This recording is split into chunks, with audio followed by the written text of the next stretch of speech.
it all comes crashing in and reminds me of the past.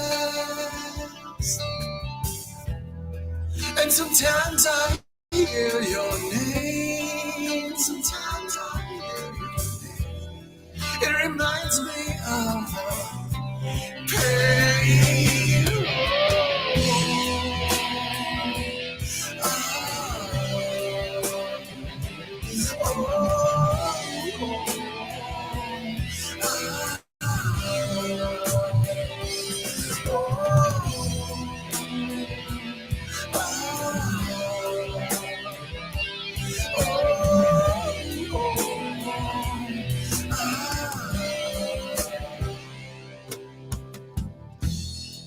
Well, I guess you read me right, 'cause I am a foolish man. But at least I understand. But at least I understand. And I've learned to live with it.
Memories like grains of sand,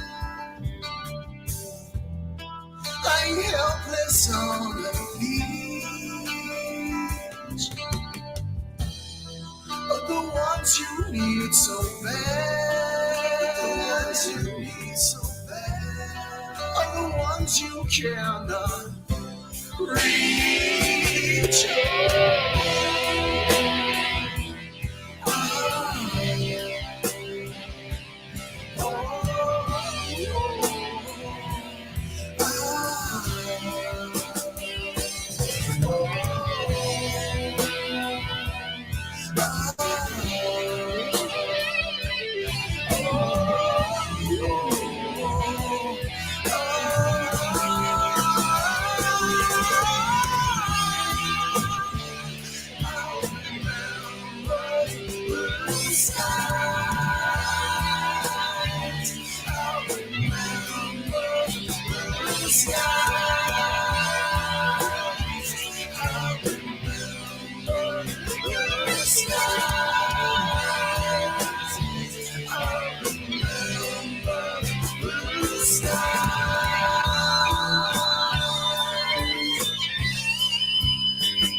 Hello, everybody. Glad to see you here. Red, James, Wing. Yes, I modded you. I recognize you from another channel. Casey, good to see you.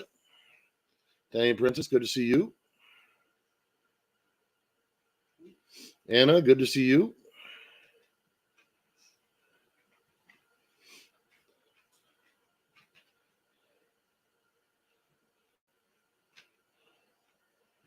Thank you, dear. Like and subscribe. Or, well, do if you want to, do if you don't. Doesn't matter to me. Either way is good. How doing, Tracy's Nature? Hope you're doing well.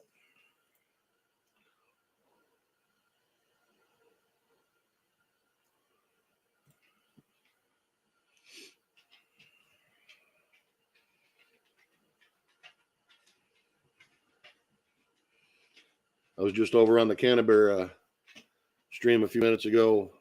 Well, actually, I'd been over there for a little while, but a little disturbing.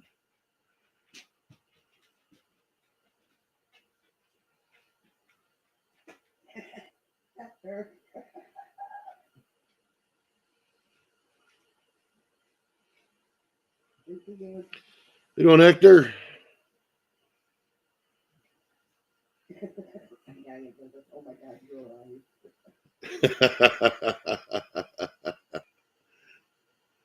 you're infamous, Hector. You're infamous.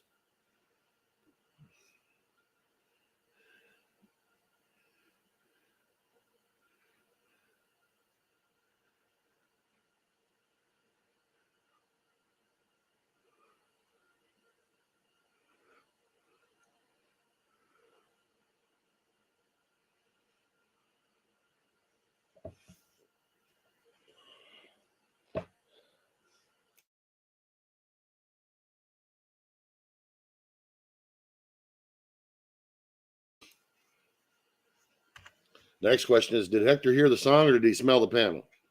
Which one? That's funny.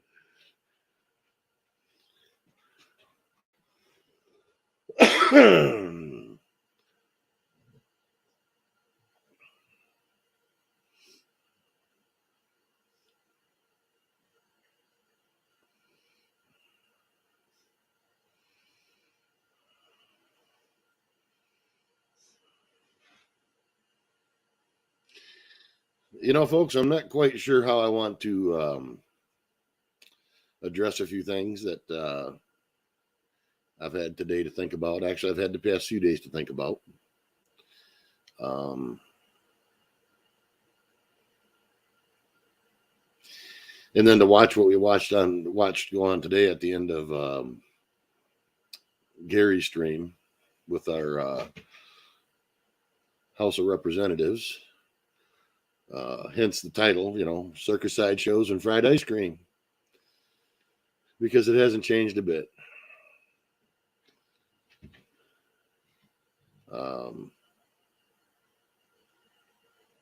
What we're seeing today is a circus sideshow, and people are still sucking down a deep fried ice cream, keep themselves distracted.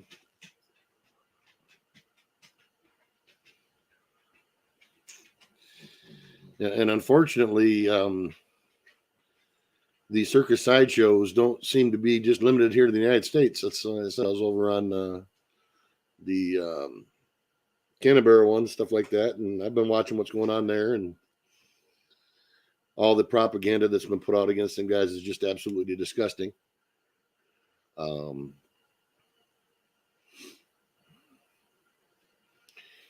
And then on top of all the other things that have come out, not just in politics, but in the medical field, you know, and then we got a football game where a guy has a heart attack around the field, but that's, you know, it might have been something he done outside of, right? Sure. How you doing, Drip?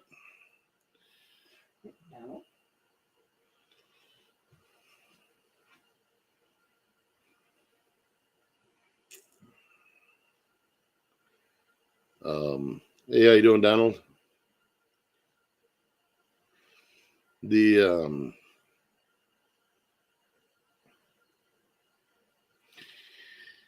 you know, to take a look at what we got going on today, it's rightly obvious that they thought they were going to ramrod McCarthy through.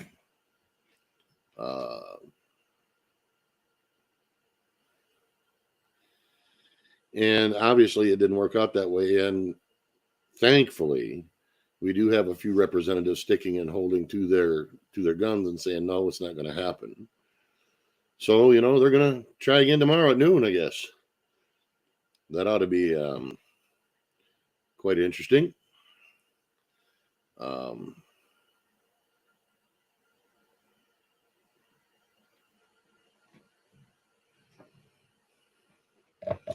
Oh, for sure. It'll definitely be another. Well, I don't know if it'll be another Circus sideshow or not. I'm going to think that either they're going to get it rammed through some way or another, Casey, or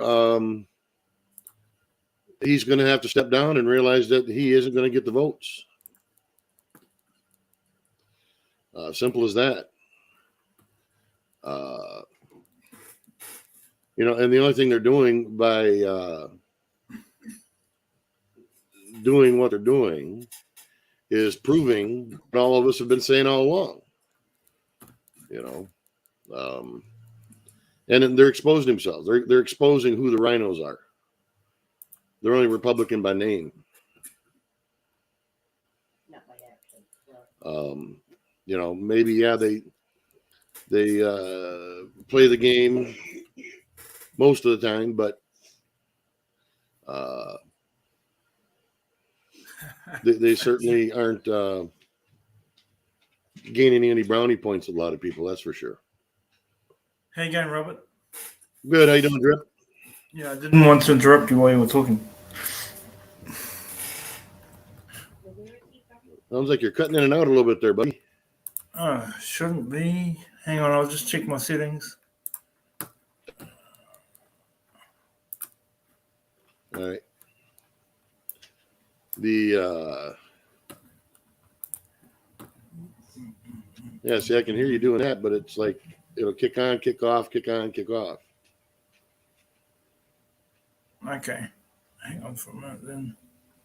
Almost like a noise gate on your sound or something. I'm not sure. Yeah, that's what I'm looking at. Exactly what I'm looking at now. And the settings and StreamYard. They can be a bit weird sometimes.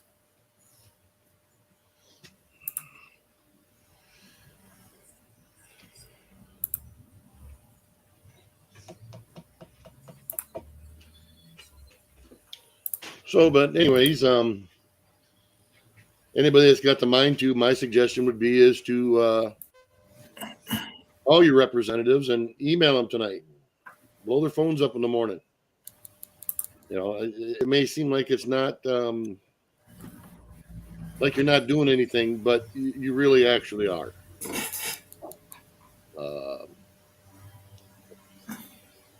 They're definitely caught between a rock and a hard place right now because they don't know which way to turn because they're not going to get the votes to ram McCarthy through, and they thought they were going to.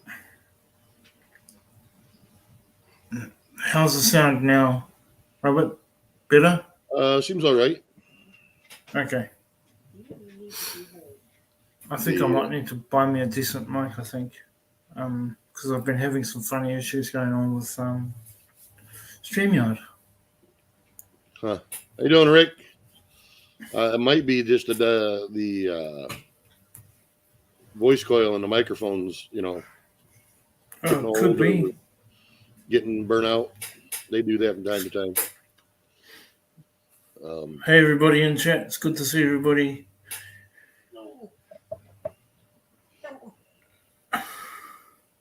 So anyways, as I said, people, don't let the opportunity slide by to voice your opinion, even if you don't think they're going to hear it or they don't want to hear it. Give it to them. Call your representatives. Email them. Whatever. Flood them. Tell McCarthy to step down. He's not going to win.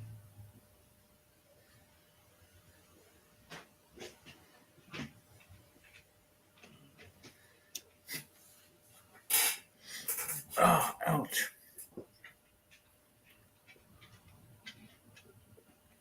that don't give them a minute's peace, because they certainly aren't going to give it to us.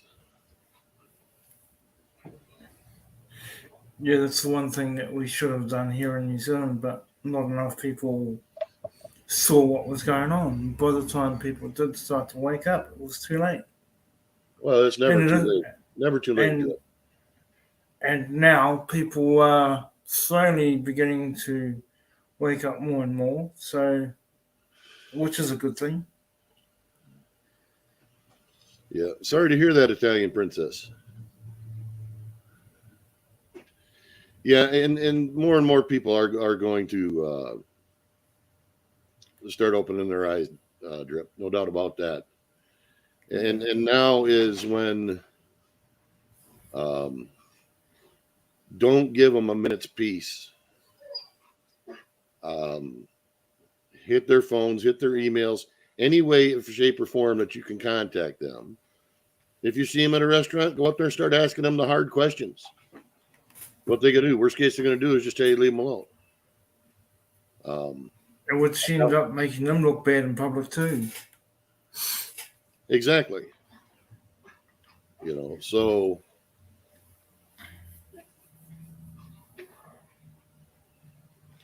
well, I think people are waking up, Casey, but I think a lot of it has to do with people are a little numb. They've given up on the normal channels of governance, and they're just waiting for the spark. Unfortunately, I'm going to tell you right now, that's the mindset of a lot of people. They are done talking. Yeah, people get worn down. And it Well, takes it's them just- a while to recharge back up. When you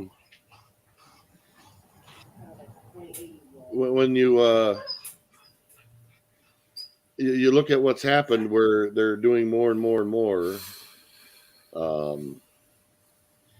to keep people from assembling and voicing their opinions or whatever, protesting, whatever word you use for it.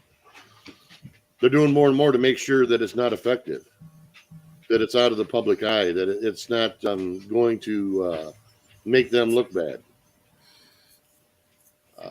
That should have been the big red flag right from the get-go. But the other big red flag should have been what went on for the past 2.5 years. And people were, I don't blame them. They were afraid. Fear ruled them. Yep.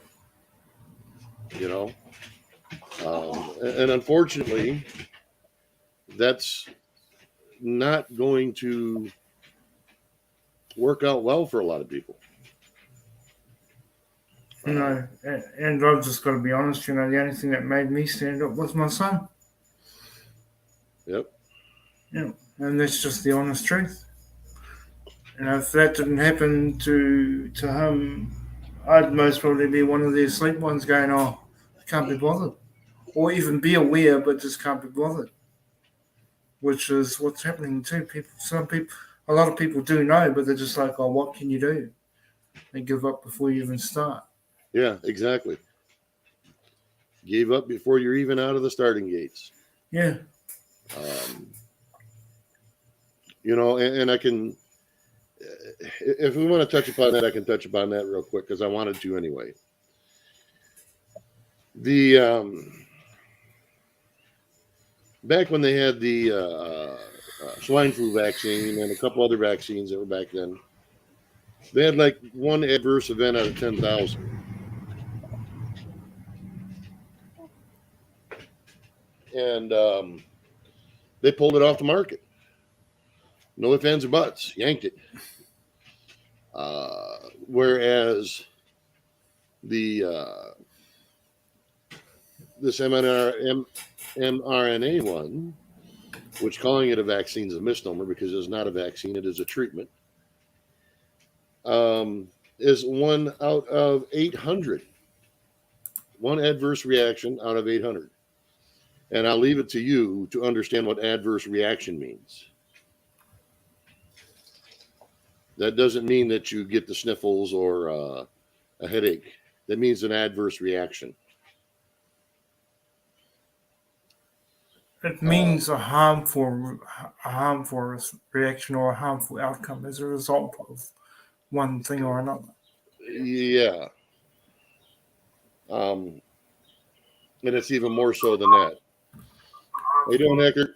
Hey guys, How you been, buddy? all right. How you guys doing? Did you hear the song or did you smell the panel? I smelled the panel. I figured. You got a little bit of an echo going on there, Hector. I do? Yeah. Okay.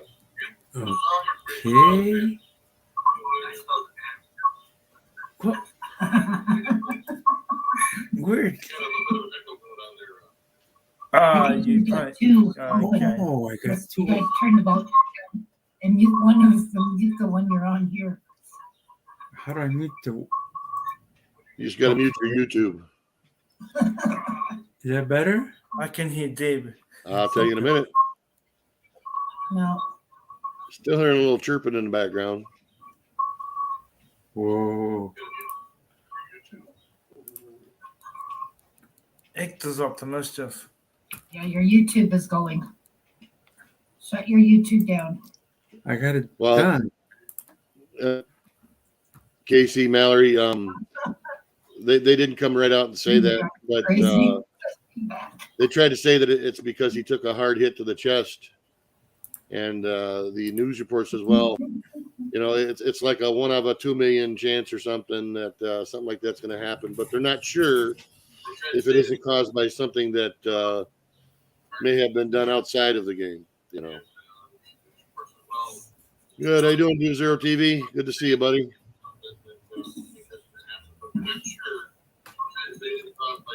Yeah, you definitely got an echo going on there, Hector. Yeah, that's better, Hector. Mute yourself. How you doing, Nexus? Good to see you, bud. By the way, if you guys haven't, make sure you sub up to Lord Nexus. He is a plethora of wismatic words. Yeah, I have some. Always a happy guy. If you want to have a good day, you go talk to Nexus. He's always a happy guy. I have popped in there. How you doing, Deborah? Good to Once. see you. But anyway, back to what I was saying. It's those kinds of things that people become blinded to when, you know, they now have a 1 in 800 adverse reaction versus a 1 in 10,000 that they pulled the stuff from the shelves from. And they were only 25 to 50 adverse reactions in before they pulled them out. They didn't wait for, I don't know, do the math for the past 2.5 years. Well into the hundreds of thousands, if not millions, across the planet of adverse reactions.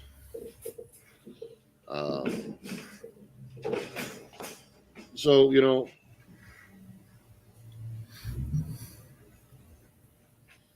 that's the thing. What I'm getting at is don't give these people any peace. Don't allow them any peace because they're not going to allow us any. That's a damn good point. They're not going to stop, so we shouldn't stop either. Well, it's a true point. They aren't going to at all allow us to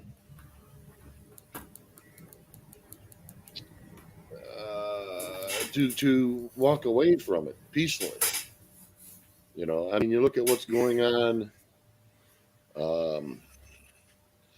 over there in your guys' country, in New Zealand, and then in Australia and things like that. Yeah, there's just been a new documentary out talking about seed events and how the numbers are quite massive and people are just being completely ignored even to this day. And so you'll find that sort of stuff on places like Odyssey because we can't play it here. Yeah, for obvious reasons. But yeah, so I've dropped the link to you in private for you to grab when you want. But yeah, it's available to people on Odyssey. You can throw that in a regular chat if you want, Drip. Okay, I thought I'd do it in there first. Cool, I'll do that. Uh, I'll drop it now. Yeah, there's a good point, Rick. How many products have been removed from the shelves, if any adverse reactions? Yeah. Let's just talk about how many products got removed from the shelves because they didn't want people trying to use them for alternative, shall we say, helpful things throughout this. You know, how many products got removed from the shelves that were legit, that they didn't want you to have access to?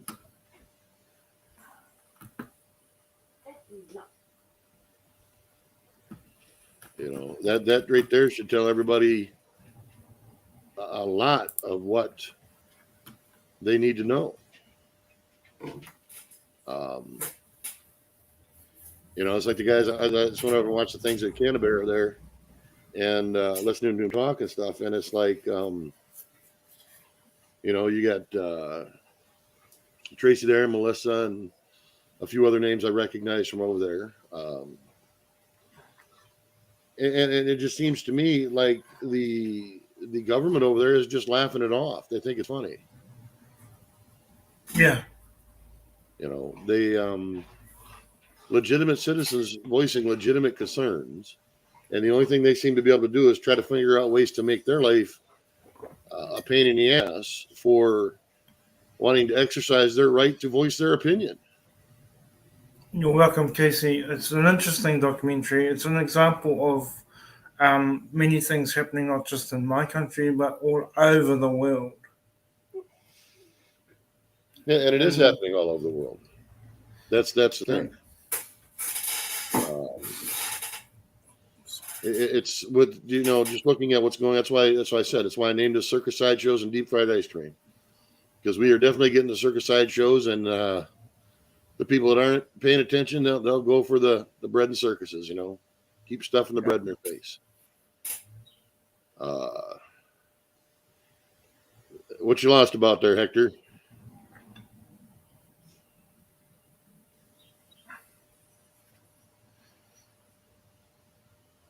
You've got two YouTube channels open at the same time, Hector. That's why you're getting that echo.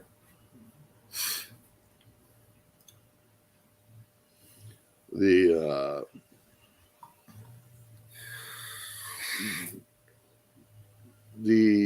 thing of it is there's parallels between all those things going on, not just in my House of Representatives, but over in your guys' parliaments. Yep. Variations of the same thing, right? Yeah, absolutely.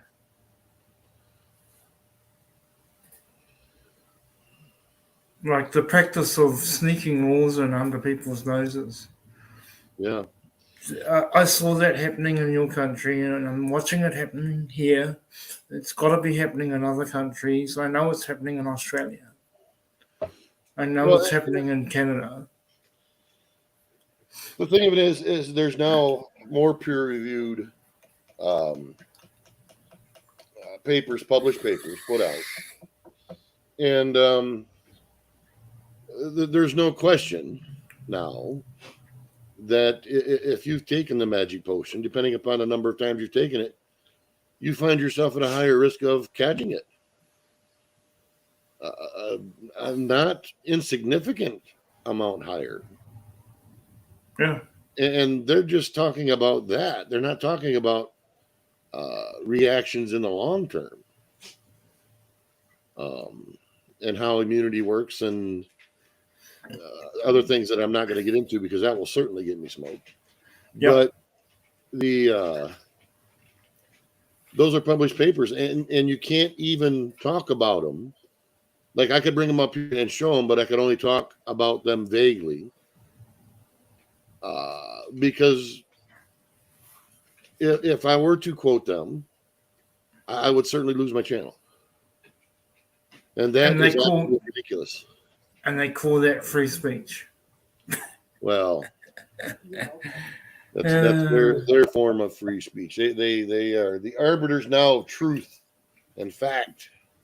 Yeah, they've literally said that in every country that I've They're the white knights of justice for the world. You know,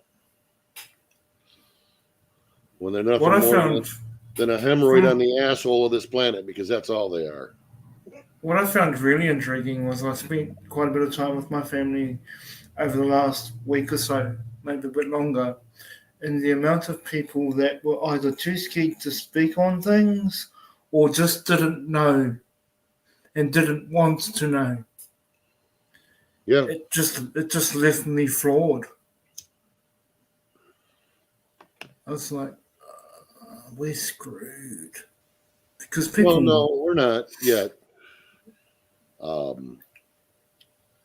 There's more and more things happening where more and more people are, shall we say, sliding towards the truth. Yeah. Whatever that may be at the moment. Because we don't even know the whole damn truth yet. No. We'd be No. naive to think we did. Well, the most shocking thing for me was, it wouldn't be shocking for you guys, but you can imagine that it didn't take long before I was politely said, "Oh, we're going to drop you off home now." Oh, imagine that. So it Well, was thank supposed you to very be much. 4 or 5 day celebration, of which I only had the privilege of experiencing 1 full day. Imagine that.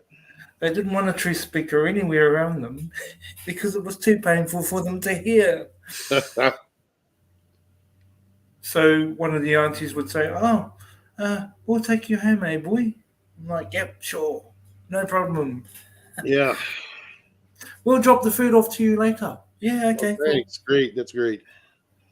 Yeah. You should have So said, I "Well, was- I'll be sure and drop the flowers off on your graves later too." I wanted to say that. So I was privileged enough to actually experience the 21st itself, the whole thing. But not many people wanted to talk to me, as you can imagine. Yeah, and that makes no sense to me whatsoever. No. When did society in itself lose its ability to communicate in a humane way, in a reasonable way? Especially family, friends. Yeah. I got chit chat and small talk. That was fine, but at the moment I would say, "Oh, did you hear about what's happening in Brazil right now?" They're like, "No, what's happening over there?" Then I would tell them, and they'd be like, "Oh, that's all shit." I'm like, "Really? Yeah, really? Really? There's live footage going on right now," and they just walk off, just blatantly walk off. Yeah. Rick makes a good point here too. A chef's required to tell customers what's inside their food due to possible allergies, but yet Exactly. people are supposed to take that stuff sight unseen and no questions asked. Yeah. Thank you very much. The discrepancy is mind-blowing. Yeah, Nexus, we are winning slowly, but it's going to be a rough road, buddy. It's going to be a rough road. And this is just the beginning. It's not even the Hey, beginning. Mrs. T. Mrs. T. You're beautiful. All these wonderful people in chat. Great to see everybody. Yep. You missed one letter in that, though, Janice. I'd put an L between the P and the A because it's pretty ready. Obviously, that's what's went on. But potato, same thing. Yes, Paula. She made lasagna, but she didn't burn the top. I'm disappointed. Lasagna has to be burnt on top. The cheese. The cheese, yes. If it's going to be good, it's got to be burnt on top. I haven't made lasagna in forever. I know you haven't. Oh, that sounds so good. You just gained 10 pounds thinking about it. Too late. You're just looking for the deep fried ice cream. See, it works. That's correct. Bread and circuses work. That was my whole thing. I was like, what am I going to name this panel? And I was like, circus, sideshows, and deep fried ice cream. Listen, many people come up thinking I'm going to be talking about deep fried ice cream. It made me think, what the I hell? actually am. You know, I mean, it's not too far off. It's another form of distraction for people. Like no ice cream.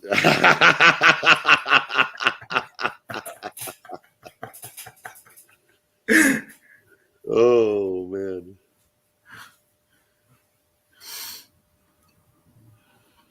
Good to see you too, Janice. I'm glad to see you here. But anyways, to point back to our what my original thoughts were on this is what's going on in our Congress and what's going on in your guys' parliaments all over the world. You know, it's not like there aren't politicians speaking out, because there are. Yeah. There's politicians, like we have one here that's calling for these pharmaceutical companies to be held liable. There's politicians in the UK that want the thing removed from the shelves. They want it banned. There's ones calling for it in Australia. Now, I don't know about New Zealand or not. You guys got one serious whack job in charge down there, so I'm not sure what's going on.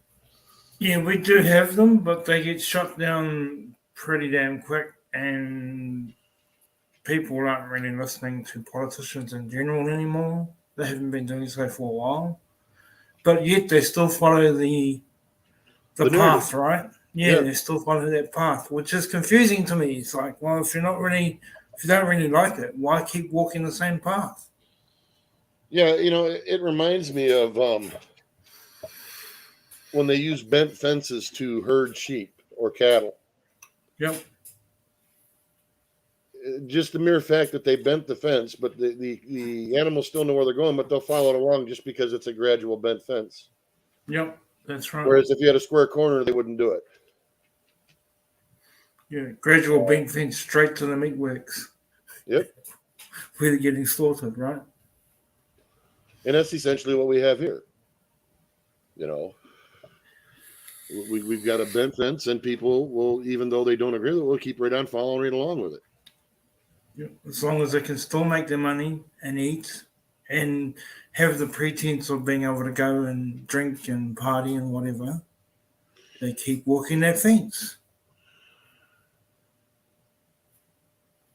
Yeah, exactly, Nexus. There's several investigations in Germany. Some of the papers are coming out. Most of the most prolific evidence is coming out of Germany, and they're still hell bent for leather to make their people jump through hoops. It just blows my mind, And they wonder why people are getting pissed off. Hector, you back? Yeah. You figured out? Yeah, no echo. No echo. You sound better. Oh, I kind of had to leave one channel because I don't know how to run two. Yeah, you can't have two channels at the same time, guy. Yeah. Oh. You got to have them muted on one end or muted on the other. I had them muted on both of them. Well, not properly. Yeah. Yeah, you're absolutely right. The sheep are voluntary walking into their own slaughterhouse. You're very correct there, Rick. Yep. The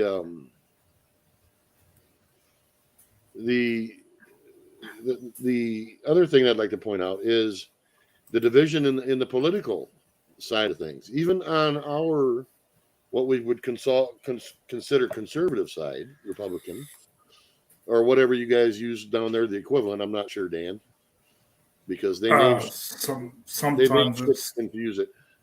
Yeah. Sometimes I'm not sure either, because they sort of both act the same in weird ways. Right. In other ways or not. That's kind of like what we got right now. Is we've got half a Rhino Party, half a Republican Party, and I'm not even sure that the other half is exactly what they say they are. Same issues.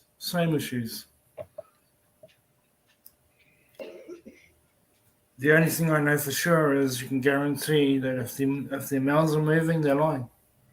Yes. Absolutely. Well, and the thing is, they didn't even give their, like in the UK, I went and watched that guy's, I guess, speech, you'd call it, um, talking about the coup and all that stuff going on. And none of the parliament, except for just a couple people, had enough common decency to even be there. No. How is that an effective government? Well, it's about as effective as the thing that we shall not mention. Yeah. He who shall not be named, huh? Yeah. And that's the thing. They didn't even have the common courtesy to even come hear the man out and look at what he was presenting. And I guarantee you, like in our Congress tonight, right now, I guarantee you there's phones on fire and they're making little back room deals trying to push McCarthy through. Guarantee you.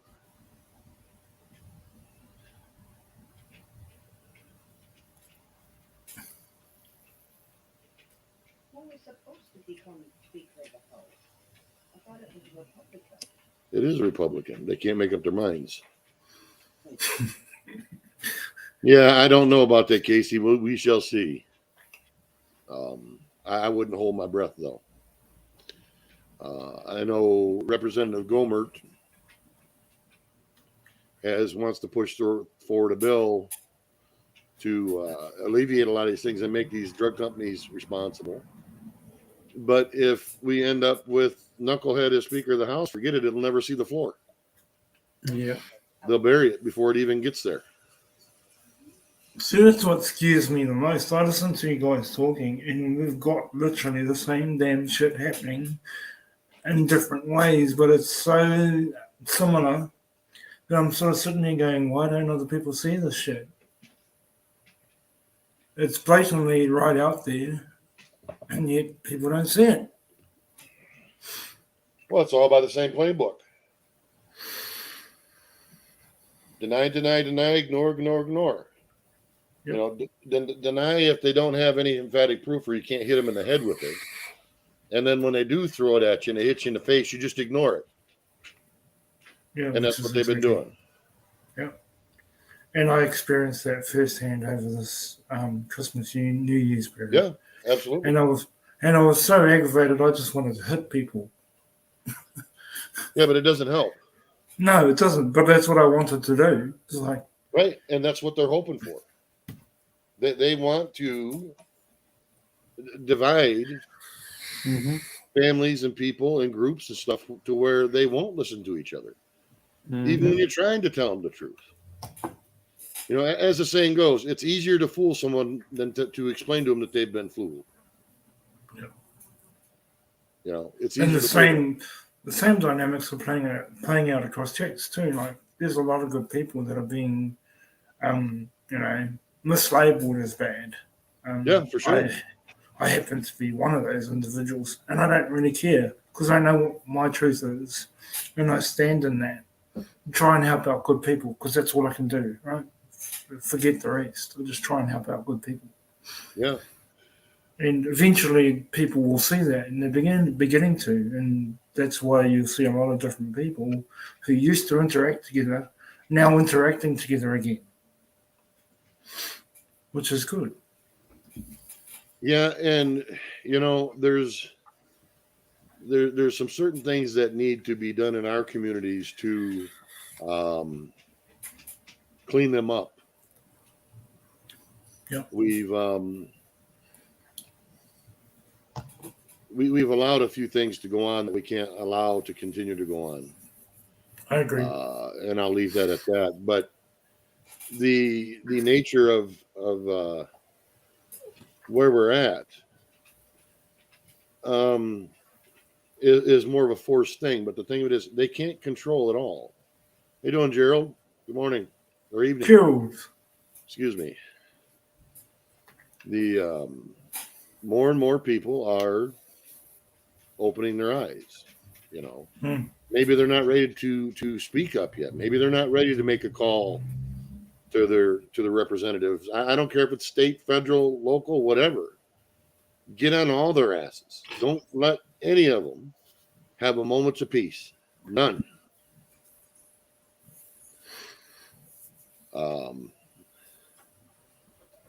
Maybe they'll just keep ignoring. That's fine. Keep on ignoring, but that doesn't mean we stop trying.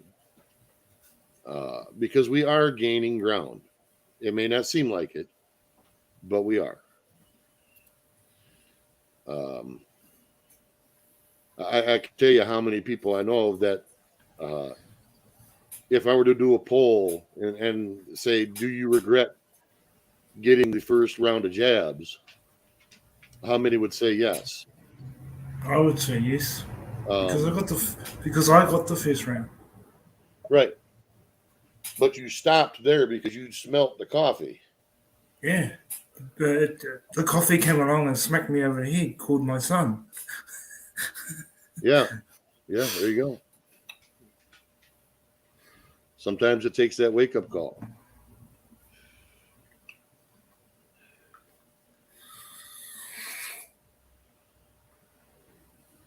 Yeah, your friend's a rep. I hope you're hounding them, Casey. I really hope you're hounding them.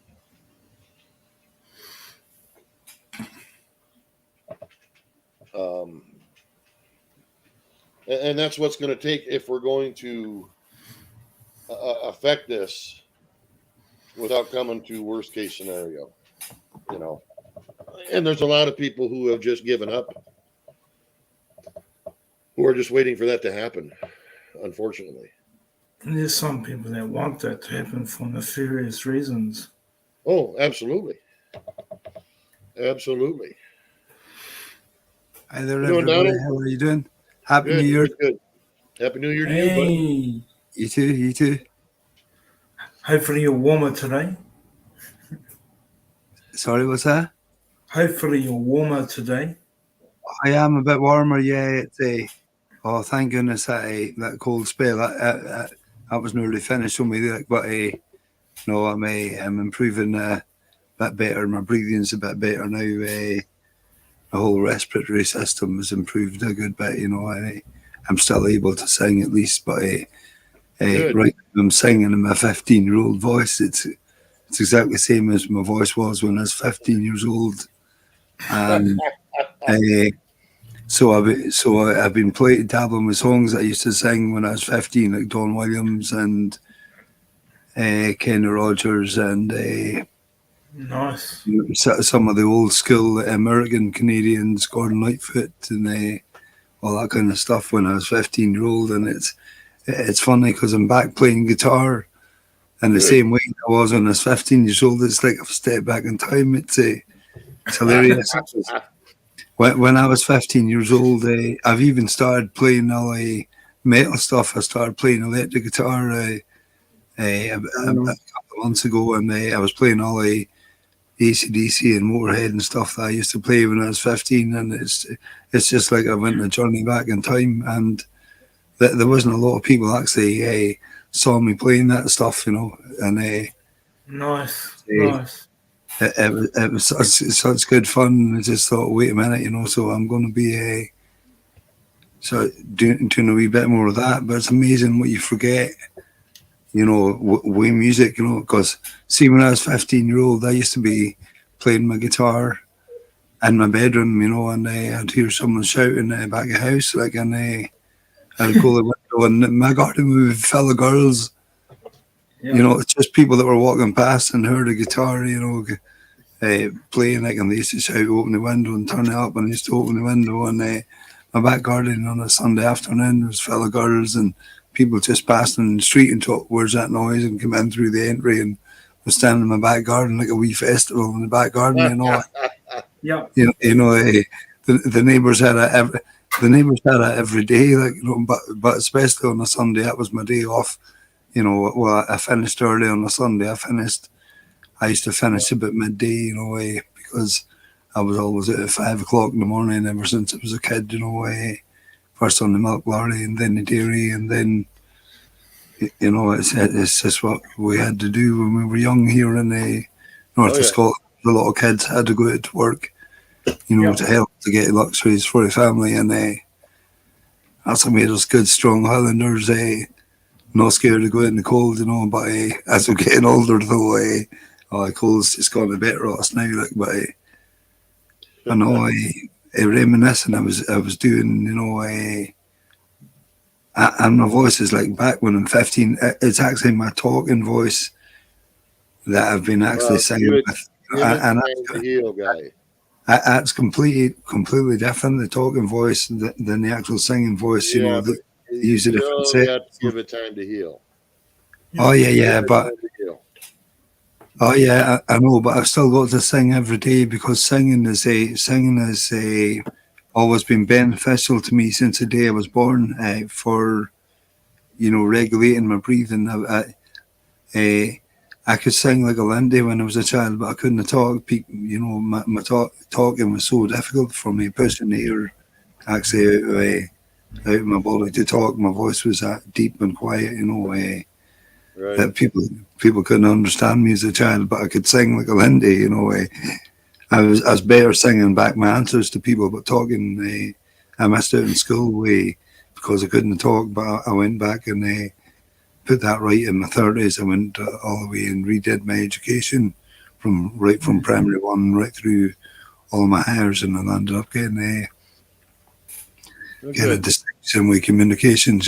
From not having any education and going back through the beginning, and I funded it all with my guitar and voice. I didn't get any help from the government here because there wasn't any government system. I was actually out of the system. I just worked away, grafting, whatever. I spent a lot of time in Peat Hills in the summertime, but doing music from town to town, village to village, and always coming back to my hometown, though, as soon as I can, and made a great life. But seeing how life has changed now in this actual day and age, because this cold temperatures and all that, people are not prepared for that now. Like we were brought up with it, so when the actual measures come in place, but we have been getting some absolutely bizarre temperatures and weather over here in the north of Scotland that over the last few years that it's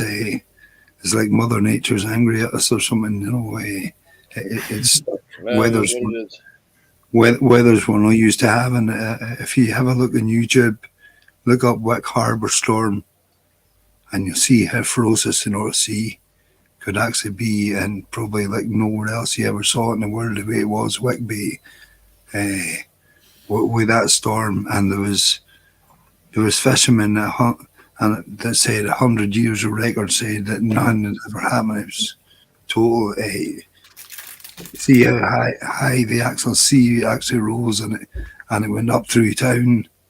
It's just like some kind of tsunami. Nobody had ever seen or actually heard of it. I wish I had a link for the video. I could send it to you. It's by Wick, WICK, Harbour Storm. If you're ever reading about YouTube and have a look at that, awesome. Never seen anything like it in my life. There was lorries in front of the harbour and steel skips, and the force of the sea, the lorries were just torn to shreds. Tankers, bodies, cabs just torn off. Big, massive steel skip just folded over, just like it was a piece of paper. Just just with the tonnage and force of the sea. Yep, for sure. It's spectacular, the videos, if you have a look at them.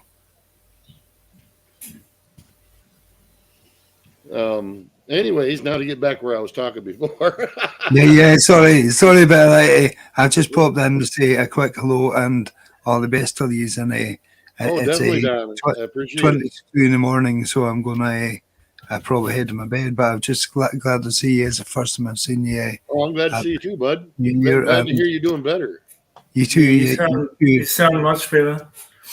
Oh yes. I'm getting better by the hour, but a long way to go. But I'm fighting the nicotine addiction, though. That's a hard thing. I've stepped down on it a good bit, but I know that I've definitely got to get off of cigarettes now.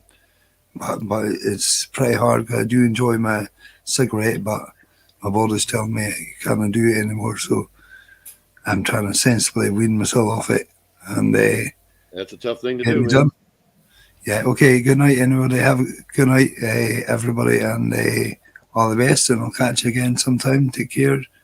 All right, take care, Yeah. Donald. So the rest of your day or night. Get well, buddy. Get well. Thank you. Cheers. Oh, Donald. Good to see you, Donald. I'm glad to see he's getting better. Yeah. I'm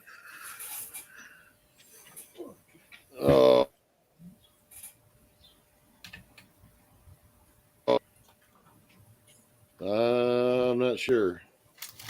I gotta watch. This could be a helicopter time.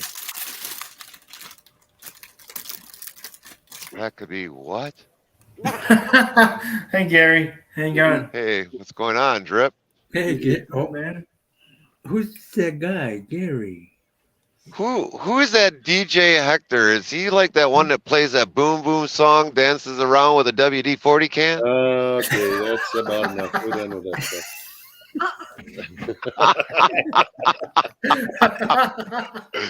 Man, I feel the love tonight. Yeah, you better feel it. Oh, brilliantly done. The, boy. I don't need your help. the thing of it is, though, is it was quite interesting. I went over and watched the rest of Chaplin's thing and went and took care of my leg stuff, come back out, here to find out that they're going to cancel everything until noon tomorrow, and then they're going to figure it all out. Sure they are. Sure they are. They're figuring out how many bribes they can get through tonight. Yep, that's the whole purpose of everything that was happening tonight, is so that oh, hey, let me scratch your back. Maybe if I have to, might, scratch yours a little bit. I might have to shave it a couple times, but heck, you work on my side, I'll work with you. That's how it's going to go. Yep. Hey, Gary, to answer your question, that's Hector the bug deflector, isn't it?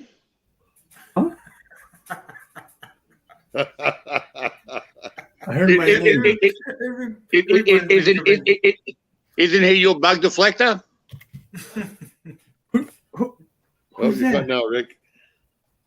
That's right. Come on, Gary. Hold on here a minute. I'm trying to.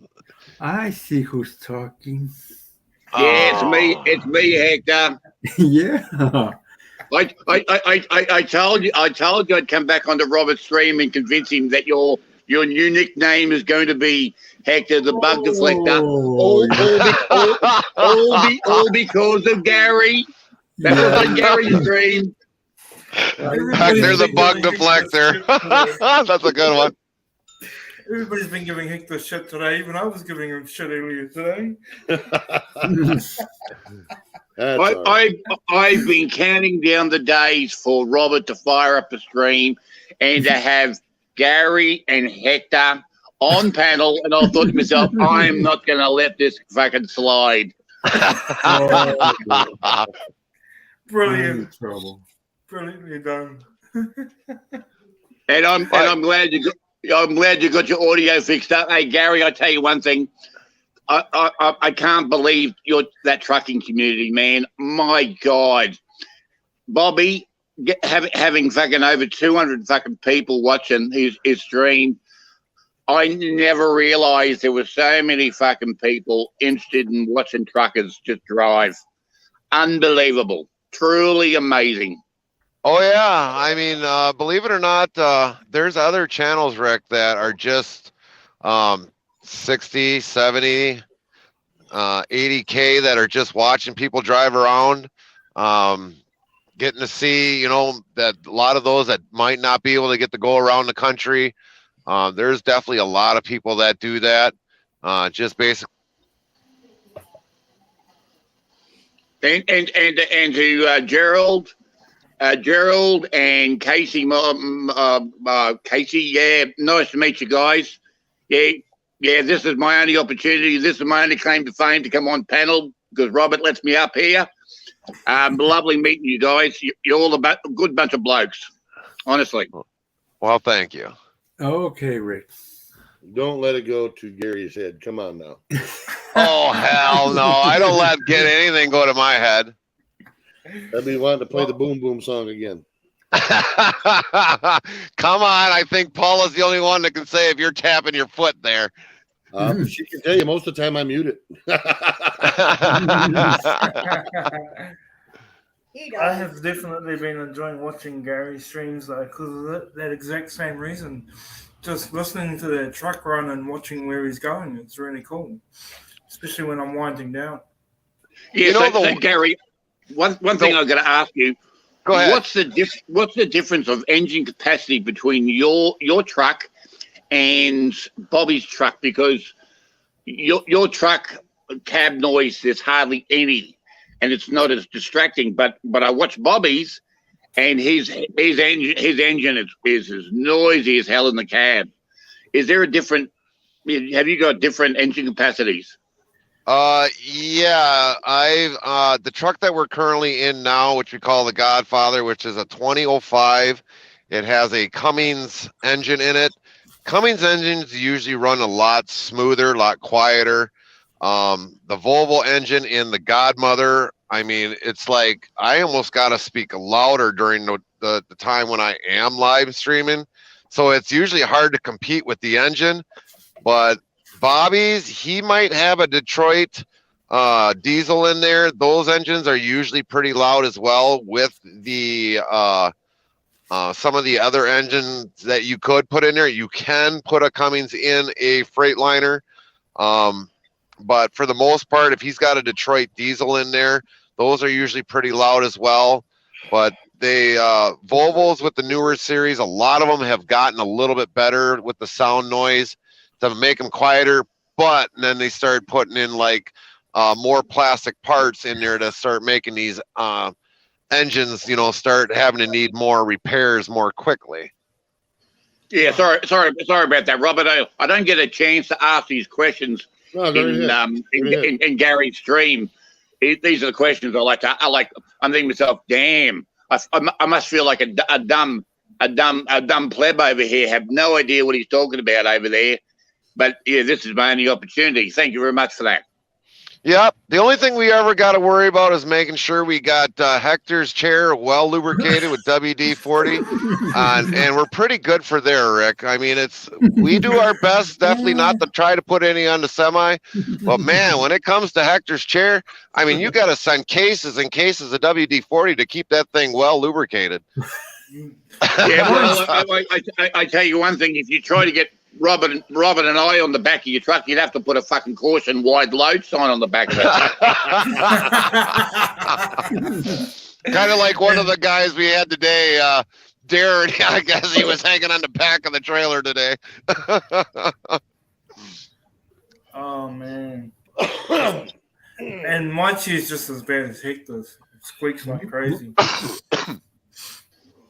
But yeah, I mean, a lot of these engines nowadays, they are starting to make them a lot quieter. But for the most part, I mean, like right now, I have the engine actually running to kind of, you know, keep the temperature kind of warm in the cab here. But for the most part, some of the guys, believe it or not, they just would rather hear the engine running.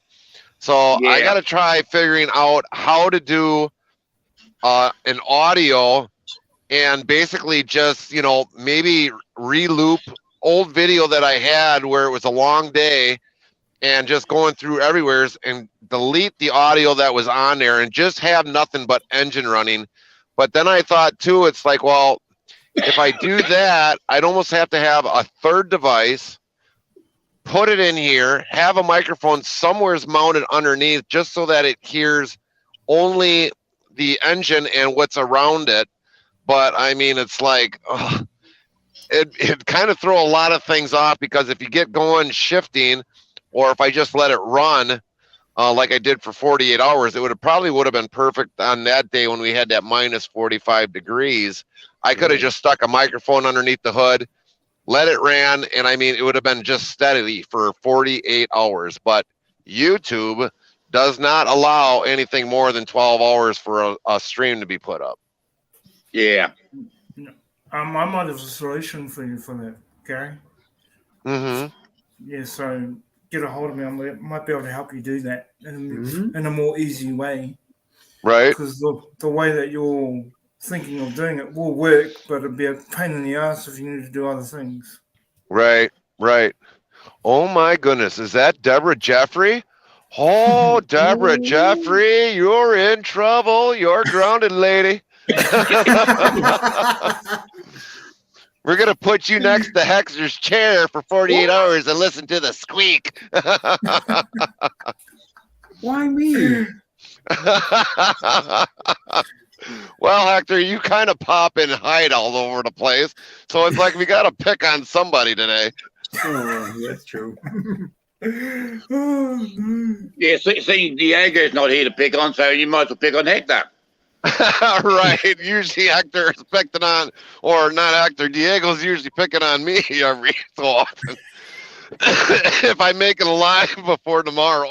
How you doing, Cindy D? Good to see you. Oh, Red Cactus is here too. G'day, Red. How you doing?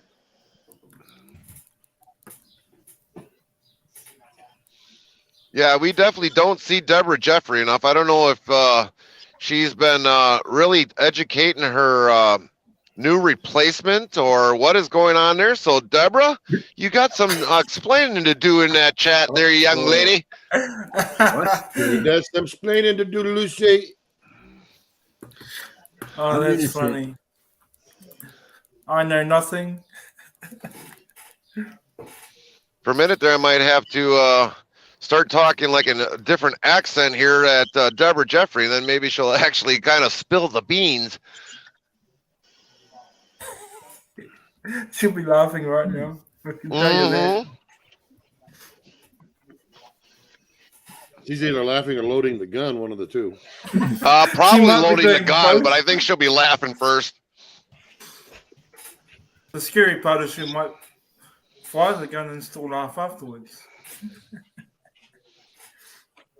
And Gerald's got some 60-10. We can weld Hector's chair solid. No more noise. I've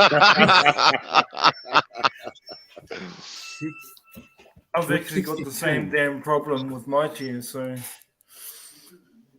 60-10, if I remember correctly, is an arc weld rod.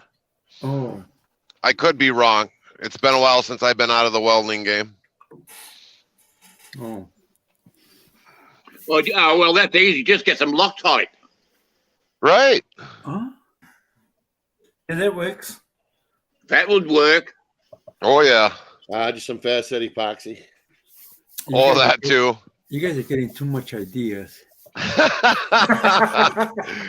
You'll finally see a YouTube from Hector saying what not to do to your chair that you love the most.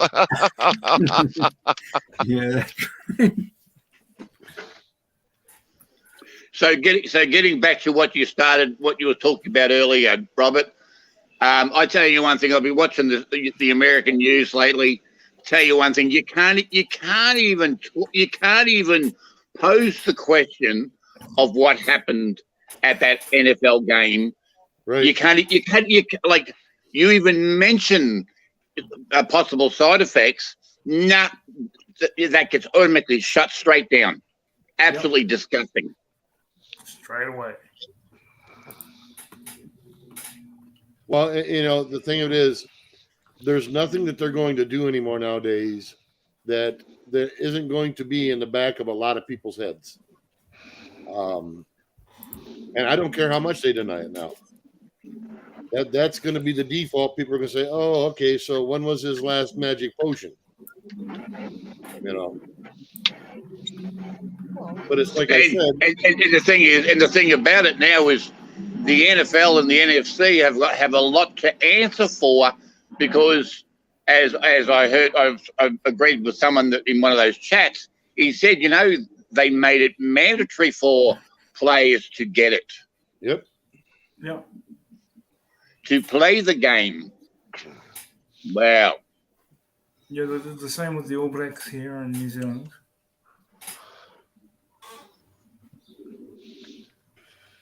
The one thing, now I got to really watch how I word this. You don't have to watch it here. Well, it is his channel. I respect Robert's channel very much.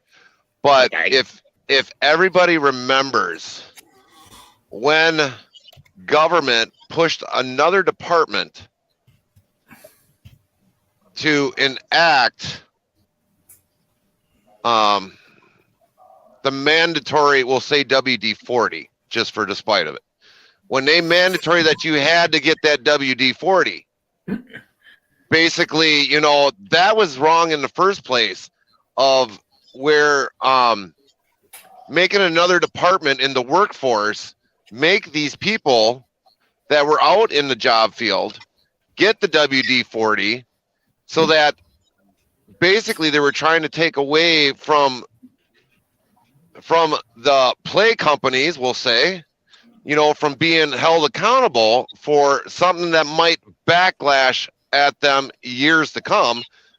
But there was also a case, I can't remember if it was in federal court or Supreme Court. I think it was in federal court, where they wanted to try pushing it for 75 to 100 years down the road, that, you know, that information wouldn't be released. But I heard not too long ago, probably like 2-3 months ago, that no, that information should be released now.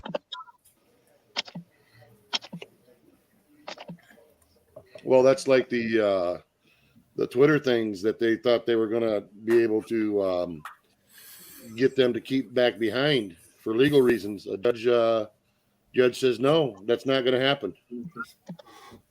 They're going to release who all had their fingers in the cookie jar. Yeah, charity to his pool. So that'll be interesting.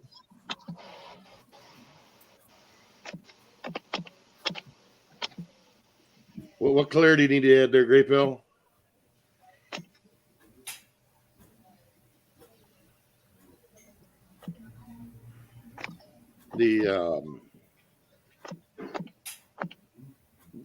There's so many things that are out and about now that the once this turns the corner and turns hard, that's when the avalanche is going to happen. But we're slowly, surely picking away at the little stones at the bottom. And more is chipping away. We are winning. It just doesn't seem like it. But we are. And they're doing that on purpose as well. It's optics. Oh, for sure. To make you think that, you know, oh, we're getting nowhere, so we're going to stop. The thing of it is like today, though, they're exposing themselves. We are now going to be pretty sure about which ones of the representatives in the Republican Party are actually rhinos. So to some extent or another, it's going to be real obvious now. Mm.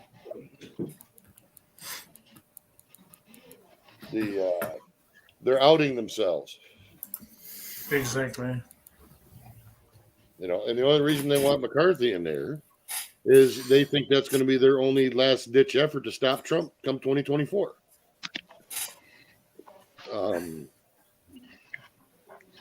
I don't foresee that working out well for him, because I think there's going to be much more things going on. Right here. Right here. There's going to be a lot more things outed before 2024 comes along. Yeah. And for all we know,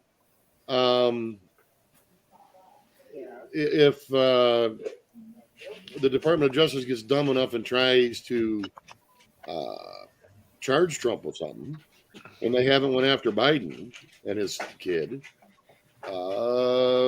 he's probably not going to have a job for much longer.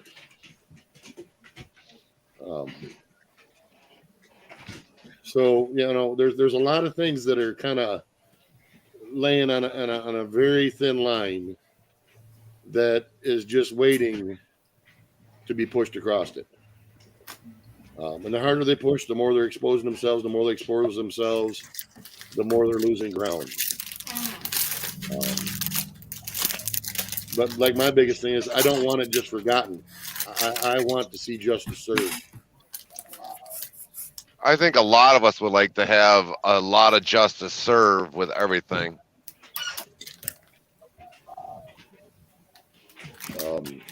No more of this. They get to hide behind. Well, I'm a politician. I can do what I want. No. That's not the way that's supposed to work.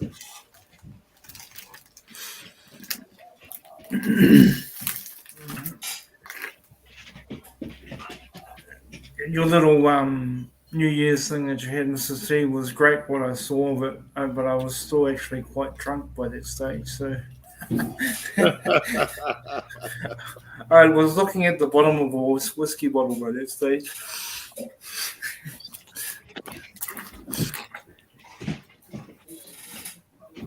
Yeah, that'll be interesting, Casey, come Friday. But we'll see. We'll see if they kick the can down the road some more. That seems to be the name of the game right now. Is it's just we'll ignore it. You know, that's what they've been doing to the people. That's what they've been doing to the information comes out. That's what they've been,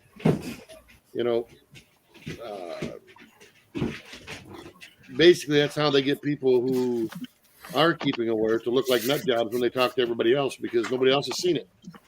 Yeah. Which, like I said earlier, I've experienced firsthand, and many of us have, not just me. And it's just mind blowing.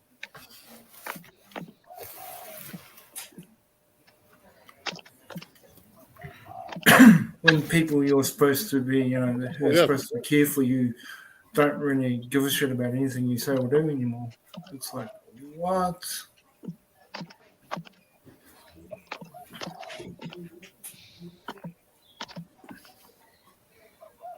Yeah, and that's the thing we've also got to get around to. The whole stigma about actually giving a shit about what people think. Yeah. Because it's obvious now that they're going to be proven to be idiots. Actually, they've already been proven to be idiots, but it's time for that we quit being made out to be the bad guy because we're not.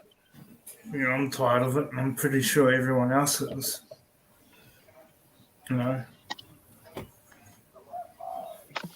It's funny with a lot of politicians that sit there and say, oh, well, it's this party that's doing it, when it's actually their own party that's doing a lot of it.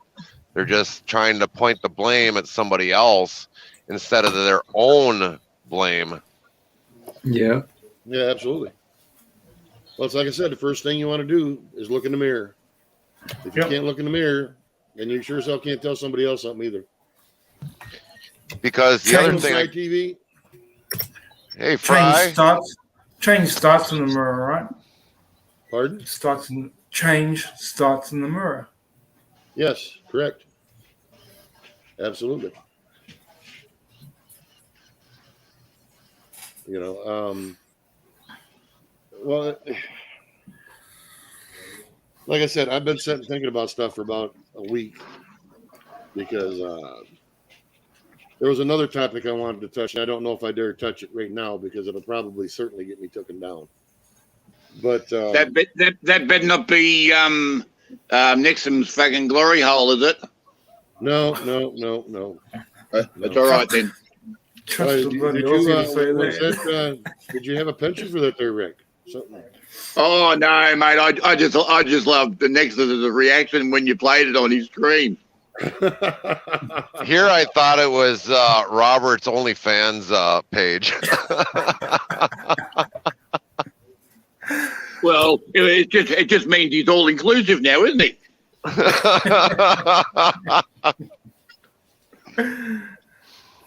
Yeah, when his dad tell him, "Hey, you need to go watch Porky, son." Okay. Well, let's just get the party started right now.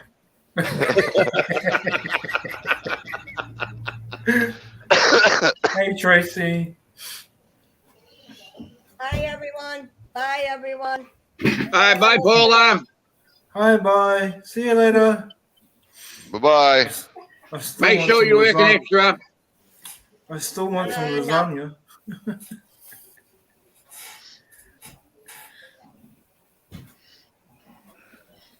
You guys are bad influence. Hell yeah. You just figured that out now. No. It's a good influencer, Hector. Yeah, you're right. Builds character.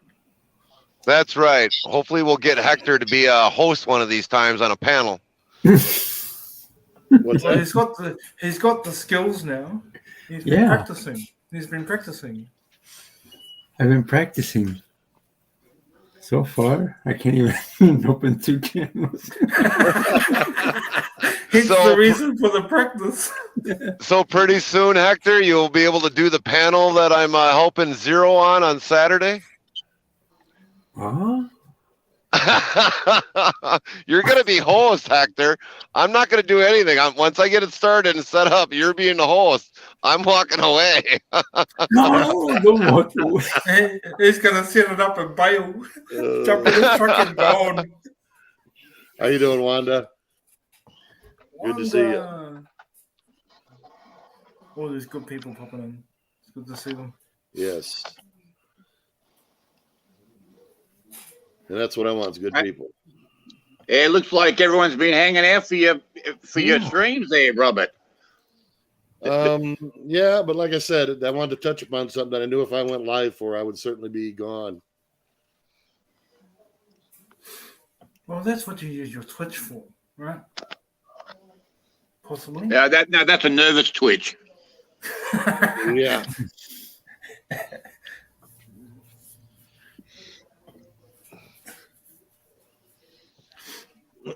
But anyways, we seem to have taken a left turn again. I'm shocked, considering the concurrent panel. The parallels that I'm looking at is what we have going on in each of these countries, where even the politicians that are speaking out aren't being listened to. And what we need to do is, as much as we call the other numbskulls and email them, and I'm serious, you see them in public, walk up to them, ask them, make them, force them, put them on camera, ask them a damn question. You know, why are you doing this?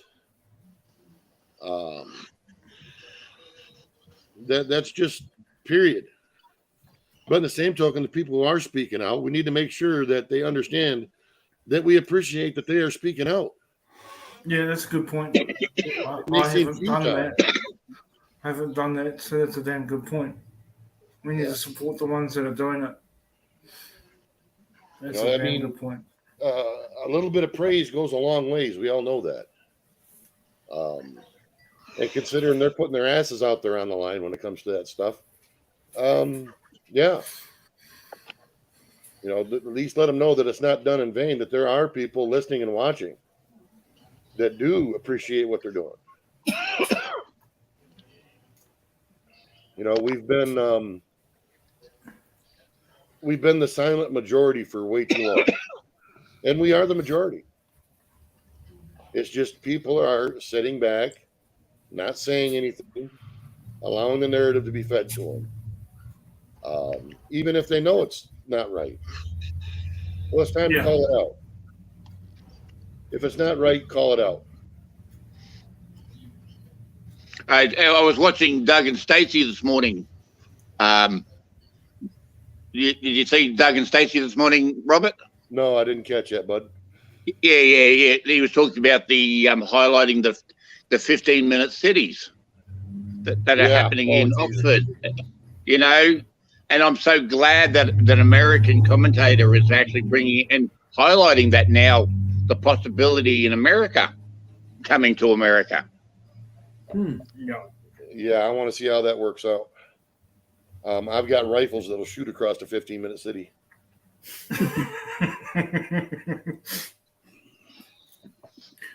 Those are very beautiful guns too. They can do that. Damn. Boy, I tell you one thing. Sorry, changing the subject again. I tell you one thing. When you showed revealed the beast to Nexus. Oh yeah. Do you have that handy at all? I'd have to go dig it out. Being that Paul is I'm not here, sorry. I'm not going to go dig it out. I'm sure everybody would love to see the beast on your stream if you have the chance of getting it.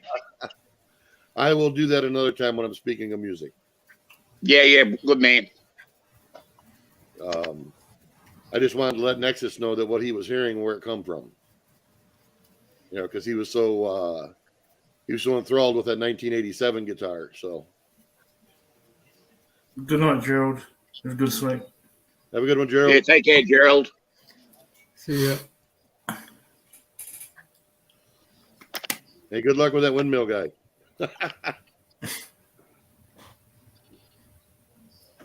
Next time, tie down cables. Cables, they helpful. Well, Gerald had a heck of a day because his wife wanted to do a paint job on the tube frame that it was in her car. So yeah, Gerald, I give him a lot of credit. He is a machine. 3 to 4 hours, 5 hours of sleep. That's all he gets. It's typically what I get. I'm lucky if I get that. That's why usually when I say I'm going, I got to go, because if not, I'm going to fall over soon. And that's no joke. No, Literally, you no. fall over.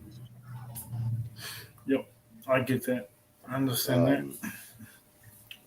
Did you? Are they going to unload you early there, Gary, or no? Oh yeah, we're already unloaded. We're already done. Well, sweet. Yeah, the only thing is I don't have no drive time. Oh shit! That got burned up. Oh well. Yeah.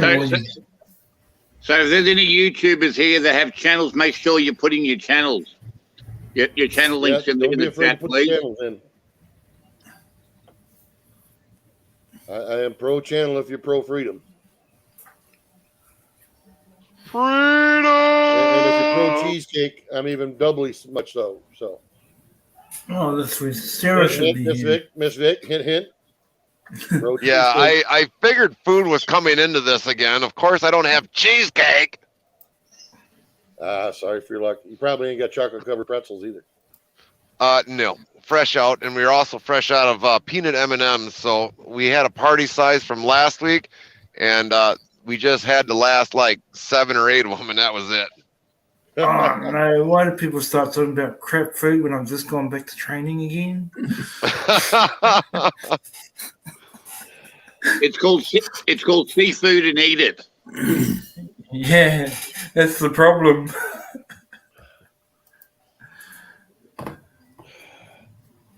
So yeah, we're I got doing a new right. problem. Actually, It's called the fork curl. what was that? Fork curl. Strengthens the wrists and forearms. Oh, gotcha. As long as it's got steak and eggs on the end of that fork, it's all Well, good. hey, now you're talking dangerous now, guy. I might hurt myself then. I did have one really positive thing happen over the weekend. One of my cousins rocked up to me and said, "Oh, do you need any venison?" And I looked at him and I said, "Do I walk with a limp?" And he just pissed himself laughing. So my freezer's getting full with venison. Remember when we were last talking, Robert? We were talking about venison. Yeah. Fresh venison, can't beat it. No, you cannot. You certainly cannot. Oh. Get a nice 1.5-inch steak, marinate it pretty good, throw it out on a real wood charcoal grill. Yep, Yeah. definitely. Oh, can't beat it. Fry some eggs over light. 4 seconds on each side. Done. Good couple pieces of sourdough bread. Nah, forget the bread. Just smash from eating the eggs.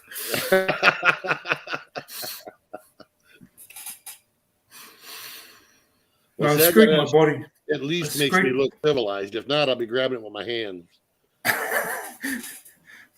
I screwed my body up this year just sitting around doing this stuff too much. My fault. So back to the gym. Yeah, I didn't have much choice. My body just said, "Hey, fuck you, I ain't doing it no more." Well, you fucking put your body through hell. Well, I've done it a couple times. Yeah. I don't want to do it again. My goal is to go back playing live this year. We'll see what happens. Wow. That'd be cool. Yeah, it will be. It will be. I mean, I've had if the new year was any indication, I've still got many people waiting for me to go back live. Yeah. Ooh. Ooh, you know? He said cool.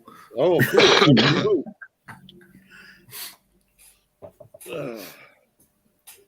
Yeah, I had to turn down 4 different people New Year's to go play live. Want me to go play. I was like, well, if I could last through more than 2 songs, I'd probably do it. But there's just no way I could do it right now. I miss playing live. I just miss it. Pardon? I miss playing live. Yeah. I tell you what, if a lot of people don't realize how much of a workout that is. Oh, shit, yeah. You get really screwed up by the end of the night. Especially if you're like me, I tend to not sit still very often. And when you're bouncing this big ass all over the fucking place, you get a pretty good workout. Yeah. I used to get home and my back would be fucked. And you'd be amazed how heavy a 10-pound guitar will get by the end of the set.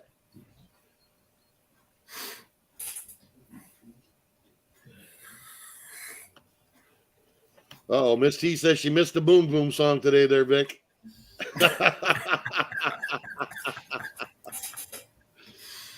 Oh, too bad, Gary. I'm giving her some friendly advice. Oh yeah, what's that? Rob's got it on his phone because he uses Prism. All he's got to do is he's almost click the camera. Don't go live. Switch it over to the left side and add playlist. And she can definitely play the Boom Boom song right there on his phone if he's got it right on his phone. Yeah, that's the easiest way to do it. Yep. Doesn't have to go live. She can play it right there, dance right around the house and everything else. So hopefully that does help. Not the same. I don't want to hear it there. See what you're doing, Gary? You're causing another wave of people having addiction to something. Well, I guess in a way that's a good thing, really feel bad about that. Some people would call that a slight delay. You're just protesting, Robert. That's all. Well, I can see the damage it's doing, guy. Come on now. Why is it making you addicted? Oh, no. I seen that coming. I'd stayed away from that right off the get. No one to get addicted to that stuff. I'd never be right again.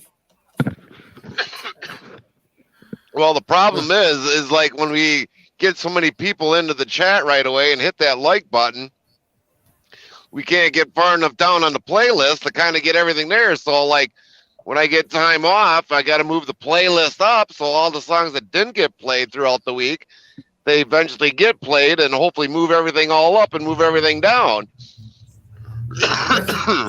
That's a pain in the ass. Oh yeah. Believe it or not, with the live streaming I do, it's just with the music part. Yeah. Oh man. And not to mention I had the wife said, did you check the email today? I'm like, why? What's going on? She was like, you got like 13 copyright songs things in there. And I was like, really? And I mean, we got a license through Epidemic Sound. And so I had to go through the last, I don't know how many videos and attach them to Epidemic Sound so they can go in there, clear it all up, and all that stuff goes away. Just like that. Yep, good. But that's a pain in the ass to deal with that. And see, that certificate that I have is supposed to automatically do that. And as long as I'm not actually using it openly, like shut my mic off and play it straight full blast, that is part of the rules of it. It's playing in the background while I'm talking or they're hearing the engine, the background noise, etc. And I'm good. That's all that they require. And so that's what I've been doing. Huh. Did it cost you much to set that up? What was that again? Did it cost you much to set that up? Oh yes. Oh yeah. It for a year it's like $200 and some. So Holy I shit. know. Oh yeah. Oh yeah. That's why I said I do not collect any donations from anybody. I will not ever do that. We can afford to do it just by ourselves. So, you know, it's well worth it, you know, with people that come in and say, hey, oh man, there's music playing in the background here, you know, and a lot of people will be just lurking along and just sit there either at their office desk or at home or wherever they might be at. Some people have actually fallen asleep on our chat, watching it. Just yeah. So, I mean, it's actually probably helping a lot of people in a way. And in other people, it's like they just get enthused on the driving and the chatter and, you know, just having the fun part of it. And, you know, I guess to say it, I'm kind of helping people in one way, and maybe I'm making addicted people like Robert loving that boom boom song and going from there. That'll never happen. Paul is the only one that'll tell us. Well, usually when I pop in, it's your morning and it's about time for me to fall asleep. So I just leave it running and fall asleep. Yeah, and Italian Princess, I do all that. Everything Gary mentioned is me. So, you know, definitely it does make a big difference in a lot of people's lives. And, you know, it's really sad to say that, you know, some people that can't get out and do things, you know, that is their only way of sort of communication to somebody of the outside world. So I guess I'm glad that, you know, a lot of these people that do follow trucker channels or anything else for that matter, that, you know, they have somebody to talk to, because I would imagine for them, you know, a lot of them live a sheltered life and they have no way to communicate with anybody. And I'm just being honest, I'll be using a lot of that stuff that you do, Gary, when I'm in the gym because of the music. Right. Just focus on my reps and get the shit done and get out. Right. And then, like Casey says, Gary, I heard people say they like the entertainment. Well, yeah, we definitely usually try to have a good entertaining chat always. You know, keep it free of drama. Whatever channel has that drama in there, we don't want it in there. We just want to live our daily lives and talk and have fun and pick on Hector with his WD-40 all the time and anything else for that matter.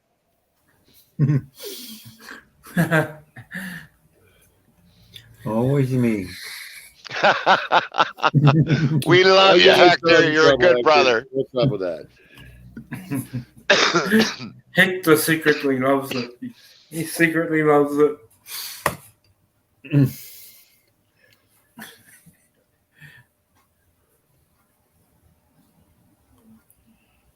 Shh. We're waiting for Hector's chair to squeak. You didn't get the WD-40 joint? I don't think UPS finally delivered it yet.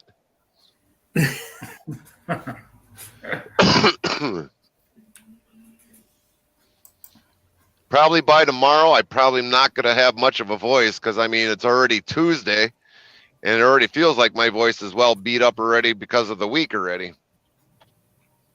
Oh, you might need some honey and lemon. Right. See, this is the one you don't have, Gary. Okay, it's mine.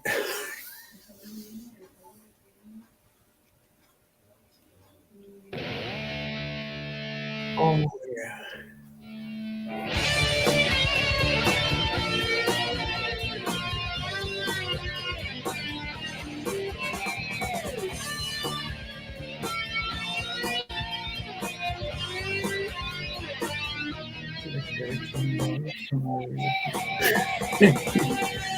Is it playing? Because I don't hear it. Yeah, it is playing. I do not hear it. I hear it. I don't hear it.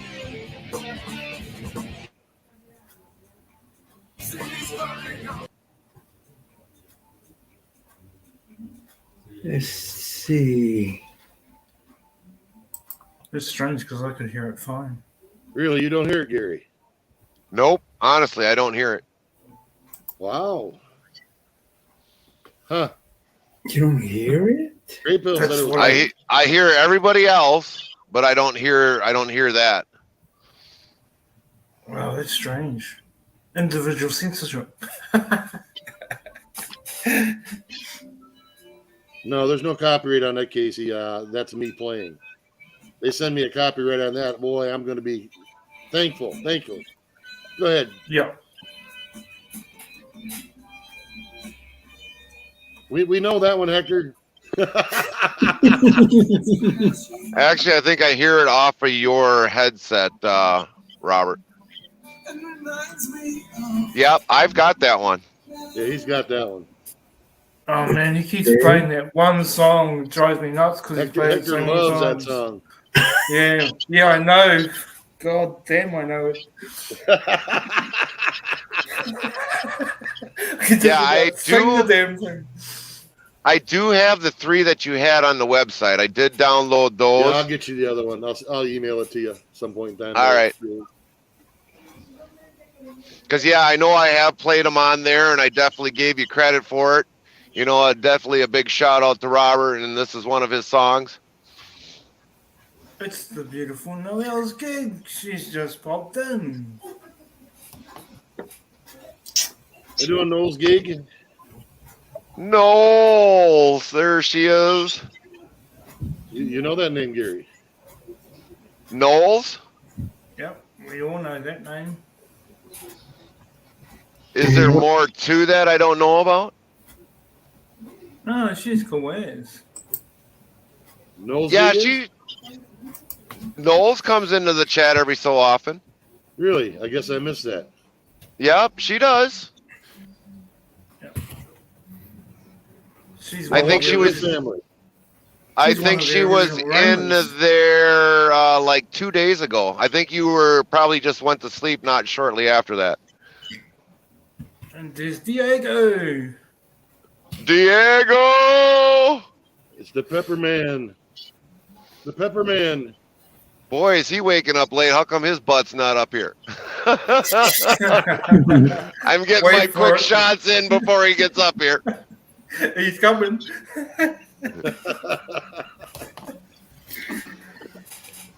Diego Jalapeno. Knowles is one of the original Romans from way, way back. Way back.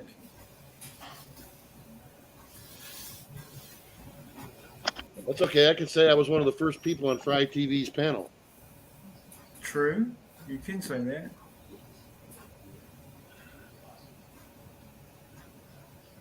Yeah, we're still waiting for Fry to put a new uploaded video when he gets time to it. That's what we're waiting for. Okay, guys, gonna have to love you, leave you. Thank you, All right, Rick. Rick, you have a good Come one, on, buddy. man. Take care, Okay, Rick. everyone, take care. Everyone in the chat. Thanks for popping. Thanks for popping into Robert's stream. Everyone have a wonderful day. And, You too, Rick. If you can avoid it, if you can avoid it all, avoid NFL. It's going to kill you. Guarantee Rick would say something like that. Nothing else. It's just the game. It's just the Yeah. game. Just the game. Unfortunately. Oh, man.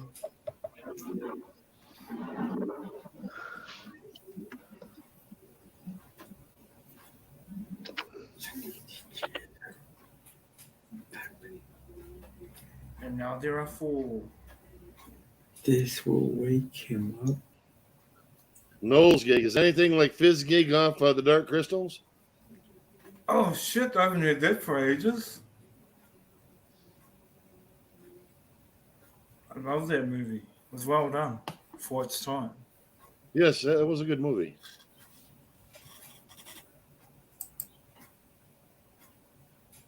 That was definitely a good movie. The one-eyed woman kind of looked like my wife when she was pissed off. It's a good thing. Was that Was that like a couple hours ago, Robert? No. Been a minute or two. I was gonna say maybe about the last 5 minutes, but I was probably stretching it. Well, if she's listening, I'll hear about it in the morning, guaranteed.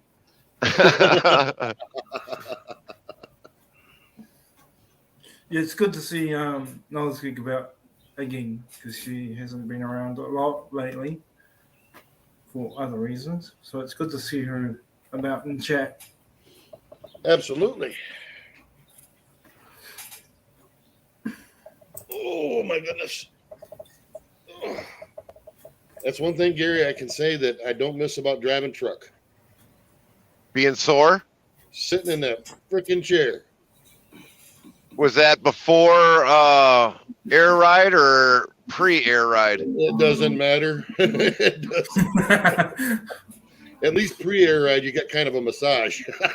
Well, yeah, I don't want to know any more about your pre-massage. Oh, Catch come you later, on. Rick. You pay healthy money for that exclusive access. So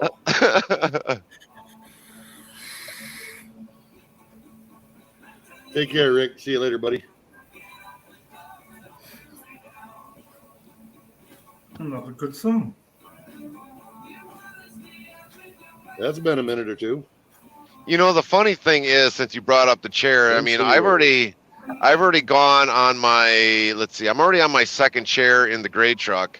I didn't like how that one was, and then I found another chair, and then I sat in that one. I was like, oh, this one fits me just like perfectly. So I basically took the old chair out, replaced it with the other one, and I've actually had this chair in here probably for, 13 years, 12 years. Oh, yeah. No, it's good. You're more than welcome. Yeah. All right, Mrs. T. Yeah, that was an interesting game there, Miss T, the other night, for sure. I had a van that I was driving back and forth while I was doing industrial construction. I'd be driving all over the country. And I finally come across a seat, one of the swivel seats from the back seat of those customized vans. You know, they used to put the water beds in back and shit. Yep. Oh, yeah. And man, that thing was like sitting in like one of the most plushest sofas you ever sat in. I had to watch it when I was driving because you could just snuggle in, sit back, relax, hit the cruise. That's when you need an autopilot. Good night.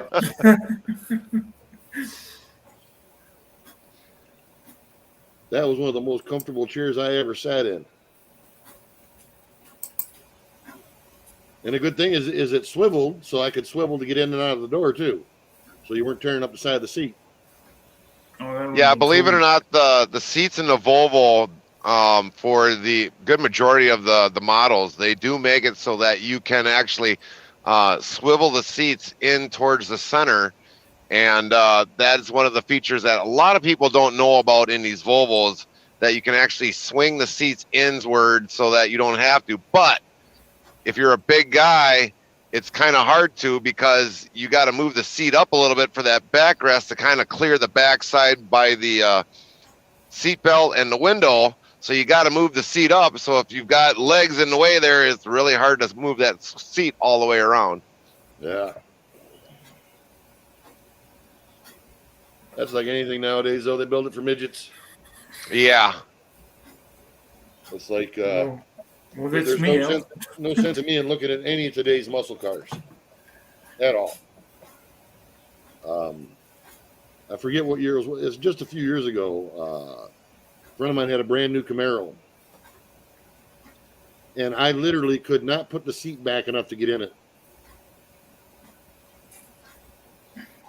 I was like, what the hell good is this thing?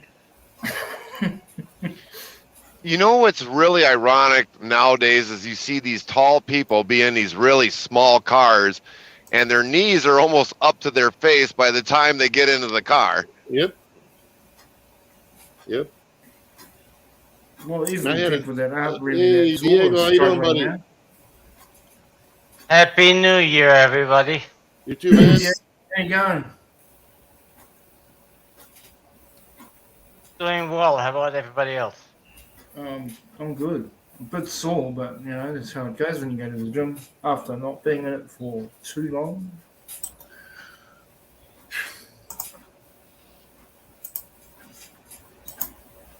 I haven't met the dirt yet, so I'm doing all right. Is Diego having mic problems? Don't know. Am I? Can you not hear me? No, Yeah, we I can hear you. I can't hear him. Oh no, not this again. This happened to you last time. I have no idea what is going on. I made sure I rebooted my phone before I came up here. We the people is an idiot. We shouldn't listen to anything he says, ever. No, we're not trying to mute you, Diego, in any way, shape, or form, if that's what you're trying to imply.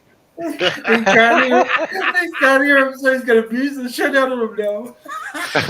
Hey, I gotta make use of it, but I can. Yeah, and I can't hear squat. All right, now I got to use a secondary device just to hear him. Well, then you got something wrong with your shit, buddy. Yeah, I'm going to jump out and I'll come back. All right, you do that. Thanks. That was well played, Diego. Yes, Diego, that was Brilliant. well done. Oh God. There's a short if I've ever seen one. Anybody get a clip You of can't that? hear me? Oh, okay, good. Here we go. Well, this happened once before, and Yep. you know what? I thought I should have made use of it, and I didn't. So here we No, go. you did it because me and Robert were on that particular panel when that was happening. It was funny as hell. You played it well this time, though. Oh yeah, perfect. Brilliant. Didn't even hesitate. Instant. Boom.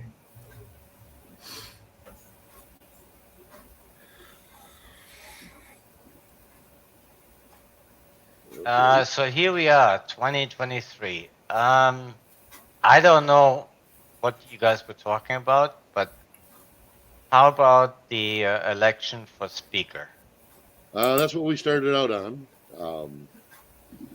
It certainly is revealing to see how many rhinos are in the Republican Party.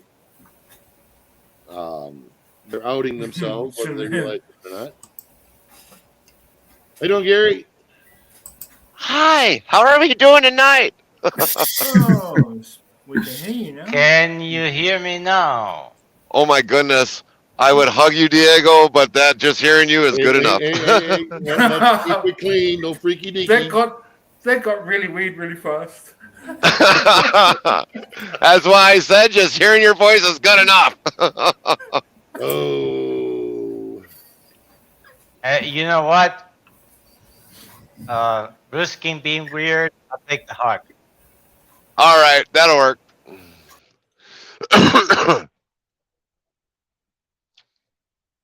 Did we lose a couple people? What the heck? Oh no, I'm just giving you guys some alone time.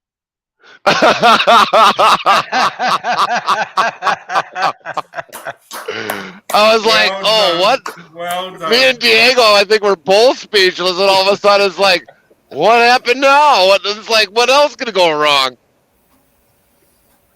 I was like, what? We've been kicked out. You doing, Andy? Hey, Andy.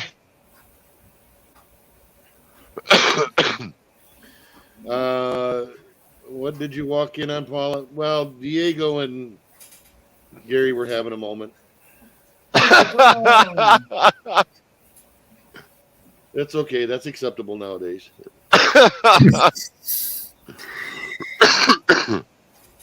I swear you guys are trying to kill me tonight with laughter and everything else tonight.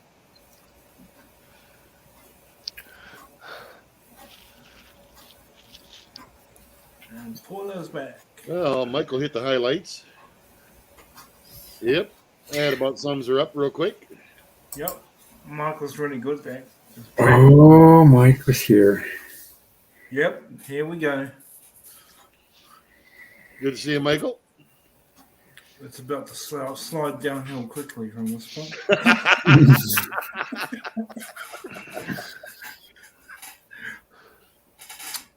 Well, I kind of thought, well, yeah. That's the first time I've had a moment on my panel.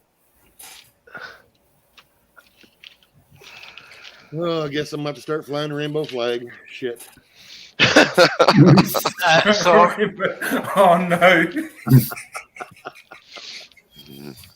Robert, you were telling me about the conversation you had about the election of the speaker. Oh, yeah. How did it end up? They tabled it till tomorrow. They're going to continue on tomorrow at noon. No, that's not what I meant. I know that. Okay, Oh, so how to- let me the let me discussion? just give you my opinion. Okay. McCarthy should nominate Jordan tomorrow, and that'll Yes. be the end of it. Yes, I agree, but it won't happen. Good to see you, Fry. They're using that as a last ditch effort, in my opinion, to keep a trump card behind allowing Trump to run 2024. Because it's really apparent that McCarthy's anti-Trump, so they're just trying to set the stage for everything they can to make sure that the man isn't going to have an avenue, and they're just beating themselves in the face. They're showing their cards, you know. And if a lot of people don't remember, on near January 6th, McCarthy was definitely against him at that time. That would be number 45 of when he was president. Yep. Well, McCarthy was. Look, as far as I see it, McCarthy was probably the single most important reason why a red wave didn't happen. Yes, and also part of it was also the Senate Minority Leader. Yeah, he's not on the ticket, but you're right.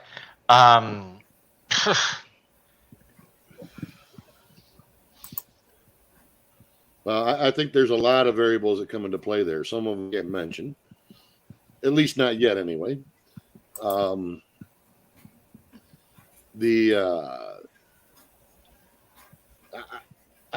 think the whole idea, See you later. when it comes to what's going on now, I'm quite frankly happy with them shooting themselves in the foot because they're outing each other. We now know who the rhinos are, and we know who the actual Republicans are. So, by all means, have at it. And I guess I want to add to Robert's. I don't know how many times in U.S. history for a Congress to vote for a Speaker of the House that ended up taking 4 votes and not coming to a conclusion. Historically speaking, the longest one took 2 months. What Congress was that, Robert? I don't remember. I watched the news clipping on it, and they were talking about that.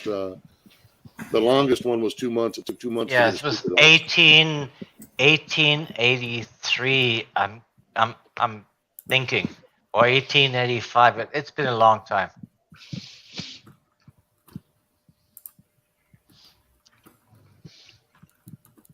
You got a new Zero TV squad right now.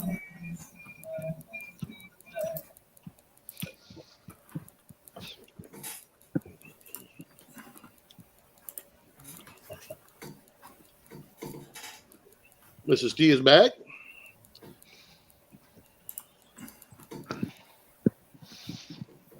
Vic's in the chat. Where? I don't see Vic. Yeah, I don't see him neither. No, I didn't see him. And I don't have any whiskey anymore, so it's not that.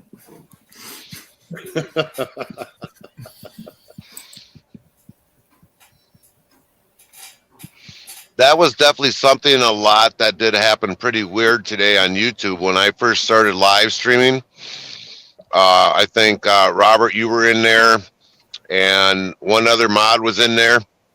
neither one of you had mod wrenches. But you had the blueness of the name, but you didn't have mod wrenches until like a few seconds later. Then all of a sudden they started popping up. Yeah, they're making some different. They're making some changes to the chat code, which is driving people nuts. Vic BC Live, Vic BC Live, Vic BC Live. That'll get them in here. No, it's Rob. Oh, Rob. Oh, Rob. He likes that. He pays well for that. Oh yeah, He pays well for that. Italian Princess said it was Margel that had no mod wrench. Yeah, I could see it. I haven't seen Marja around for a while.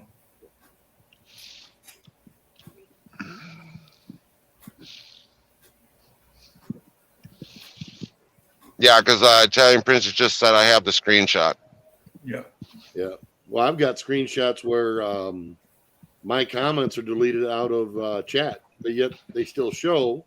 They're just grayed out. See? Say his name 3 times? Wait, where am I? Rob is there in the chat. Did you remember the lingerie there, Rob? Oh, shit. The images in my head go away. Rob looks down. Oh, crap. You ain't in Kansas anymore. Fry just added a good one. Vic, BC Live, how's it hanging?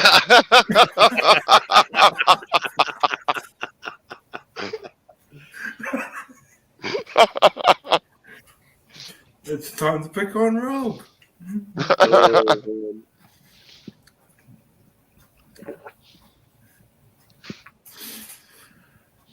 Come on up, Rob. Don't be bashful. Diego doesn't bite much. He only nibbles. Unless you can't hear him. Then he goes full of both barrels. Yeah, boom. You go after my potatoes, I bite.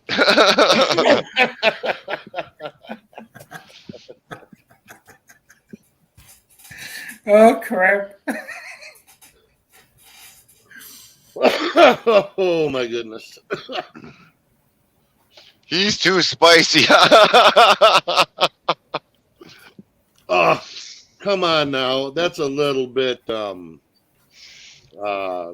vegetableist, whatever you want to call it.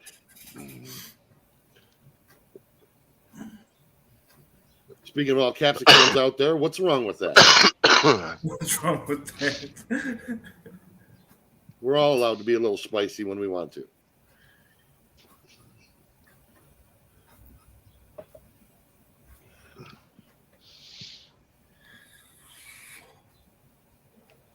Oh, damn. Yeah, because I know earlier today when I was just finishing up my live stream and because I mean it sucked for me with anticipation of what was going on because I couldn't find out, what the vote counts were, all that other stuff. And then finally when I got to my location, I just ended up, taking a secondary device, going to, get the link from somebody, get it up there, and then just, put the mic up to there. And I don't know how actually good the audio was when it was coming through, because I know, Robert, you were hearing it and stuff, but I wanted to know myself what was going on. And I mean, just after I kind of went off stream, then all of a sudden, they ended up came to a conclusion. Then all of a sudden it's like, well, they didn't want a recess. I'm like, what? A recess? No, we pay you idiots to be there. We're not going to sit there and just have you guys not figure this out. We want this now because then we can actually see more of what would be really going on. But now since they adjourned, it's definitely going to be someone's going to be scratching their back just to get more votes so that McCarthy does stay in office. Shania, good to see you. Okay, so you're siding with Diego. His pepper spicier. That's all right. That's okay.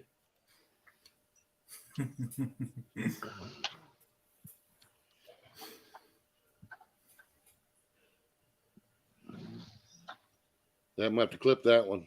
That's going into the archives.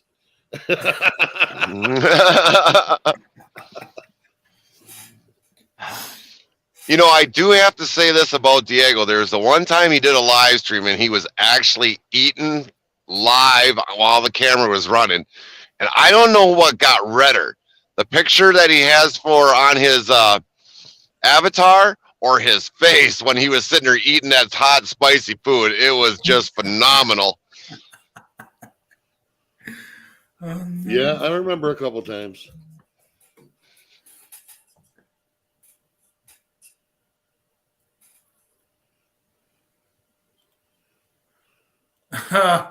Yes, no, I did see that. His eyes were even watering. Yeah, that was for sure. I knew his eyes were watering that He's day. going, oh, this is good.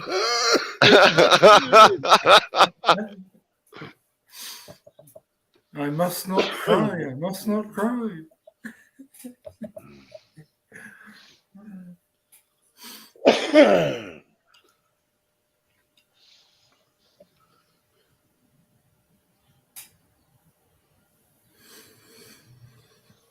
Oh, I remember that very well too, Janice, a couple times.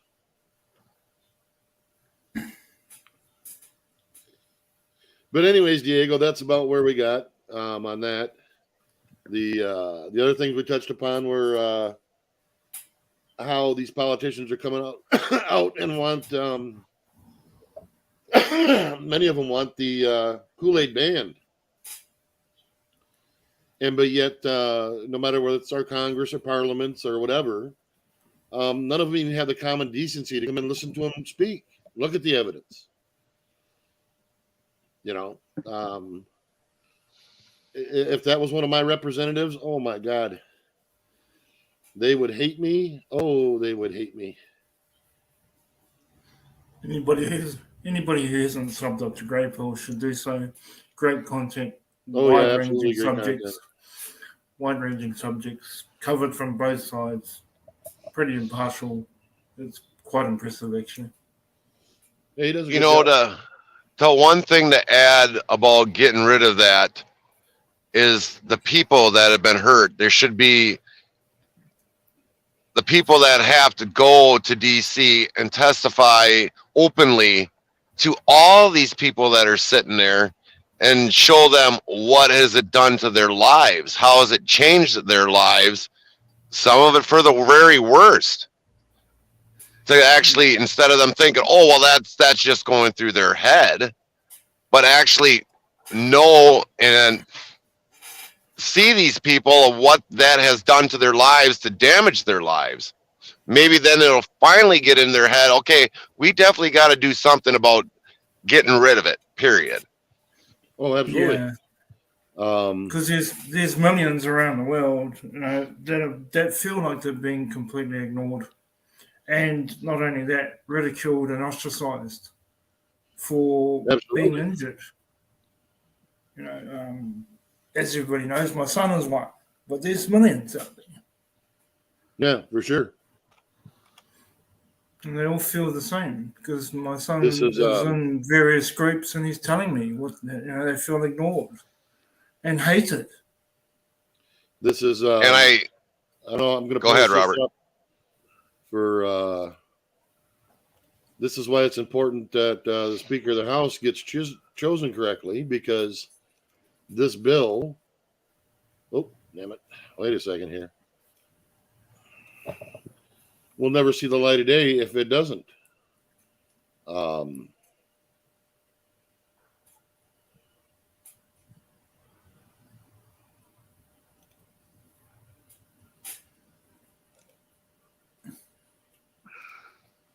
Let's see. Here we go.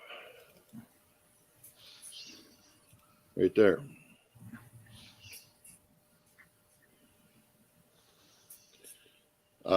And I know, Robert, we've kind of talked a little bit of this, because if the Speaker of the House doesn't go the way it should, it's definitely just another pick up the rug and throw it underneath the rug, and that's all you'll see of it. Oh, absolutely. That's exactly what it is. More of the same. Yeah. Or, as I will put it this way, money talks, bullshit walks. Well, we'll see. We'll see.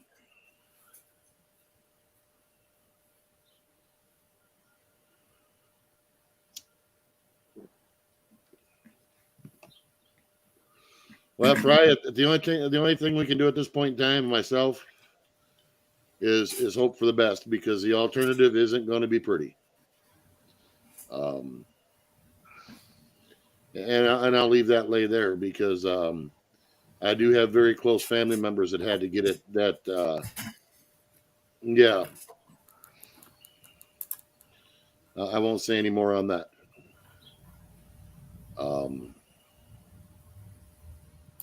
But the Speaker of the House comes up to that stuff right there too. We aren't going to see any movement legislation to hold people accountable, whether it be for the coup or for mandates or for anything. If McCarthy gets in there, it's just they'll just cover everything up. Nothing will ever see the floor. We already know the Senate's going to be a fight, but I don't think that's going to work out quite the way they thought it would. Well, I know, was it a year or two ago? They wanted to push a bill for limitations on how long you can serve, and I heard the bill be called out, but I have never heard it called a vote. Wonder why? Because the Speaker of the House at the time was Nancy Pelosi. Yeah. Yeah. And term limits. That is definitely one seat I think should be rotated. It should not be the same one years upon years end. No, I don't believe it should either. There's no reason in the world for that.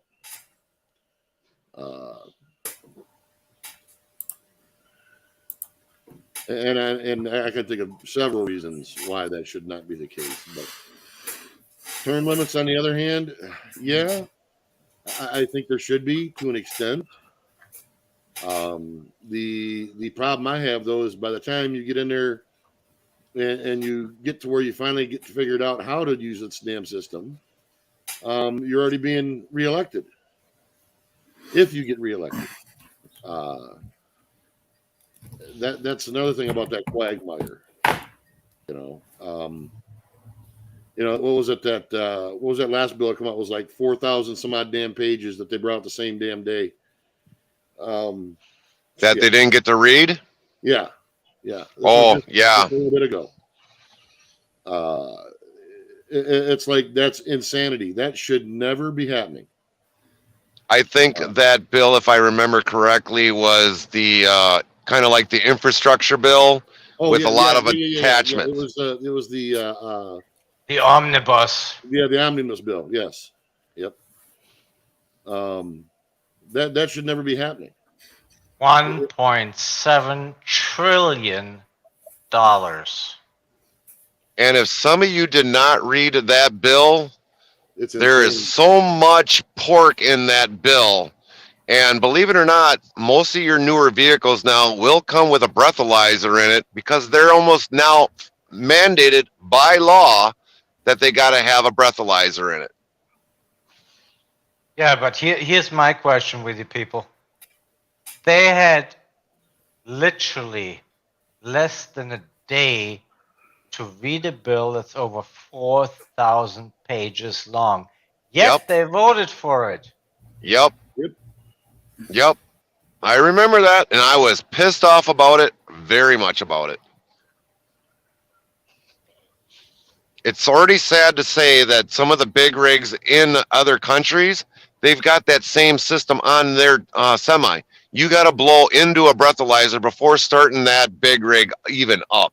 Now imagine, I see it up here in Wisconsin. Get to a traffic light. Next thing you know, you think the vehicle next to you is running. Next thing you know, they're starting it up. It's like, what in the heck is going on with that? And my neighbor, he's got a car similar to that. All of a sudden, he can actually deactivate it, but when all of a sudden the car stops, the car will shut off.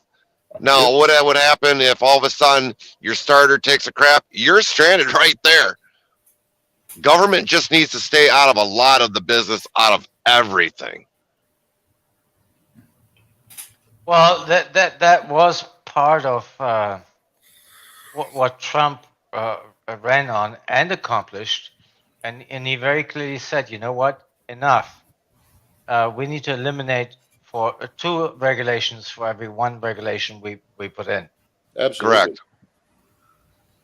And if you do remember, he did a press conference of how much regulation he got rid of. Stacks and stacks and stacks and stacks of paper of the red tape he cut out of a lot of things around this country that helped this country grow a lot quicker in a very short period of time.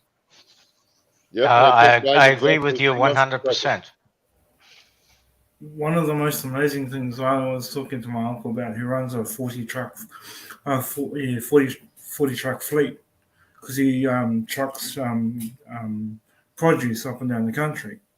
Because over here we don't run e-logs, and they're looking at putting e-logs in, and because of talking to Americans and the good and bad, mainly the bad of e-logs, I was talking to him, and he was like, oh, that can't be right. And I'm like, man, you need to start getting a hold of some of your American trucking connections and have a talk to them, because e-logs aren't a good thing.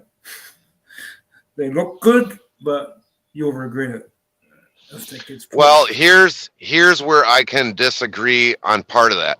Now, I can understand some of the guys, in the trucking industry that have e-logs. I've already been on an AORBD is what they call it at the time before we had to update to the ELD. Now, it was the same running thing. It's just that now with some of the features that are on the ELD, they can better pinpoint things that the driver was doing, sleeper bursts, whether or not he didn't do this or that. So the ELDs now, they do pinpoint a lot more things. But when I had the AORBD system, it was running just the same as a ELD, but the thing that can be very complecting for a lot of these people to move into these electronic devices is planning their trips. When everybody had to be forced to run these ELDs, we seen trucks everywhere, off ramps, along the side of the road. They couldn't figure out how to calculate and properly plan their time. So it was a huge mess around the U.S. that I seen. And for somebody that's already been trained on it for quite a few years, I was already ahead of the game on that, because companies that I was working for, that's what they wanted. And in the other perspective, when I didn't run electronic logging device or AORBD, I would literally cheat my logs, and I was getting to that point. I was almost to the point of where sooner or later I'm going to kill somebody because of keep on running nonstop, 2-3 logbooks at a crack, and keep moving just to make more money. So for an ELD, for me, I'm all for it. I love it. I manage my time pretty good on it. Sometimes it's going to suck, but in the long run, the way they've done the hours of service now since Trump was in office, it has gotten a little bit better. A lot of these newer guys, they'll go out and buy the pre-2003 truck that didn't have all that electronic stuff on the engine. They'll run those old trucks. They want to stay on the logs. But there was a lot of drivers at that time that said, nope, if they're going to mandate ELDs, I'm out of the game. I'm out of the transportation industry. And they basically parked their truck and they left the trucking industry just outright. And that's the way it stood. Yeah.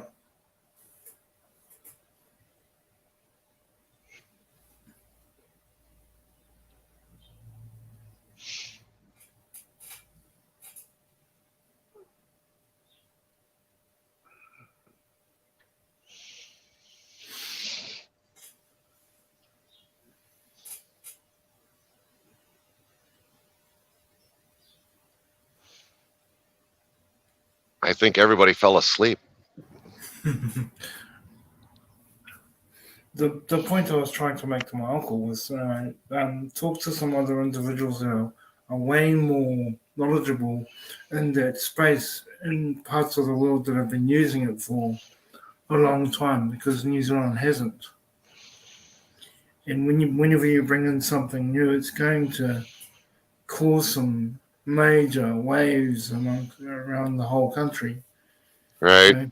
Given that everything, like everywhere else, moves because of trucks. Sorry about that, guys. I was 10-100. All good. Here I Hey, thought Chad. Robert fell asleep.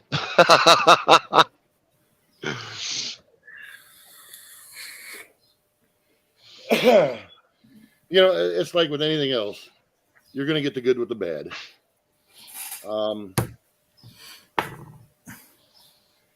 Can that be a good thing? Sure. As long as it levels out everything else. But we all know that eventually that's not going to be the case. It's going to be a way for them to sneak in other stuff that literally you're going to be monitored with every damn thing you do. You know, and as you said with the breathalyzers and all that stuff, which really, if you think about it, shouldn't be a big deal. But in the same token, it shouldn't be there. Right. You know, we live in a country supposedly of laws where you're innocent until proven guilty. Well, if you've got a breathalyzer in your car to start it, you're already guilty before you even committed a crime. Right. And You're that's guilty bullshit. before you even get in the car or the vehicle. It's like, what? You know, that's absolute bullshit. And that's been a slow creep, not just in the trucking industry, but a lot of different industries across the board. But yet, when it comes to industries that are actually detrimental to people's health and are dangerous, they'll turn a blind eye to them. Yep. You know, so and none of that stuff it isn't like that shit's free.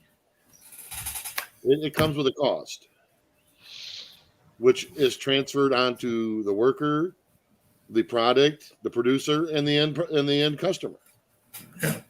So we're doing nothing more than paying for one more way for the government to monitor people. And inflation's already screwed as it is. So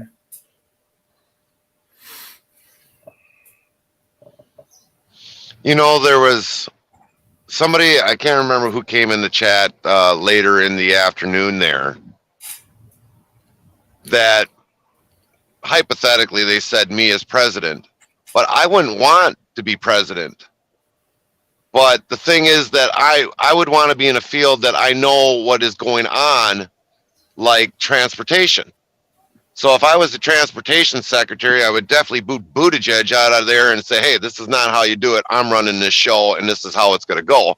But the question is, with the rising emissions happening in California with such a year you cannot have, or older in California, California is going to bring down their own state by not being able to move goods either out of the port. You're going to disrupt the food chain. You're going to disrupt more shortages in the store. And eventually it's going to disrupt those ships that are coming in, so that stuff can get imported into the U.S., which we shouldn't be having the crap here anyway. We should have our own stuff that we should be making and buying instead of relying on another country. But if it was for me as a transportation secretary and California is doing what they're doing, I'd have said, all right, to all the ships that are out in sea, you've got multi-ports around the U.S. You either go there or you stay docked in California, along California's coast, and you're just going to stay there. It's going to cost you money, not the United States, for imports coming into here, because you decided to go to California to unload instead of going to Florida, Virginia, any of those other ports that are up there, Baltimore, Maryland. There's ports all around the U.S. everywhere where they can easily get unloaded just as well instead of just coming out of California. Hey, Brian, Yeah. how you going? I agree with everything you just said with the people. Yes, and a transportation secretary certainly should have the experience to know what the hardships are of actually transporting goods. And yeah, so that is true for every position in government. Because if we look not far long ago, look what happened to the railroad. I mean, the railroad hauls a lot of tonnage that there isn't the drivers anymore to haul that freight by truck because supposedly there's a shortage, and more mandates that they put on the trucking industry makes it more harder for those that are in the railroad industry. Granted, you might not have as many people on a rail car, but for the most part, how many drivers for every container they're hauling on that long line, let's say a 500 length train, double stacked containers, you need quite a few drivers just to move those containers, where the railroad is doing it in one long shot, but they want to strike. But then you got government that intervenes on that and say, oh, no, you can't. They're forcing you to basically suck it up and not be able to have collective bargaining to make a better living, a better wage, or whatever insurances they are seeking. So it definitely forces any union, in my opinion, around the world that's a major contributor to the United States economy, whether if it's military, rail, or the airplane industry, or anything else for that matter. It's basically, nope, suck it up, because we've got this law now in place that you can't do collective bargaining. So there is no striking whatsoever in the U.S. Well, and that shit shouldn't be happening either. If a government can force you to work, that's slavery, period. I don't care what you call it. Yep, that's right. And that flies in the face of collective bargaining and having those. Now, there's pros and cons for both of it. I used to be completely anti-union until I went and worked at a union shop. Boy, did that open my eyeballs. There is no cooperation when it comes between management and the other. None. At least in this place, there wasn't. It was a total shit show, which is just absolutely nuts. I mean, if you want to see the importance of unions, all you have to do is look at the NFL, if anybody's interested. Yep, definitely check the NFL. I mean, how many times have they wanted to strike? Major League Baseball, they wanted to strike. There's quite a few of them that have unions. But like for most unions that I've been in, for companies that I've worked at, it seems like the guy that doesn't do nothing gets away with everything. The guy that's there every day, on time, does his job, he's the one that gets punished.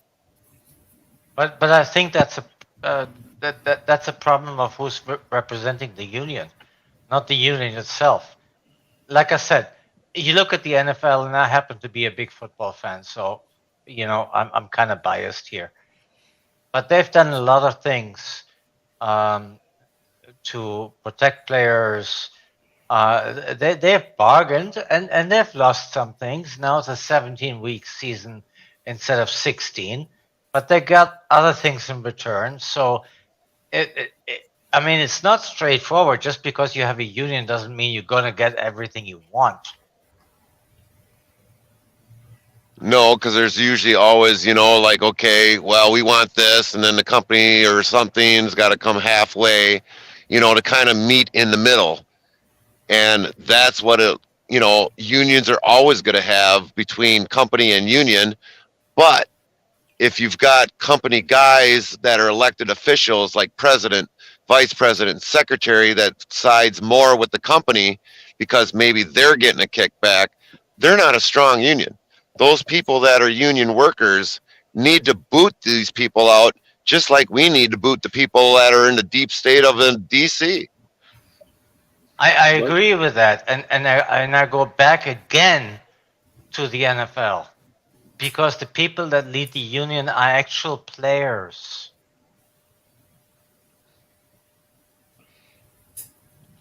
Well, and the other thing is you can't. The NFL is still actually small enough that people can stay informed, whereas you get so much apathy in people when they're working in factories or other jobs and things like that, and they're not informed by what's going on, not even by their own unions, and they end up No, voting in no, people who are the worst. no, Robert, I disagree with that. That's poor leadership. That's all that is. Yes, but how does it end up with poor leadership? Badly, of course. But who selects the leadership? Isn't it the union members? And that's my point, where apathy comes into play. But the one thing I want to add to that a little bit here, if you as a union worker and there is nobody else willing to step up to the plate to be like, let's say, union president, union vice president, secretary, and if it's only the one same guy that's been in there, let's say going 25 years, and he's already in the back pocket of the company, and you don't make that change, that guy is always going to be the one that's going to take over and basically screw over the rest of his fellow workers. That's normally what always happens, Diego. Okay, fair enough. I get your point, but whose fault is that?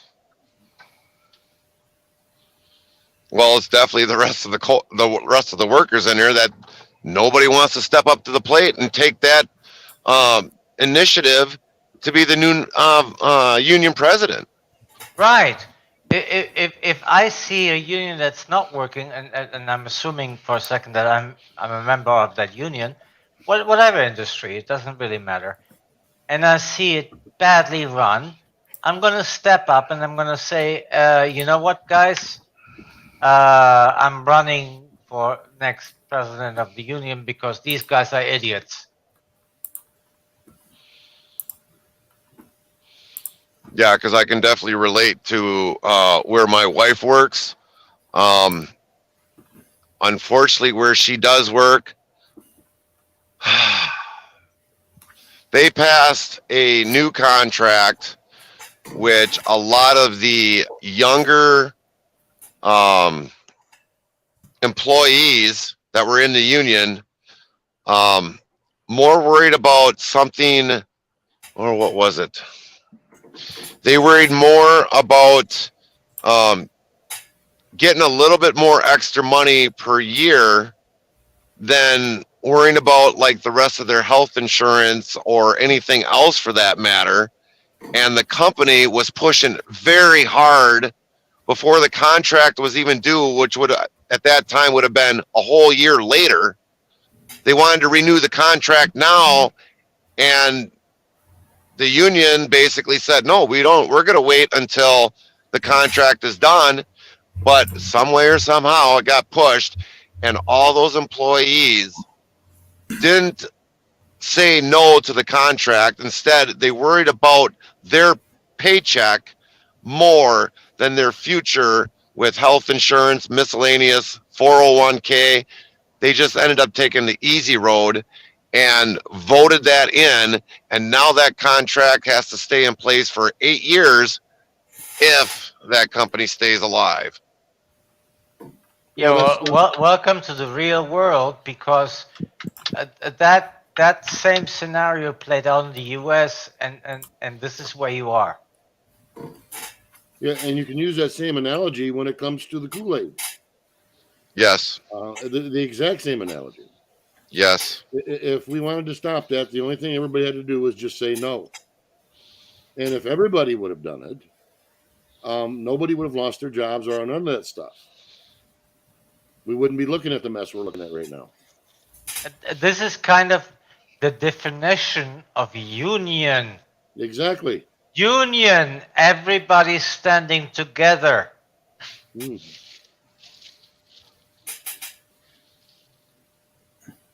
That's the problem. Yep. I was And just about people to have say been that. told. Go ahead, Drip. That's what I was just going to say. There's the problem. There's so much dissension amongst communities, groups, countries. Everything is dissension everywhere.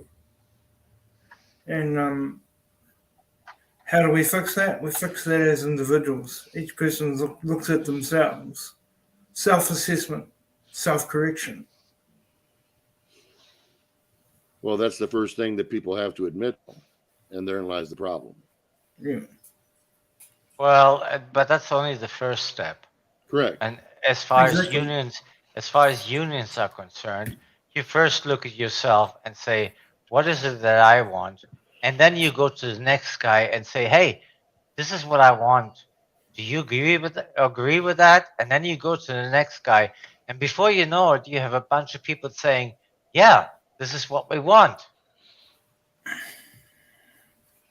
I will say something else that's played into that is the idea of debt being a good thing. It used to be the people that saved their money and were responsible with their money reaped the benefits of that. Now it's actually looking like you're better off to be asshole deep in debt and not give a shit about anything. Yep. There's actual there's actual business models built on that, solely built on that principle. Yeah. It does you absolutely no good to keep money in the bank in a savings account. None. The idea of saving for something is a foreign idea to people nowadays. The whole I gotta have it now.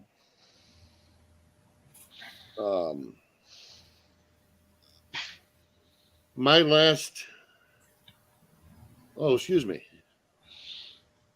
5 vehicles I bought, to include a $21,000 motorcycle, were all paid for in cash. I financed absolutely nothing, but I learned hard early in my life. When I lost my job and everything went to shit, and I lost everything I had. I had the nice house, I had the boat, I had the nice 4x4 and the nice car for the wife and all that shit. Yeah, I was asshole deep in debt too.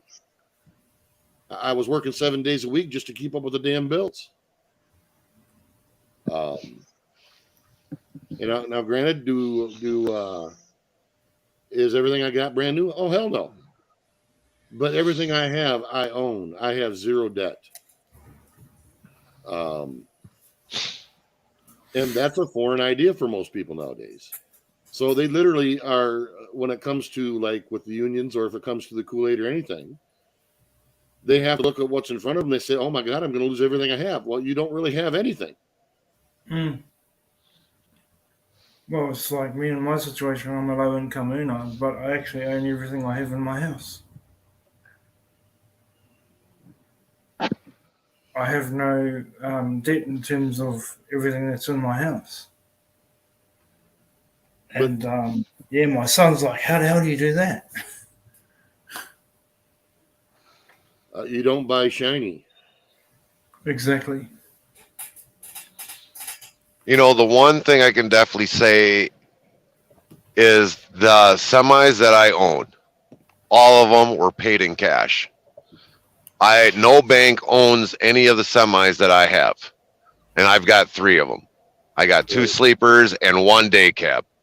The only thing I got to worry about is the upkeep and whatever big expenses come across. And trust me, I've had a lot of them.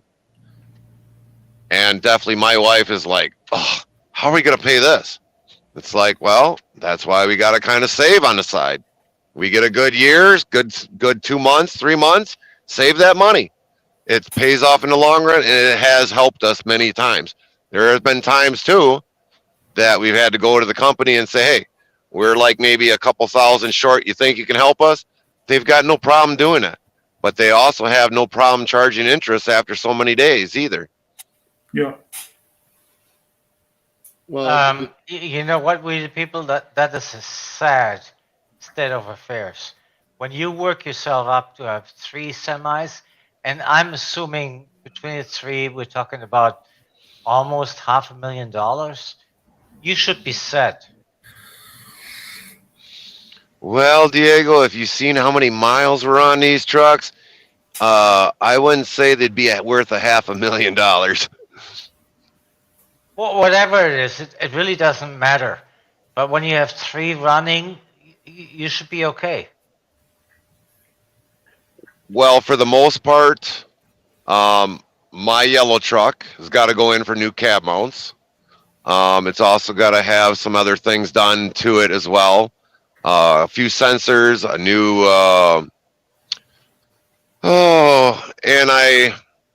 lock sensor. There's a coolant leak in the back of the engine. By the time it's done, it's going to be about $2,000. No problem. We can pay that. No problem. Now, my other truck here that I'm currently in, because this one is being used now as a backup, this one's got to go in for a fuel actuator, and definitely a few other things. So I always have repair costs one way or the other, but as long as I'm still making money using the other truck, the third truck is sitting in a storage unit. It's been sitting there a good 5-6 years, wanting to redo it.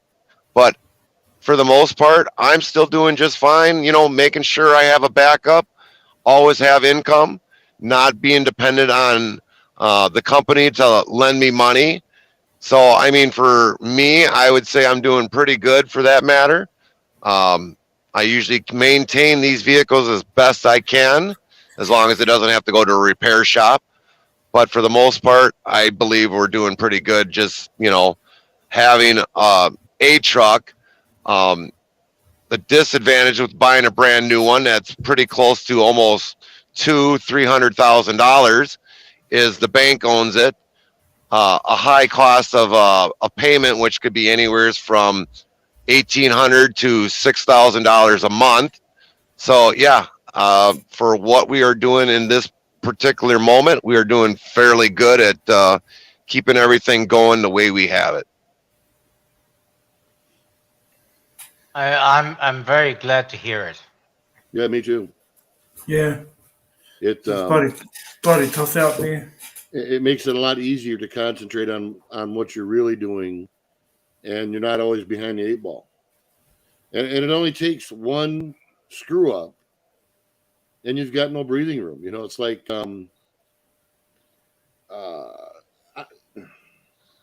I have access to a fair amount of cash at my home.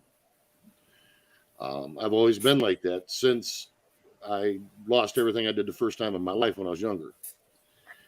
And when I hear on TV that many people can't even come up with $500 cash, and was it 80% of the population couldn't come up with $1,000 cash if they had to? 80% of the population. And $1,000 to some people seems like a lot of money, but it's nothing. It doesn't get you far at all these days. No, it doesn't. But it like with the wife, when she took off, she could have worked over the holidays and made some damn good money had she worked. But as I told her, I says, if you want to work, work. If you don't, we're fine. We're not gonna die without that, triple time money, because truthfully, all you can do is just pay more taxes. So in that case, or like, she needs new tires on her car. Well, boom, go get them fixed. You're not running around waiting or putting them on a credit card where you're paying interest on money you've already paid for. And then that money gets put back in time, back into our slush fund, as we call it. It's like, and most people don't have that ability, and that is one of the reasons why they've gotten away with what they have in the past 2 years. Because people have, if you can't go, in my opinion, 3 months without a job, without any income, you got a problem. Because 3 months is nothing in this day and age. But everybody's got to have the new TV. They got to have the new shiny thing. Or I've got to pay a little extra on this truck or this car. I got to have a brand new one next year or whatever. That's the wrong mindset. But try to get that point across to people. And it become readily apparent over the past 3 years. Because they'd have never gotten away with what they did if many people weren't in that situation. Yeah. And see, the one thing like $1,000, I mean, easily $1,000 when fuel was at $6.50 a gallon. Yep. You would easily almost spend $1,000 filling up 300 gallons if they didn't cap off of how much fuel you could actually get. And at one point in time, I mean, I was only able to get 150 gallons. Yeah. And the pump would shut off, and you nearly paid $1,000. Yep. And that's Wait, insane. wait, with the people, they would limit you to the amount of fuel you could actually purchase? Yep. Where BZ was, they didn't even have any diesel. They Yep. were out for many weeks at a time. You know, Because if you remember when they were saying they were having a fuel shortage, that's because our idiot over there in Washington decided to start using up the reserves. well, and he shut down all the production here in the States. Yes. That was the biggest part of it. That's one thing I can say. I will be more. I'd be like a giddy little schoolgirl to see that son of a bitch gone. You In know, what world does it make sense? There's just no logic involved in that. well, there's no. Well, logic. that could push into electric vehicles, create a shortage of fuel, make you have to go buy an electric vehicle. Yeah, yeah. Set up the environment and then push everybody one way. Yeah, right. Yep. Yeah, I tell you, I'll tell you there. I feel sorry for you guys in Canada because you're getting it shoved right up there as dry and hard as it is. And same situation here. Same situation here in New Zealand as Canada. Oh yeah, It's absolutely. fucking nuts. You know, like people are literally working, and then by the time they get their weekly pay, most of it's going on rent and fuel. Yep. And you got full-time working families that are literally starving with full-time jobs. And to add to that, with people that having to work more jobs, think of the trucking industry with that high cost of fuel. And there's a fuel surcharge on every load, from whether it goes from the shipper to the receiver. Or let's say they reject the load. There's a fuel surcharge. That cost gets added to everything that you buy in the store. Everything. It don't matter if it's that TV. Doesn't matter what it is. If it's hauled by a truck, there's a fuel surcharge on it. A lot of these drivers out here are not getting that fuel surcharge. So a lot of these guys that are dealing with brokers, they're going broke. They can't do that. Luckily for me, I am getting a fuel surcharge from where I'm leased onto. That's the only thing keeping me afloat. If I didn't get that fuel surcharge, I would have had to close doors probably maybe 6 months ago. It's always amazed me watching my uncle deal with all the overheads of running his transport company for produce all over the country. It's crazy. And just the amount of stress that he deals with daily. It's just, does my head in. But everything that is costing so high right now, with everything between fuel, food, whatever else it might be. I mean, for us, a dozen of eggs, I think, is like $5.50 in our store. They're never supposed to be that high. And we don't pay a tax for dairy in our state because we are the dairy state. So milk, cheese, eggs, butter, there's not supposed to be no tax on it. But the cost of inflation is on that price of that items.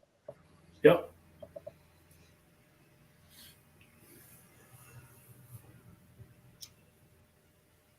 So as a result, people are expected to live on less food and function.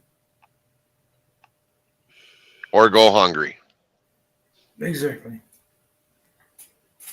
But yet corporate profits through that whole thing were at all-time high records.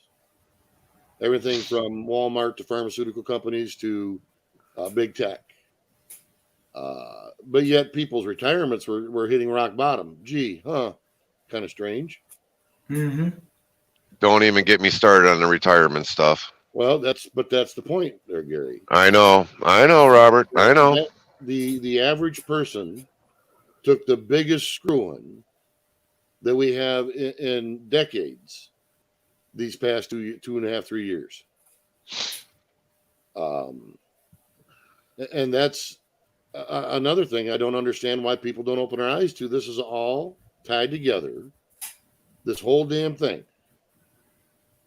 You know, and I'm going to ask this question in a way because I've thought about this, and it's not beyond the realm of possibility.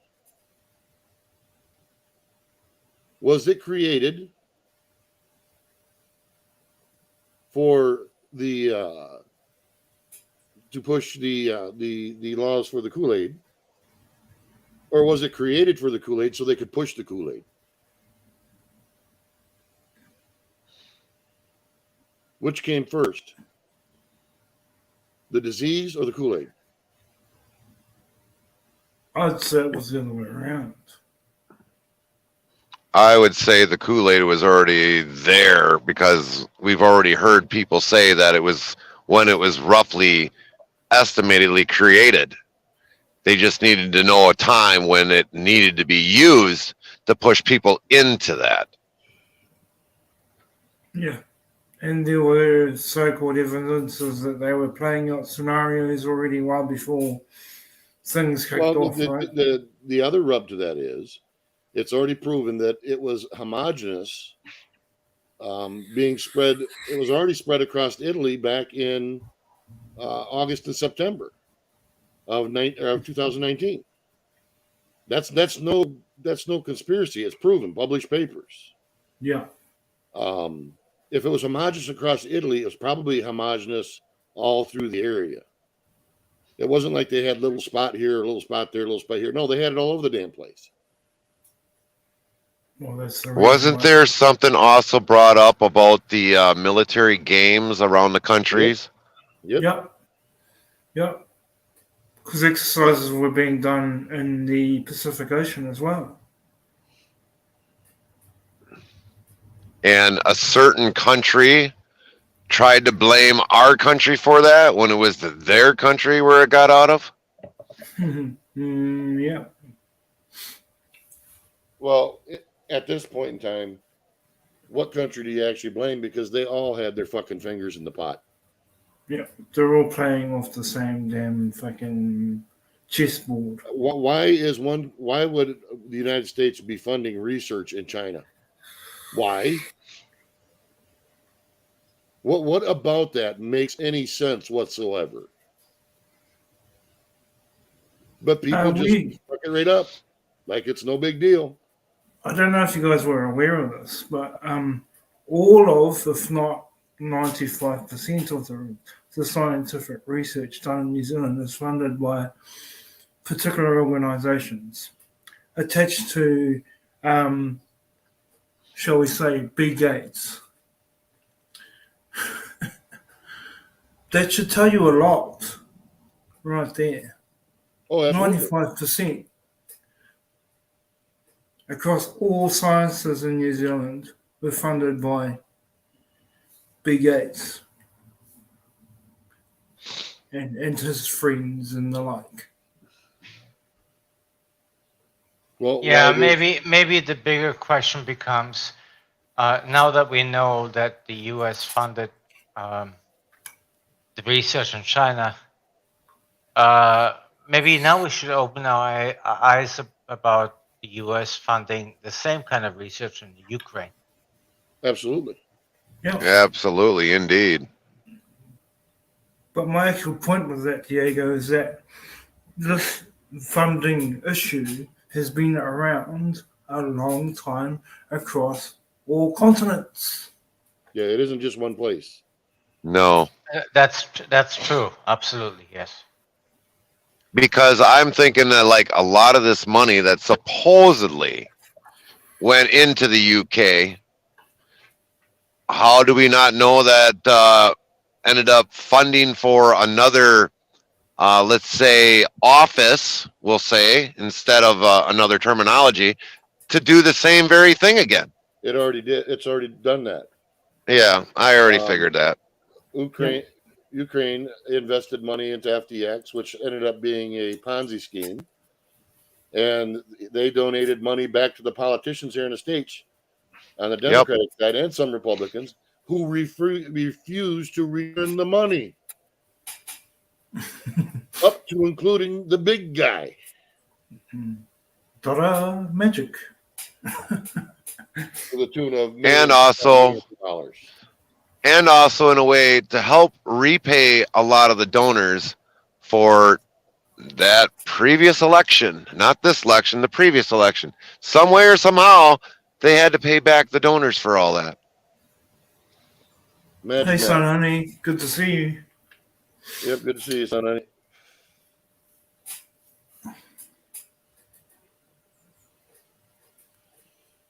You know,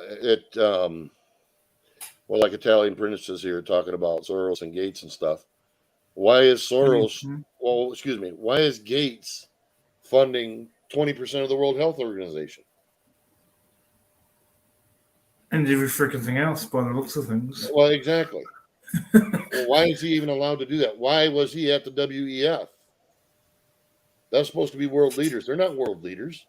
They lead nothing. Last I knew, he was just a computer geek. Why didn't he just stay a computer geek? Well, truthfully, he really isn't even that, Gary. Yeah, I know. It was somebody else that created it to help his wealth. Yes. Somebody else created MS-DOS, not him. Yep. And to be honest, DOS isn't really that great when you're looking at. Well, but no, he was good at marketing, and he managed to screw Apple over by taking their ideas for Windows. Yep. You know, that's no big secret. No. But yet people worship the ground he walked on because he made billions of dollars off screwing other people. You know, that's there was somebody said, if you rob a bank, you're going to go to jail for life. If you rob a country, they'll put you on a pedestal and give you the Nobel Peace Prize. And that's so true.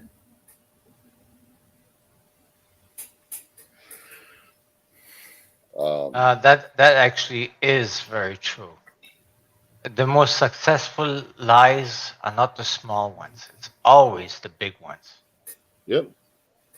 Yeah, because no one wants to believe that it's happening because it's so damn big.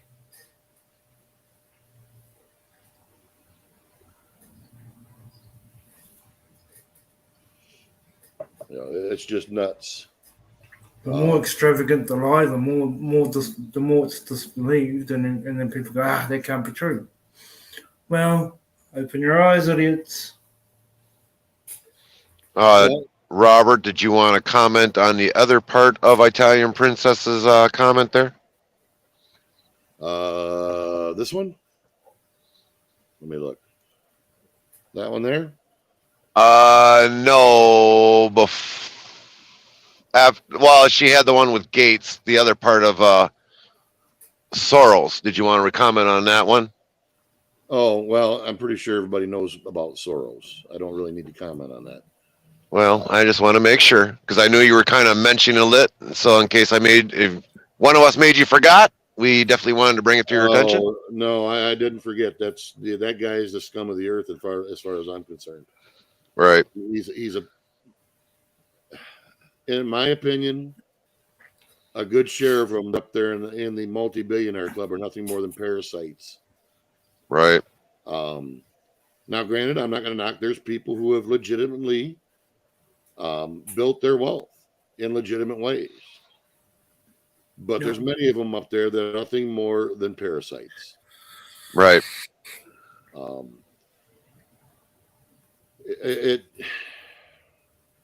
That's another problem with our system when it comes to our social system. And social, I mean as in human to human. I'm Yeah. not speaking as of handouts in government. When there was a very good book I read. I think it was written in the early 1900s, like 1902, somewhere around there. I believe it was called Chicken Yard. I think I read that book.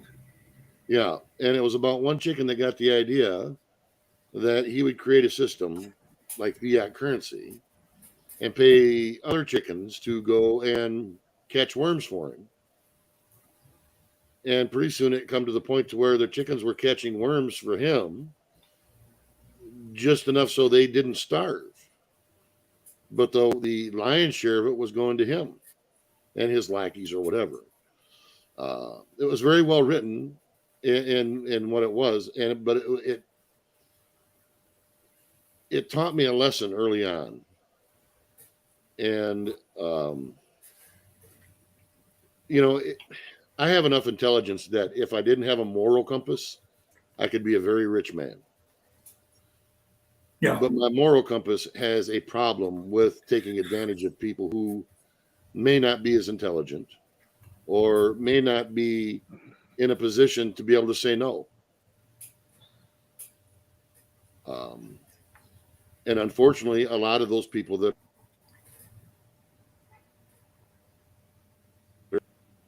whether you want to call them sociopaths or narcissists or whatever you want to call them, they feel they deserve that to rule,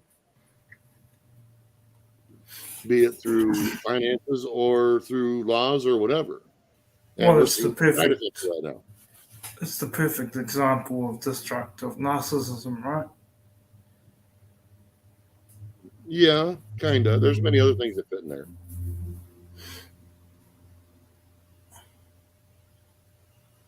Yeah, you're very there. There's the other thing too. People in those positions,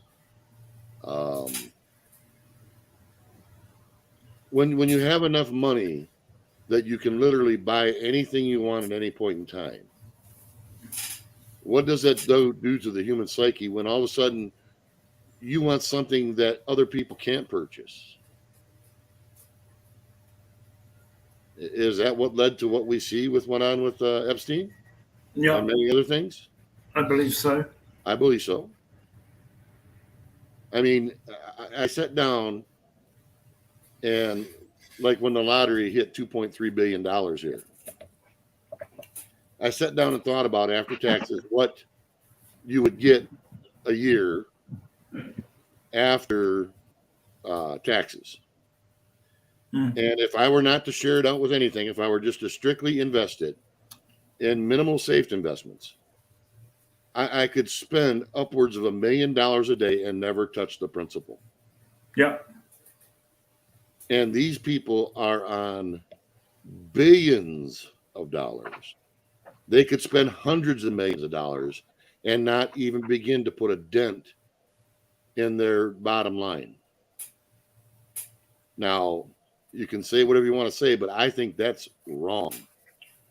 Yeah. Well, you know what they say about Bill Gates. If he drops $100 bill on the ground, it's not worth his time to pick it up. No. No.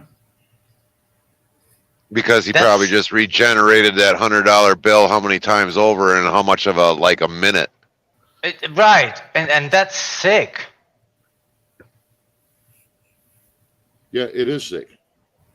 Well, it's just like when there was a CEO over in Washington back when all the BLM and Antifa protests were going on because they were, bitching about $15 an hour a minimum wage. And what cracked me up about that is the CEO they had come in from the company was being paid the equivalent of like $2,300 an hour compared to his employees wanting $15 an hour.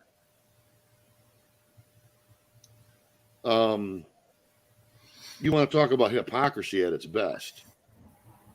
What makes what that guy does any more worth than what the person's pushing a broom or digging a ditch? To me, the person pushing the broom and digging the ditch is actually worth more.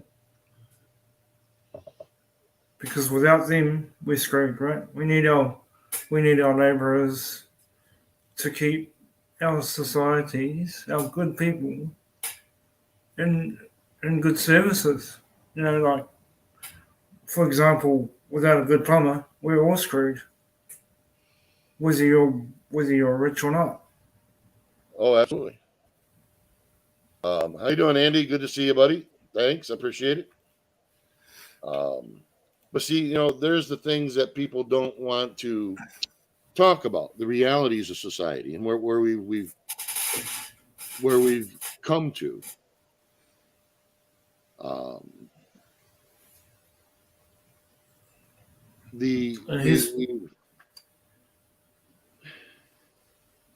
We've allowed companies to build their wealth upon stock markets, playing with the lower classes' money in the hopes that they might have enough money at the end of their life to live somewhat comfortably. We've been sold that bag of bullshit. Now, I'm not to say that you can't make money in the stock market, because you certainly can. But it isn't the little guys that are making the lion's share. Exactly. And that's why I personally, when the garbage man comes and picks up my rubbish, I shake his hand. Because without him, I would get sick. Right? We all would.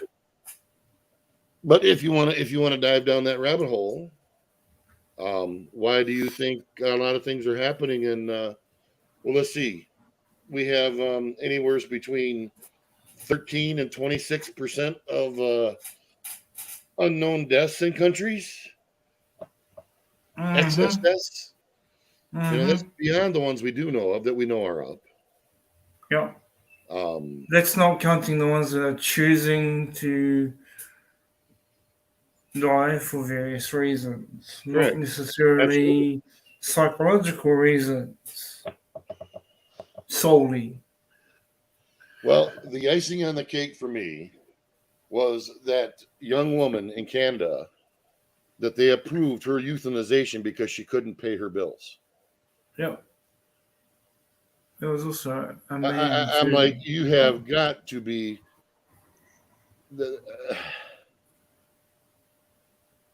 is that the kind of world we want? No, but it appears to be the kind of world we have.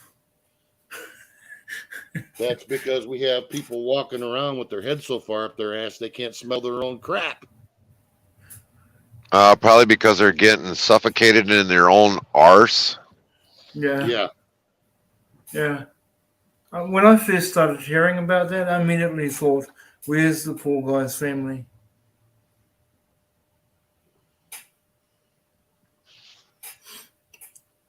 And I immediately thought that.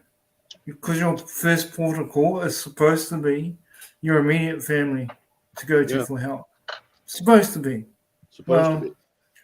I'm a perfect example, like many, where that doesn't happen so easily. No, I'm the same way. I have a very limited number of friends. And we all are, even though we aren't direct family, we are direct family because we all, if I walked up to one of them and said, hey, I need $5,000. I don't know when I can pay you back. There'd be no questions asked. They'd say, all right, either I can get it out of the safe or we can go to the bank. What do you want to do? Yeah, sorry, brother. I don't have $5,000 to give you. Well, no, but what I'm saying is, that's the type of people that a few of my close friends are, because we're all very much of the same mindset. Yep. Now there might be times, like you said, hey, maybe I don't have $5,000, but if I do, hey, by all means, there you go, buddy. You know, and I actually, I think most people have less than 3 friends, true friends. Maybe they have 3 or 4. Yeah. And I think they should count themselves lucky if they have them. And I Yeah. understand Oh, exactly absolutely. what you say, Robert, because the few friends I have will get up at 3 a.m. and help me when I need it, and they know I will do the same. Yeah, Yep. exactly. It's that mutual respect, you know. Oh yeah, for sure. You know, it's like this winter, this past winter, my truck nosedived down into a ditch and I couldn't get it out. And it was 2:30 in the morning. We were out plowing. So call him up, said, hey, I'm stuck on such and such a road, which is a good 35 minutes away from where he was at. He's all right. He's I'll be there in a few. No questions asked. Yep. You know, that's like any of our wives or anything. We know, they know that if there's an emergency and you can't get a hold of your old man, these are the people you call. And the same thing goes for him. You know, he calls me up and says, hey, I'm down in Detroit and my truck just took a shit and we don't know why. He says, can you go over and grab the trailer and come get me? Yep, I'll be down there just as soon as I can. Well, yeah. Yeah, and the people that keep claiming that they have like 300 or 400 friends on No. Facebook, go away. Yeah. Yeah. No. I would have to say, you know, to add to this, you know, people that I thought were my friends, when they needed help, I would be there. But then when I would need the help, then there's like nobody there. Yeah, it's crickets. So, yes, definitely crickets. And I've always had to be self-sufficient on myself, either get the tooling to help me do a job or something else. But, you know, after sitting there thinking about this whole conversation, I'm sitting there thinking, it's like, who are my really true friends? The only one that I can say is truly my friend is my wife. My wife is willing to help me any way, any shape or form. And I try to do the same back to her because I don't know who I could really trust to be there to help me otherwise. So, yeah, you got to really sit there and think about it. You know, like Diego said, somebody that's got 400 friends on Facebook, how many of them are actually there to help you when you need it? Probably zero of them. Right. Yeah. Well, And then you know, do get the rare situations where you do build such a friendship online that if the person did call, you would help them. But that's pretty rare. And I know in my case, I've got maybe 3, just like what Diego said, that I could call. I got stuck in Wellington City, which is 6 hours away from here. And one of my children ran into trouble up here. I made one phone call. Another friend from way up the other end of the country in Auckland drove all the way down to Wellington to pick me up and bring me all the way back. No questions asked. yeah. I'm we the people. I'm sad to hear that you don't have at least 2 or 3. I can honestly, if I count them, I have 3 people outside of my family, of course, where I could make a call and I would get what I need, Yeah. whatever that may be. Right. But maybe that's because I'm a lot older than you, so there's hope for you yet. Well, the thing that I've always remembered, Diego, and this is probably why I'm always working all the time, because I can't depend on anybody to get something done. Granted, you know, when my boys get older, you know, maybe they might learn that and say, hey, help your family out. And if you got really good, true friends, stick with them. If they just, you know, end up turning around on you and say, oh, well, I'm not going to do that, but you did that for them. Well, needless to say, I guess they're not really your friends. But for me, I mean, it's basically always been self-sufficient on myself, because it's not going to get done if I just sit around and do nothing and wait for somebody to come. You're going to get halfway done, a quarter way done just by starting it. And if I got to get my hands dirty, I've got no problem with that. If I got to go help out somebody and I don't get the favor in return, well, you know, at least I was the better person to go over there and help them out. But it does happen. People, some have many of friends that are really true friends, and there's some people that just maybe not have one friend know what that they need there. Well, there's the old story about lending somebody $10 and you don't get it back. And the truth of that is it's the best $10 you ever spend because you know Right. exactly where you stand. Now, Right. when it comes to true friends, it's kind of a little harder because you won't know until the shit hits the fan. We're not talking about asking for a favor that helps your daily life. We're talking about saying, "Hey, I'm really in a bind here," You're right in this and shit. and you know, and that's when you know when your true friends are. I've always believed, and I will believe to the end of my days that you probably won't have more than a handful. And if you have a handful, man, you're lucky. Yeah. Like I said, I have 3, and I feel extremely blessed. Yeah, I hear you. I hear you. That's and those are the types of people that you know, that doesn't happen overnight. No. No. No, it don't. No, it does not. And my 3 friends have, well, actually, all 3 of them have worked with me for over 10 years. And, well, Yeah, there you go.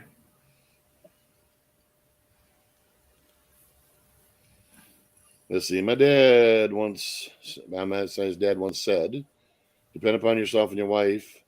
I can count on my brothers-in-laws for sure, and we have helped them expecting nothing in return." Yeah, Yeah. sure, absolutely. Yeah, I have the same principle. If I help somebody, it's because I want to help them, not because I want something from them. Right. correct. And that is the true definition of friendship. You are in trouble, I'm there. What for? What do you mean, what for? You're in trouble. Yeah, it's that simple. Well, and sometimes it's the littlest of shit that can make the biggest of differences. And sometimes it's some big shit that can make some big differences too, depending on what's going on. But People freak out at me, for example. I'll hear about a need in terms of computer, and I'll walk in there, and it might be an old lady, right? And I'll walk in there, and I'll fix their computer, and then I'll just turn around and walk out. And they'll go, "Oh, how much you want?" I'm like, "Don't worry about it. It's fine." I could see the need was great. Family really needed this done for a number of reasons, and I felt that it was right to just do it and walk out the door. There's plenty of times with there's a lot of times with people that depend on me to plow driveways. And a lot of them always ask me, "Well, how much I owe you?" I was like, "Nope, nothing." I hurry up and leave out of the driveway so they can't even give me any money. Yeah. And then those same good people, I get home and the bloody people have put an envelope in my mailbox with bloody money in it with no name. So I don't know where the hell it's come from. And I'm like, "Oh, well, take the blessing." I usually give it away. And there's with the people that and therein lies the problem. And it can be very frustrating if you do a lot of good things for people and you get nothing in return. It's just the way that goes. The more you do it, the more you will find people that will actually reciprocate. So, But it's funny because I'm going to add to little Diego's statement there. There was I've been doing this one lady's driveway for probably 3 years. plowed her driveway, never asked for money. She's very good friends with my mom. And next thing you know, I don't know, she gave the money, she gave a gift card to my mom. And all of a sudden, my mom was going to go out that night and she handed me this envelope. I'm like, what's this for? She's like, oh, this is from that one lady that you do the driveway. I'm like, I told her I don't ever want any money. She's like, well, we're going out tonight. I was like, well, here, take the money, pay for the pizza with it. She just basically paid for her own pizza. I don't want it. I don't want to even see it. Yeah. But I do a lot of things out of the kindness of my heart. And yeah, there's times that, you know, if somebody needs money, whether, you know, if we're into a store and somebody can't afford to pay something or they're having a hard time to pay something, you know, I'm gladly just to give it out.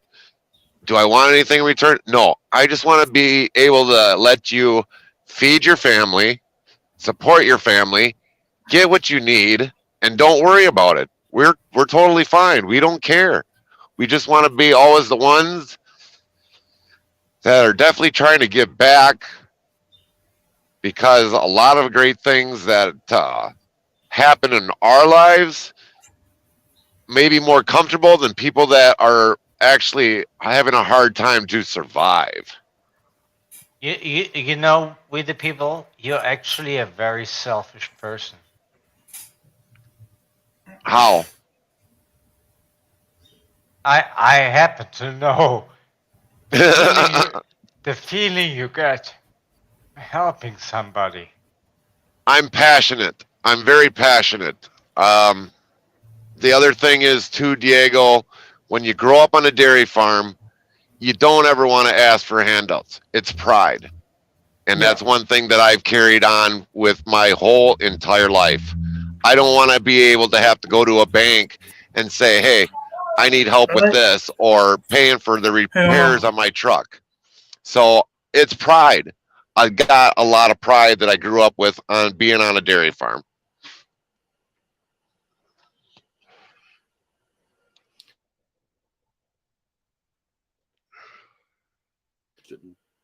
And this is a very good indicator of how those up above don't want people thinking as we do.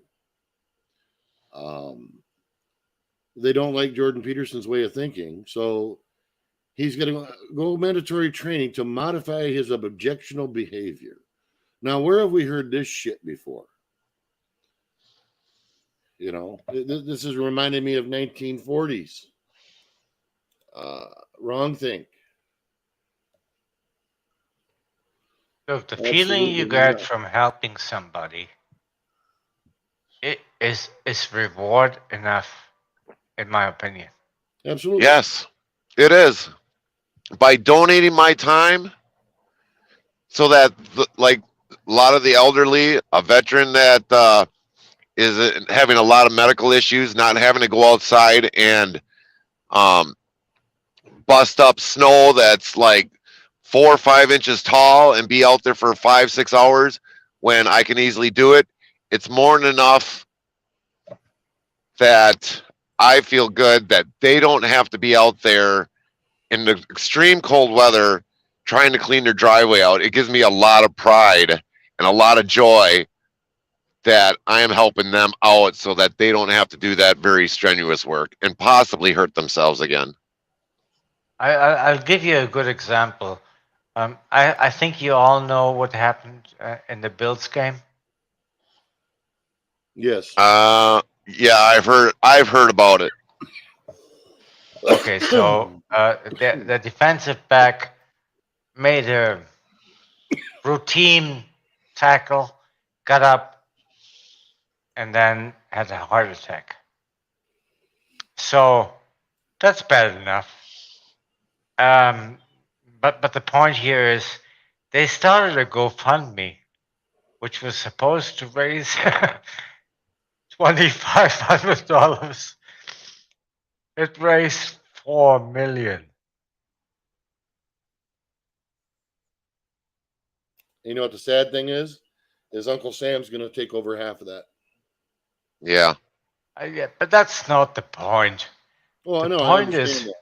when shit hits the fan, we do have the ability to come together.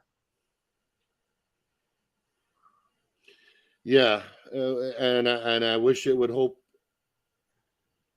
and happen a lot sooner because we really need that right now. Um, The whole country needs to really come together and put differences aside it and think isn't just about the their whole future. country, Gary. It's a whole damn planet. Yeah. Yeah. Right now, we're looking at the actual working class across the planet are up against the upper 0.0001% and how they want to shape the world to the future. And it isn't to the benefit of the people. That's readily obvious. 15-minute cities. You'll own nothing and be happy about it. Mandatory Kool-Aids that, let's see, may or may not be taking down the young and healthy.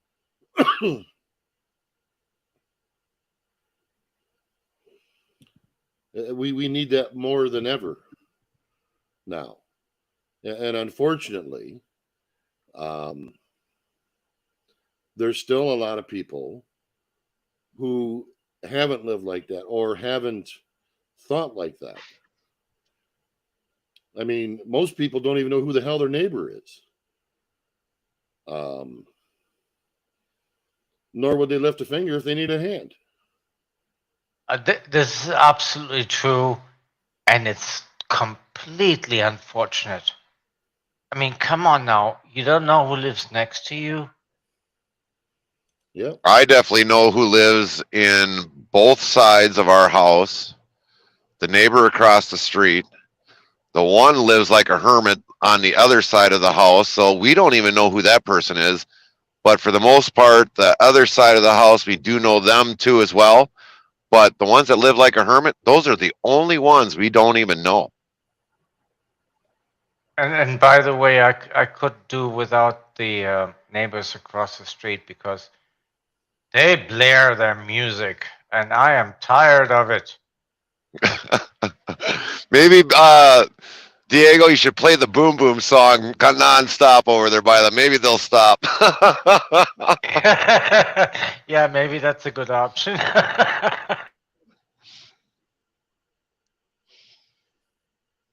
Oh no, I know something better. I just play Baby Shark. Oh no! Oh, Don't yeah. let me hear that. I don't. That'll get No, stuck in my mind for 6 months again. No, no, no, no, no, no, no, no.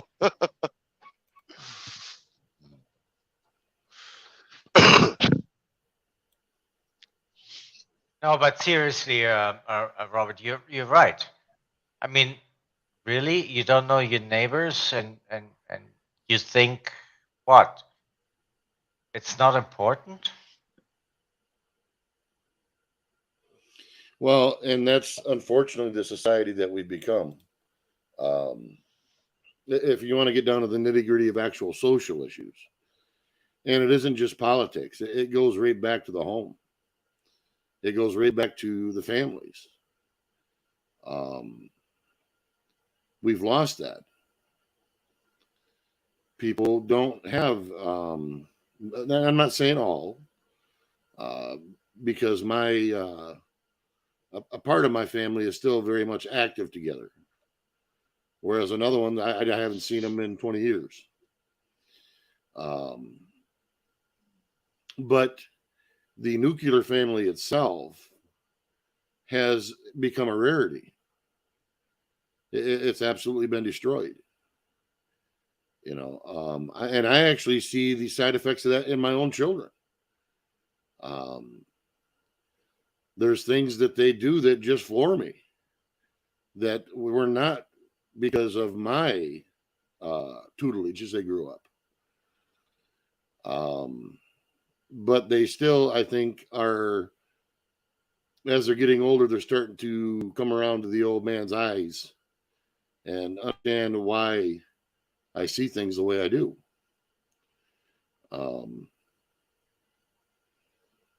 But that is the exception anymore, not the rule. Well, we Okay, so well, from personal experience, I tend to, and I am becoming more of my father than I would like to be. Now, is that from necessity or is it because it's the right choice? Yeah, that's a really good question. I think it becomes a matter of perspective, and I think I understand his perspective more than I ever did. Yeah. I myself personally, I grew up without one, and I wished I would have had one like myself. Um, because maybe things would have been not that I have a problem with where I'm at now in life. I'm very happy with that. But there's so many other things I think I could have done had I had the right direction when I was younger. Um, because I don't think people understand how much that affects a child. When you have no direction or you have directions given by people who are absolute pieces of shit. Are you saying, like, Robert, because you didn't have a father, you didn't have better direction? Well, as they say, hindsight's 2020. Okay. Luckily for me, I didn't turn out the way that was predicted because of my background and where I come from. Most likely, had I followed the path of many of my other uh, members of the little group, I'd have probably been in prison. Whereas I learned, well, I shouldn't say, I taught myself that it isn't what's done to me that determines who I am. I determine who I am. And that saved my life, believe it or not, as a young child. But had some guidance when I was younger, there's many other things I may have done in life. Not that I regret those things that I didn't do, but there's no guidance there. And I look and see all around us how, it's like me and Paula being together for 30 plus years.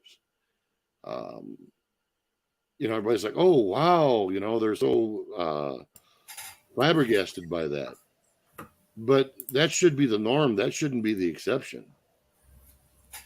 I agree. That should be the norm. Yeah, because I know statistically wise that a lot of kids that don't have their fathers in their lives, either because maybe divorce or the father ran off or could have possibly passed away.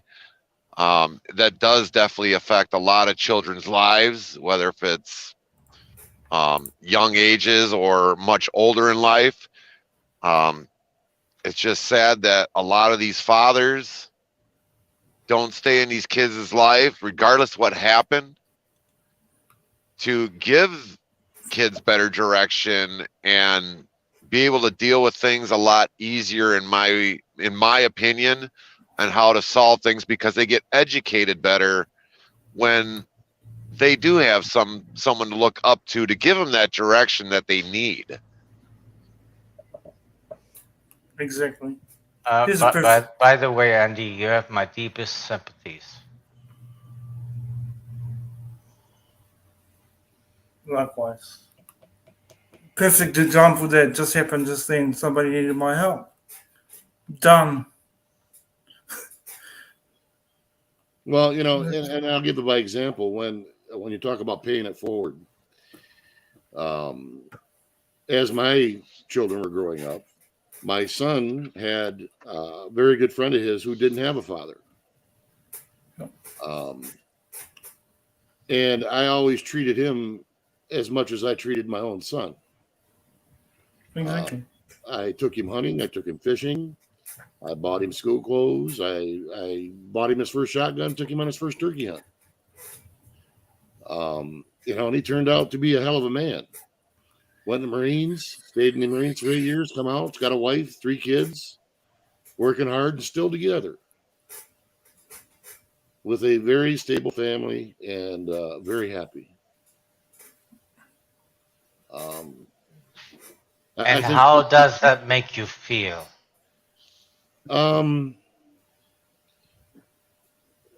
Happy for him. I'm very glad for him because I know how he was in the same path that I was when I was younger. No pride? It isn't really pride, Diego. I wouldn't call it pride. To me, it was no different than raising another son. Yeah, I understand. Oh, okay. You know what, Robert? I call BS. Why so? I bet you're very proud, Oh, and I'm you proud of should him, be. yes, for sure. But I guess to me is it was no more than something that any, in my opinion, man should do. When the need's there, you do it. Yeah. Did I have to? No, absolutely not. I'd have felt like shit if I didn't, because I grew up like that. Yeah. And if I can save one kid from having to be like that, hell yes, I'm going to. I'd do it today. You know, and I think that's another thing too, is we've lost a lot of parenting ability when it comes to mothers and fathers because we have that lack of nuclear family now. Yeah. Well, really... the one thing that I need to add to this discussion is when you've got, whether if it's government, allowing these kids that are still under the age of 18 to be able to say, oh no, your parents can't tell you that, or this or that.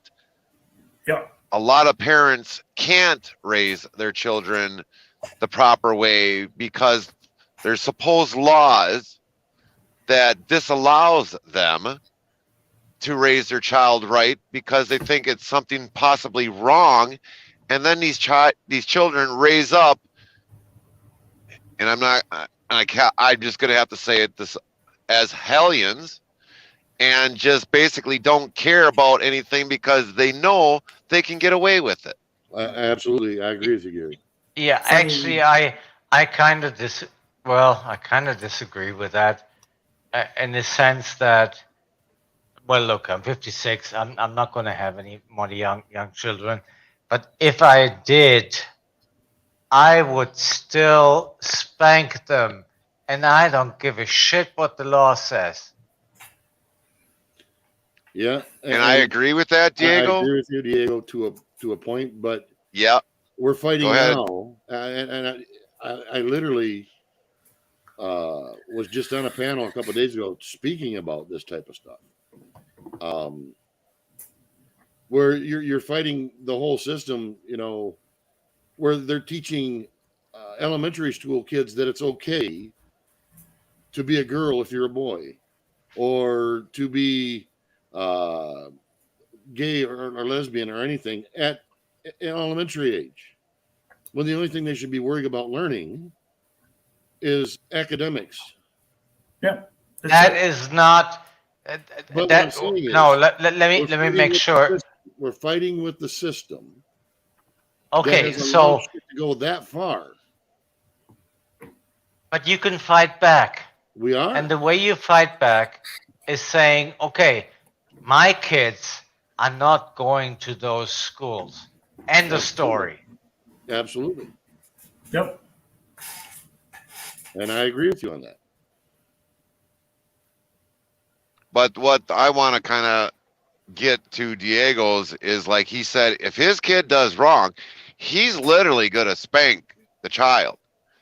Now, if you in the U.S. here, you hit the wrong person, they'll report you, and it'll be child abuse, and the parents are the ones that suffer, even though the kid might have been doing wrong. the parents are the ones that are going to suffer the child abuse by trying to correct the child. Yep. And Yeah, well, I'm really sorry. Like I said, I'm not about to have any young children, but I don't care. and that happens here in New Zealand too. That's why I was going to pipe in when Gary said something, because I've literally seen cases and experienced some things that basically an official department is controlling how you bring up your children, and if you don't follow that line, you end up behind the bars. And it's happening to many parents, many parents. And me, as a solo dad, I brought up both my children. You can imagine the drama that was created at times for my life. And it got pretty damn hairy in spots. Luckily, I'm smart and I read and I understand law because I read a lot and I stood for myself. Most people can't do that. They just freak out, stress out, shut themselves and do something else stupid. You know, the one thing when I was raised up, if I did something wrong, I was whipped with whatever was there. Belt, rubber hose, steel cable.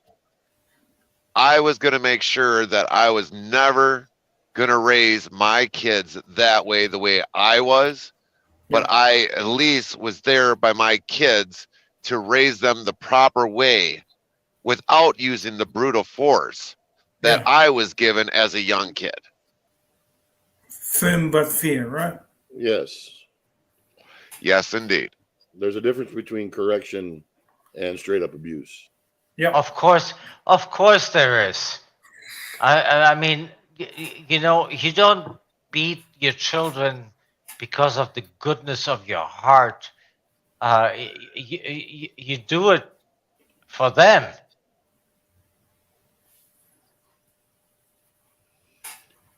Yeah. And we the people, just to make something really clear, our laws in Mexico are really screwed up. If somebody, or some people come into the house to break in, I don't have the right to defend myself until they hurt me or somebody in my household. I don't care. If somebody enters my house, my katana will take their head off, and that'll be the end of it. And whatever judgment will be placed on me after that, I don't care. And that is the same way I would rule about raising children. They need to be taught. Right. Yeah, hopefully not with a katana. No, not the children. No. I thought I'd make that very clear before somebody else. God! You know I have 2 grandkids, and you know what they say: grandkids are God's gift to parents for not killing their children. Yep. But almost that same very thing, Diego, here in the U.S. is like you're the one that's almost got to be killed in your own house before you can even defend your own home. It's getting to that very same point. That is correct. That is precisely correct in Mexico, but I will not fall for that. No, I mean, I would really, you come into my house and you want to attack my wife or myself? No, not gonna happen. And whatever penalty I have to pay for that after that, I will pay. Yeah. We have numerous cases here in New Zealand where somebody will enter into a dairy, commit a violent crime. That dairy owner will defend themselves and possibly injure or kill that thief or whatever. And who goes to jail? The dairy owner. Yeah, imagine that. It's fucked. All I can say is if somebody's in my house, unbeknownst to me, and I catch them, they better be on the floor begging for their life. Yeah. Because they're not going to get a second chance. And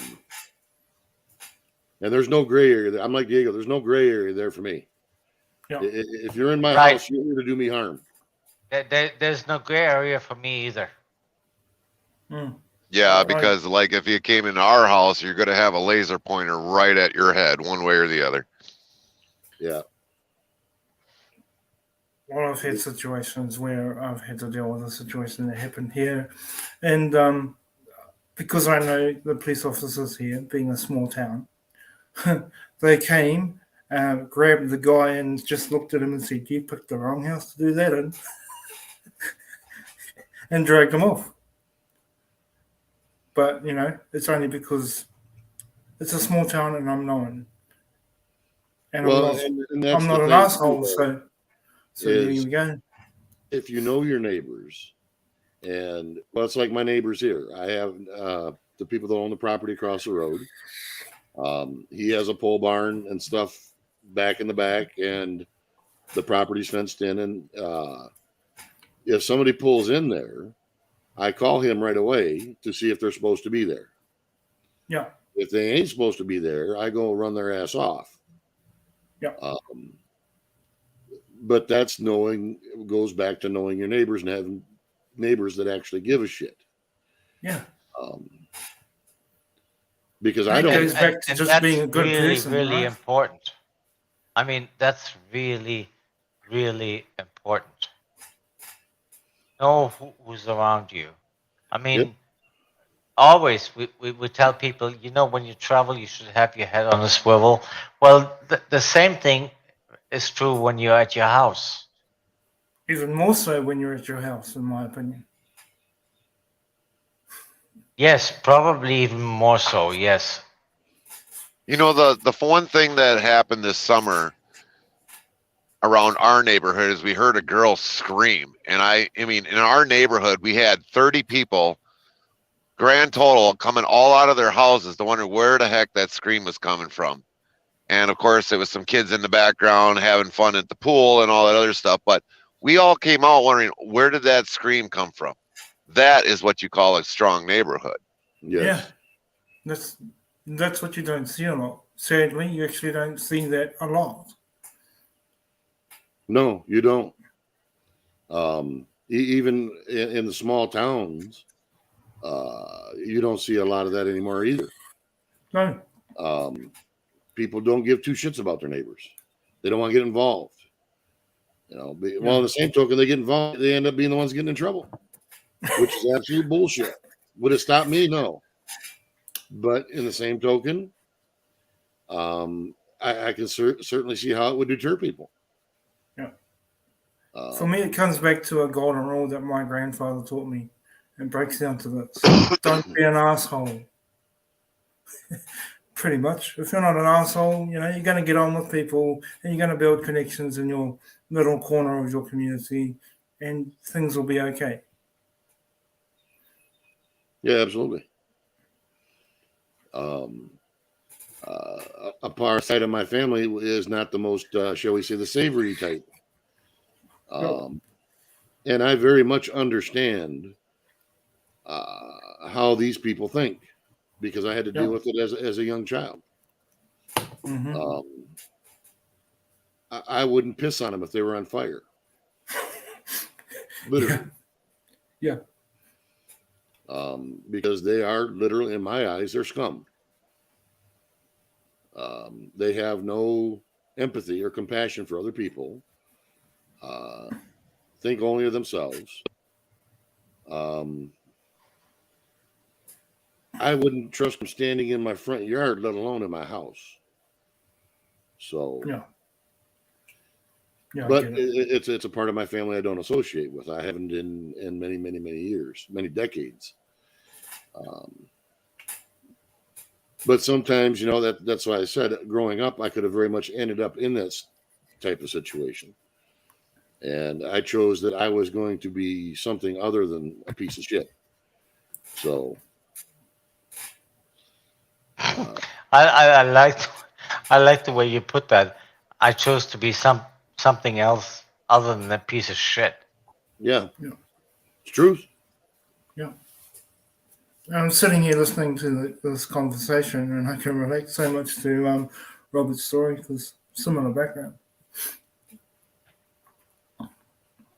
And even as a person, Personally, I have more of a political situation going on where I can't talk to some of my family members because of political differences, and that sucks. yeah, Yeah. We do all have some family in that sort of aspect. I know I've got some that are in that aspect too, but for the most part, when we have to come together, we come together. But for the most part, any other thing else other than that, no, that's pretty much a separate road. yeah, yeah. It's just teaching me more and more that no matter what continent you're on, we're all pretty much the same. You know, our experiences are very similar and very different, but we can all relate to one or more aspects of life, right? Well, that's just a testament that people are people. Doesn't Yeah, matter where exactly. you live. You know, that's one thing that pisses me off when it comes to the idea of nationalities having a certain proclivity or anything. That's bullshit. Yeah, it is bullshit. There's good people and Absolutely. bad people in all walks of life. And the thing of it is, being on these panels has shown me that there's a lot of decent people in the world. It's also shown me that there's a lot of shit people in the world too. But it's always been that way, right? Correct.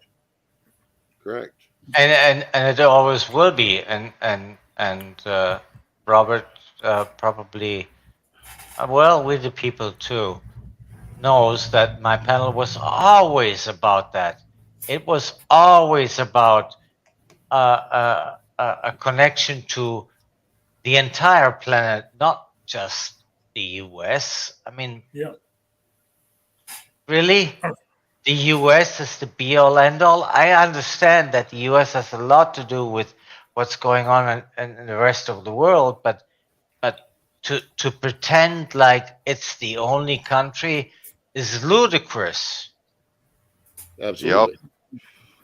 The funny thing for me is that to a certain degree, every country does that because, you know, you have pride in your country, right? And that's quite normal. Well, there's nothing wrong with having pride in your country. No, But there's let's not go- nothing. let's That not if you're an American and you're proud of America, be that. That's fine. But please open your blinders and understand that what happens there affects the rest of the world. But there's also people that are in some countries, whether if it's ours or whatever country they may be in, they may have pride for their country, but with everything that's happening in their country, they have to leave their country, or there's people that are just completely ungrateful in our own country that think, oh, living in this place is going to be so much better. Well, why aren't you not packing your bags and going to that country if it's so much better than the country that you're in? Yeah. Case in point, I want out. It's not good here, I'm telling you. But where do I go? Unfortunately, I don't think there is no place to run to right now. Exactly. Where do we go? Freaking build our own island? Yeah, no shit. Unless we're going to put a dome over Antarctica and heat that bastard, we're pretty much screwed. Yeah, we the people, we heard of so many people during the election of Donald Trump that said, "Oh, he's going to be elected. I'm going to move to Canada." You know how many people actually did? None. Yeah. Right. Exactly. What a bunch of bullshit. I wish I'm a lot sorry. of those people that said that they were going to leave the country, why didn't they go down to, what's the one country a little bit below us by a Oh, long time? no. We don't want them. No, I'm not saying down by you, Diego. It's a little farther off, where where the water was, where they were dropping the water off in the fields, and that's where it sat. Nobody had access to it. Can't think of which country or a little country that is. It's not New Zealand by any chance, because that's not a good idea. Whatever country it was, it better not be Mexico. No, it wasn't. It wasn't Mexico. It was one of those countries or just off of the U.S. a little bit. It didn't touch Mexico. I can't think of the name of the what Cuba. little country it is. Huh? Cuba, Not Cuba. Bahamas. Not the Bahamas. Tasmania. Fuck, just Rick to say Tasmania. What are we talking about? Nicaragua? No, it was one country there where they started to actually go into communists. They were actually starting to starve the people. There was aid that was brought into there, and That was Cuba. the what was I don't think it was Cuba. It wasn't Cuba. It was not Cuba. Oh man. I'm But not it's aware in of it- any other communist countries down below our border other than Cuba. I'm surprised somebody in the chat doesn't know which one it is. It's not Haiti, not Dominican Republican. It's not Belize. Venezuela. That's it. Thank you, Chaplain. Venezuela. Okay, but that's attached to South America, guy. It's not an island. Well, it might be, but it's not next to. It's not in Mexico. All right. Yeah. We're being technical. Let's stop being technical. So, okay, it's not an island, but okay. I was trying to think of an Venezuela. island. I take it. You just redeemed yourself with the people. Thank you. Thank you. He's like, phew, no Oh, Mexican. But thank No, you, Chaplain, for bringing Sure, up nothing. Venezuela. I would have been on the warpath if you would have said Mexico. No, I know it was not Mexico. I know it was Venezuela. I couldn't just spit it out. That was so gladly Chaplain said Venezuela. But yeah, that country is, why don't a lot of these people that wanted to leave because of Donald Trump got into office, why didn't you just go down to Venezuela and see how good you had it when you were in the U.S.? Yeah, The funniest- I the mean, funniest- I find it so funny when I hear so-called celebrities like Whoopi Goldberg saying, "If he gets elected, I'm leaving," and nothing ever happens. Right. The funniest live you could do, Gary, would be to turn up on Diego's doorstep and go, knock, knock, knock. We're here. Free room and board, I heard.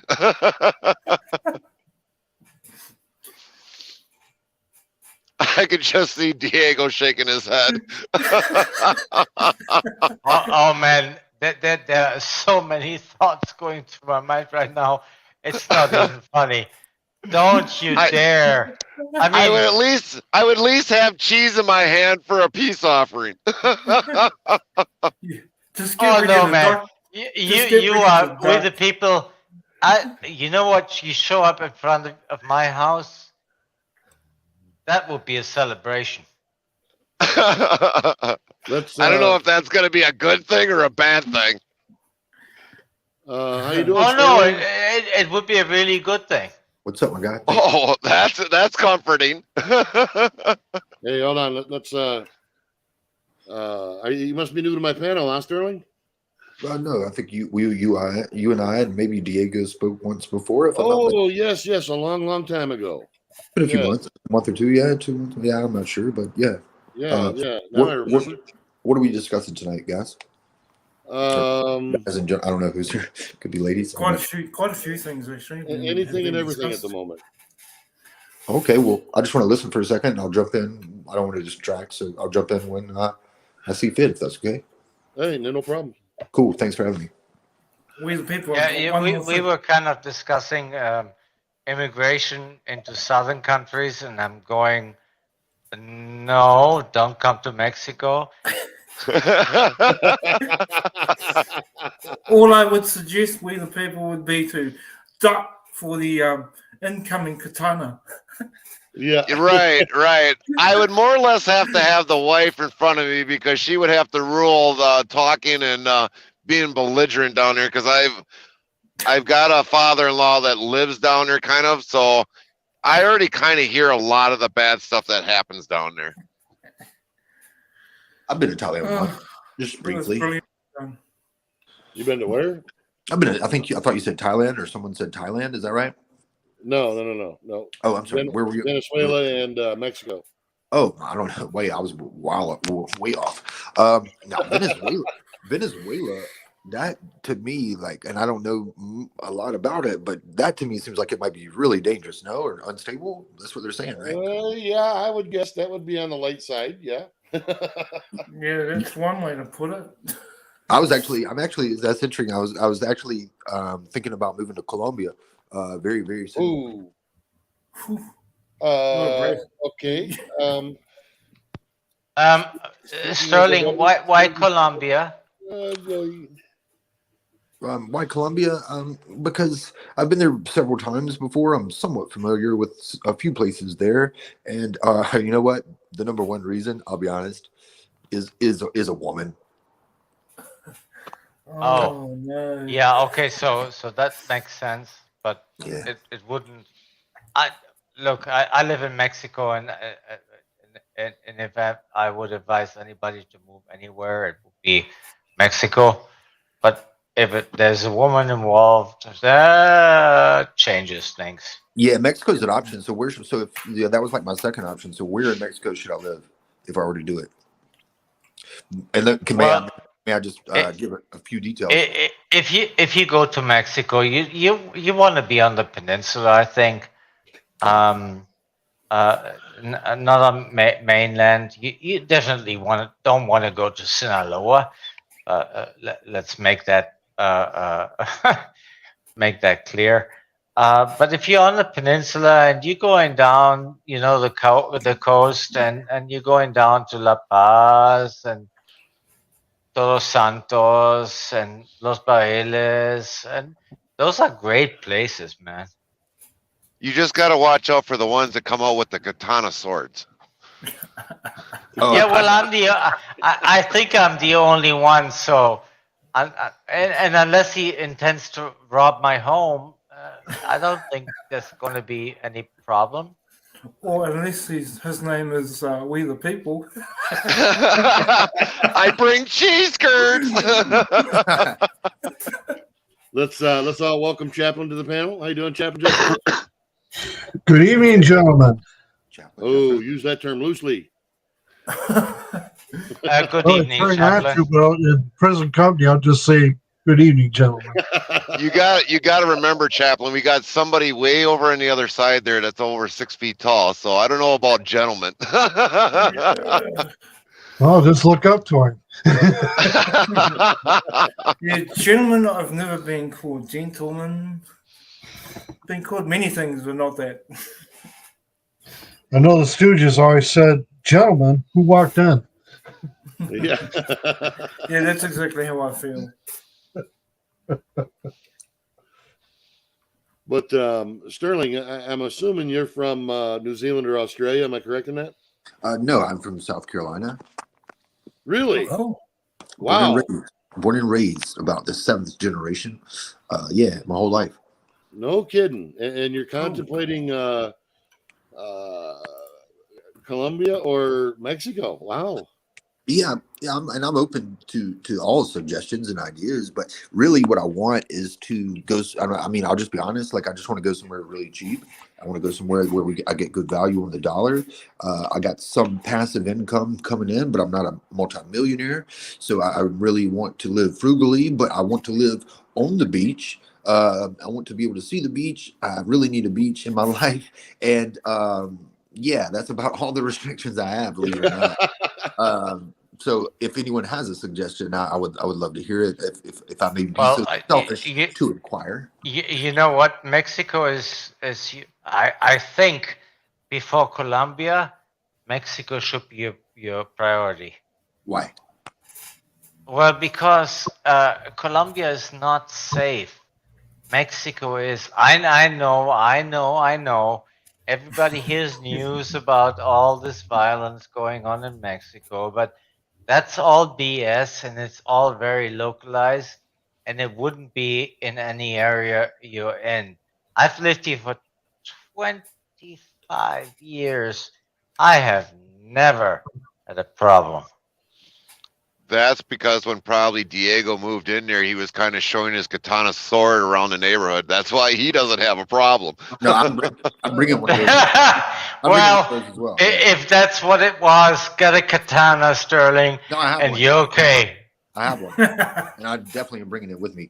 But my question is, if Mexico is not dangerous, which I guess you're speaking for the whole country or just the places you mentioned earlier, probably. What's dangerous about Colombia that you know that perhaps I don't? Please tell me. Oh, drug cartels. Oh, those don't exist in Mexico. No, in Colombia. Yeah, and I'm saying they definitely don't exist in Mexico, though, right? Well, that's not actually true either. Of course, it's not. No. Let's Sterling.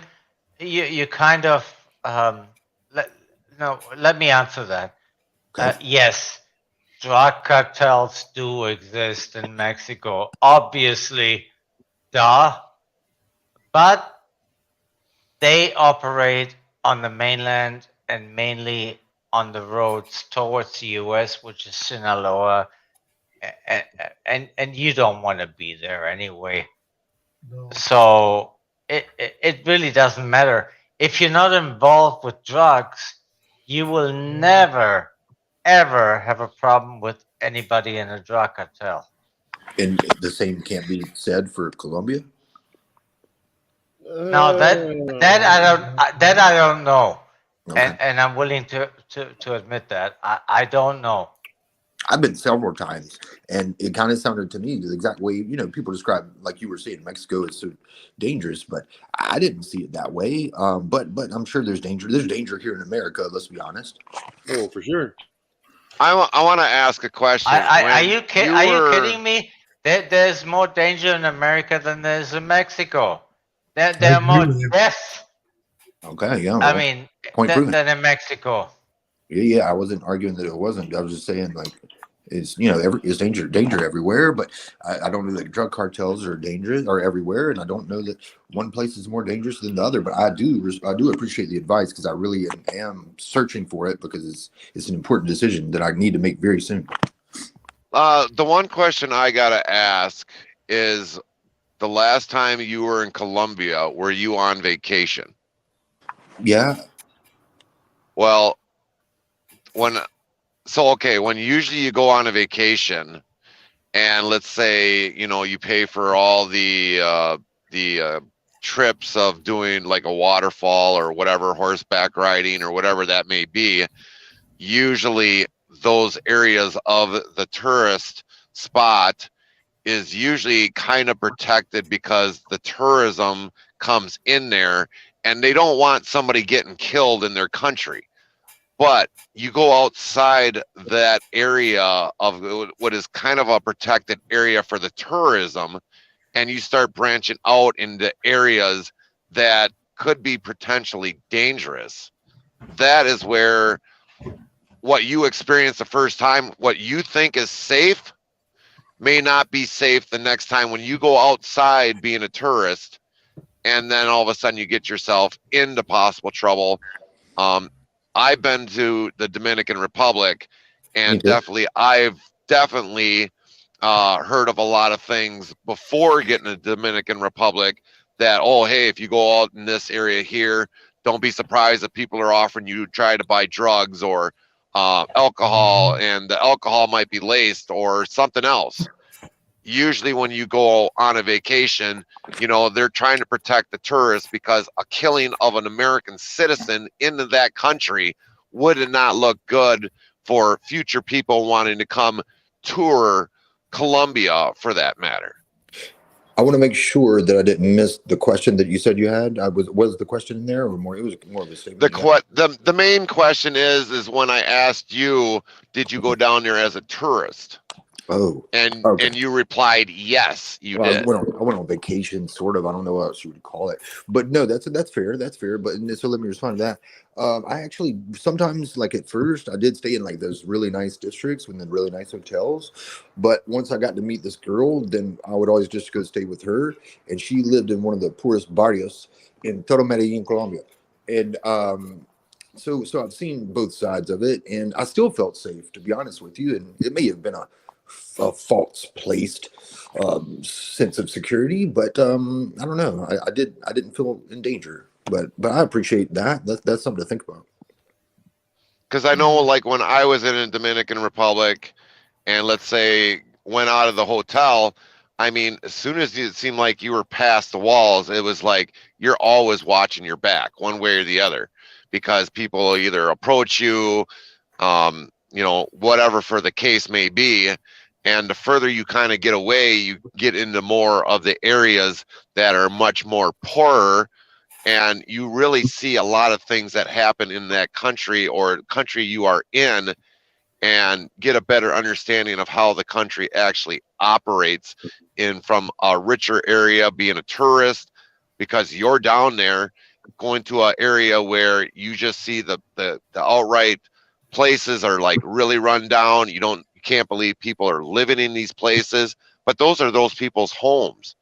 And so if you're going to go down there, Colombia is kind of a really bad area, because as it portrays, there's a lot of things that happen down there with cartels in Colombia alone.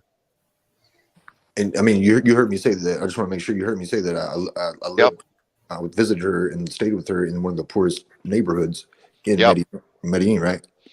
Yep. I heard you. But I'm just letting you know, not learn this after you're down there for 3 months and say, oh, heck no, I'm not doing this. I'm giving you this advice freely so that you know what you're up against. If you love this girl, I have no problem with that. Okay. But the thing is, Colombia, not a good country. And you just know that is not. You know that based off of experience or something you saw in movies. Or? I have not been to Colombia, but I have heard a lot of stories about Colombia, that people that went to Colombia. So, I mean, what about my stories? Did they count as well? Like I'm telling you, like I felt safe. I'm not trying to argue with you. I'm just like I want to know from more than just what we've heard. You know what I mean? With no disrespect, but I need something more. Well, I guess the only thing that you can do is make that best judgment. The only best thing I can tell you is don't let your guard down for anything. Oh, now you're right about that. We agree there, 100%. If you've got cash on you, you're gonna have to hide it somewheres. Oh man, I've done this many times. I've been down there like 20 times, and I dated this girl for like 2 years. So I mean, I've been over there so many times. I have a couple of things to say. First, I want to address Julie Mumford's comment. And no, it's not 600 miles an hour. Robert, I don't know if you noticed that comment, but she's referring to a motorcycle. And the second thing is, Sterling, look, you said you lived with your or at least visited with your girlfriend in what would be considered the barrios. Is that pretty precise? In los barrios muy pobre. Okay, so I'm telling you now, if you're comfortable there, go for it. I appreciate that. Maybe I just wanted to hear what I wanted to hear, but no, I appreciate all opinions, and I did welcome them. So thank you all.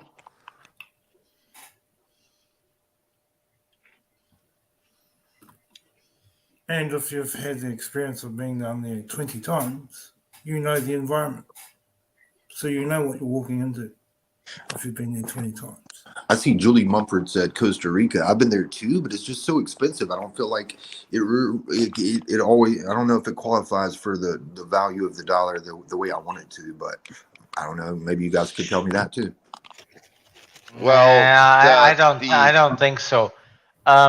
If you really need to make a choice, and it seems to me you already made a choice, But if you really needed to make a choice, Mexico would be the other option. But like I said, it seems like you already made a choice. I'd say I haven't. I mean, like I'd say I'm like 60% made the choice, but like there are complications to it.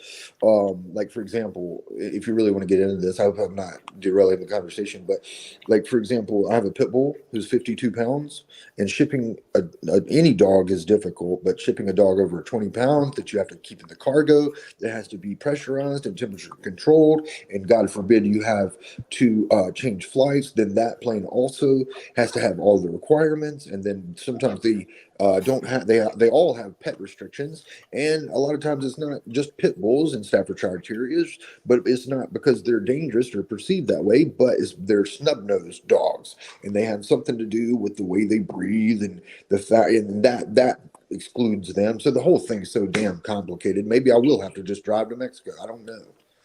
Well, the one thing, Sterling, that you also got to look at too with the pet, and I got other points here to make as well. I have flown a puppy from Wisconsin to Philadelphia, which was a 5-hour flight for the dog. They do have the requirement, but now this dog is coming from the U.S., and now you also got to realize if you're going to Colombia, that dog is going to have to be contained for at least probably some countries are a week, 2 weeks to get used of the atmosphere. You got to look at that. The next thing is currency. If you've got income coming in when you move down there, how are you going to get that income? ATMs down there, I don't know if they have them. I've never been to the country. I don't dare want to go to the country. So how are you going to get funds down there? Oh, sorry, go ahead. There's a lot of things that you really need to look deeply into. If that be the case, if you're going to move down there, you got to think of everything. What if I can't get my favorite toothbrush? Or what if I can't get my favorite toothpaste? What's the currency exchange rate always going to be? Is it going to fluctuate? Getting money out of the bank. Am I going to be able to trust the money that's in the bank? I mean, you got to think of all that stuff. It's just not the simple things that you just fall in love and you want to be with the girl. More than welcome to that. But you also got to think of the way of life that you're going to have to live now once you're in that country. And I appreciate that. That's a good point. And I freely admit there may be things that I haven't considered, and that's part of the reason why I'm here and having the conversation. It's selfish, I know, but it's important to me. So I appreciate you pointing out things that I may have overlooked. That is helpful. And I mean, like my very first trip I went to Cozumel, Mexico. I mean, I liked it there. I mean, coming down on the plane and everything else, seeing the farms, it was a great area. My second trip was Dominican Republic. 2 different countries, 2 different worlds. But if the first time when I went to Cozumel, Mexico, it was like, okay, how am I going to do this? What am I going to need? You know, first time ever taking a plane trip. And, you know, as you said, you have a dog. If the dog's going to go with you, how are you going to get it there? How is it going to safely get it there? The regulations of the airlines. Many, many, many, many, many things will come to mind eventually, more and more and more. And it might end up being, you might just say, man, I didn't really think this really through. Okay, thank you. Yeah, I'm not sure with the people that I agree with you. Which part, Diego? Well, pretty much most of it. He's been down there before, so it's not like he's new. Right. And he's been to the barrios, so and he spent some time there, and if you do that, there comes a information with that and knowledge, and I don't think it's wrong for him to pursue that. I would still advise Mexico as a first choice anytime. But tell me the places again, and tell me slowly, and tell me how to spell them if you don't mind. because when you were naming them, couldn't even repeat what you said. I was certainly not familiar with them. So let me get my pen ready. And sorry, 1 second, if you don't mind. Sorry, everyone else. Diego, could you put that into the chat? Oh, that would be great. Thank you. I'm sorry. I didn't hear anything Sterling just said. Oh, I'm so sorry, guys. Can you hear me now? Yeah, I can hear you. Oh, I was saying, could you tell me the name of specifically like the cities that you suggested again, or could you write them in the chat, please? Oh, absolutely, yes. Give me a second. And to counter on that, Diego, granted, he has been down there, but this is almost going to be living in basically Colombia 365 days out of the whole entire year combined, where if he only went down there for a brief vacation for a week or two, normally you have your finances with you right away there. But for the long term, that is what I'm kind of pointing to in the long term, that he has to really think about where his finances are going to come to kind of help keep moving him along. Sure. Okay. I get that. Yeah. And I don't have that problem here. I put where I live in the private chat, and that doesn't necessarily have to be where you're going to go, but it's a good place to start. Julie had a question, and you are right about the fact that getting into this, I certainly had not considered everything. But when you get into something initially, you never have considered everything, and I admit that I won't be able to consider everything. There'll be some things I didn't think about, but I would like to at least try to consider the most important parts. And banking isn't really a problem that I had. I was able to do transfers from one bank to the next, and you just go into the bank and it's done. And anyway, but also I had no idea how difficult the pet thing would be, for example. And I saw Julie's comment in the chat. Julie, it's so I spent over 14 hours yesterday, my entire day searching and learning, and it could have been done shorter, of course, if I was, I don't know, more efficient or smarter. But hey, there's just so many moving parts. You have to learn what type of airlines that they are, what type of aircraft they are. And like Boeing 737s have the cargo space underneath that's pressurized and temperature controlled, but yet the Airbuses do not. So you have to look at the airline, the aircraft, the time. They don't allow it more than 12 hours. And I didn't see anything about them being quarantined, although maybe I overlooked it. Now my friend has suggested, and hear me, this was kind of genius. She's smart at finding loopholes. My friend suggested, and the loophole is there, I saw it. It said these rules, most of them, if not all of them, do not apply to service animals. And she gave me the link to a website where it's fairly easy to get documentation that shows that your dog is a service animal. And I thought that was kind of clever. Yeah, it might be a service dog, but now that's only a service dog in the U.S. No, Colombia does not have laws like that. Well, but you're wrong. Actually, that's not entirely true, because there are certain veterinarians that you have to go to a certain veterinarian within 10 days of the international flight, and the certain veterinarian is accredited and respected or has the qualifications worldwide. And that is that's not every vet, but you're right. So you're right, but there are certain vets that are established, and if that makes sense, and all around the world. I forgot the name of the alliance that they have, but it's certain vets all around the world that are respected and have the qualifications that the rest of the world respects, if that makes sense. I would definitely say make sure you have all your ducks in order, because once you are out of the U.S., all your research that you could possibly want, because Colombia probably doesn't have high-speed internet. They do. Make sure, well, if they do, great. But the point of the matter is, if it's going to cost you to be on that internet, where, like, let's say $25 a month for unlimited internet. Okay, so needless to say, if you have all that, but do have all that stuff ready and prepared before you go, because I do know in a lot of countries, you know, most times they don't have the proper vets. Some maybe do. I don't know. I have, like I said, I've never been to Colombia. I'm just trying to prepare you before you leave.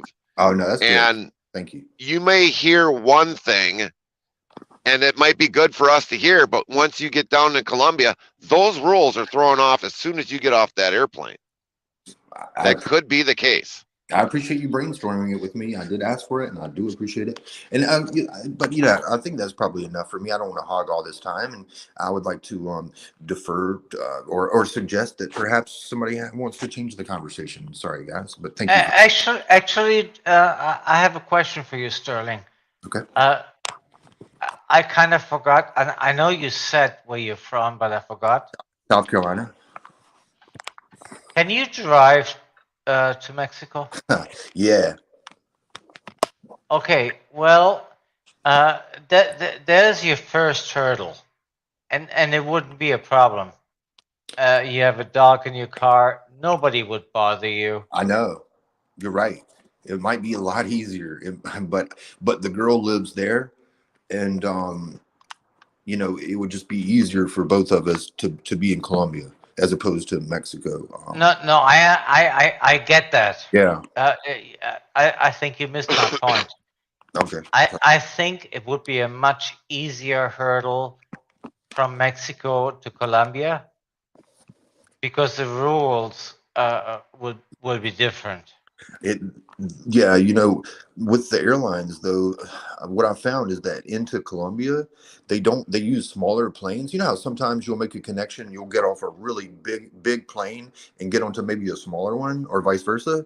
Well, those smaller ones don't have the cargo space underneath, and they only have very limited, and it's not climate controlled and pressure controlled. So it's really difficult getting into Colombia from almost anywhere. It seems like it's really tough, man. I really got frustrated yesterday with it. I don't know. Are those flights more or less like a charter flight?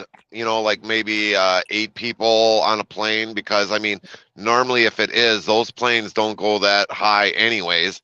I mean, I know I had to take in Dominican Republic, I had to take a small charter plane that held 8 people in it, and we were probably not really high off the ground. So, I mean, it would have been safe if you would have had your dog with you, that the dog could have been with you on that actual flight. Now, a charter plane might be a great idea, and it's not something I've yet pursued. She had suggested that as an idea as well, and I haven't quite gotten there because it seemed like it might be really expensive. I don't know. Maybe you could tell me. The only thing is you'd have to look into that. I could not tell you. And usually, if it was part of the excursion, it was part of the price of the excursion. Sure. Yeah, I'll check it out. Thank you. Well, I can tell you from personal experience, I had to take my job took me to the Bahamas, and Yeah. I don't have a U.S. visa because Okay. I'm a Mexican. Okay. So I had to fly to Colombia and then back to wherever the hell I flew to get to the Bahamas. But those were all commercial flights. There was nothing, no 6-seater kind of thing going on. Yeah, no, I've never been on one of those either. But like what I was describing is like one of the smaller planes. Isn't that small? It's like, I don't know if there's like 50 people on there, 100 people. I don't know exactly, but you know what I mean? Like some planes have like 200 people or something. And then, then you make a connection and you only got like 65. I don't know how many, you know what I mean? But like, I've never, not ever like 6 or 8.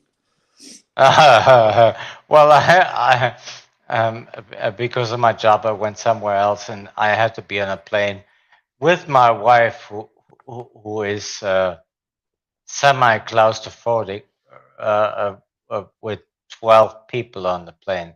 So that wasn't exactly fun. The other thing, if you are going to go to Colombia, Is your passport up to date? Yes.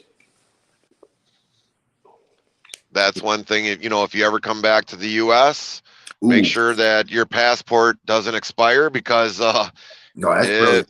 Yeah, I didn't it start that. that's why it's like I've done a lot of this for for vacations Mm. and making sure you have that passport up to date. Hell yeah. If you don't, you're Yeah. gonna be kind of screwed. I appreciate it. I got a few more minutes. If you got anything else, we the people, I appreciate it. These are good, man. Keep hitting me with them.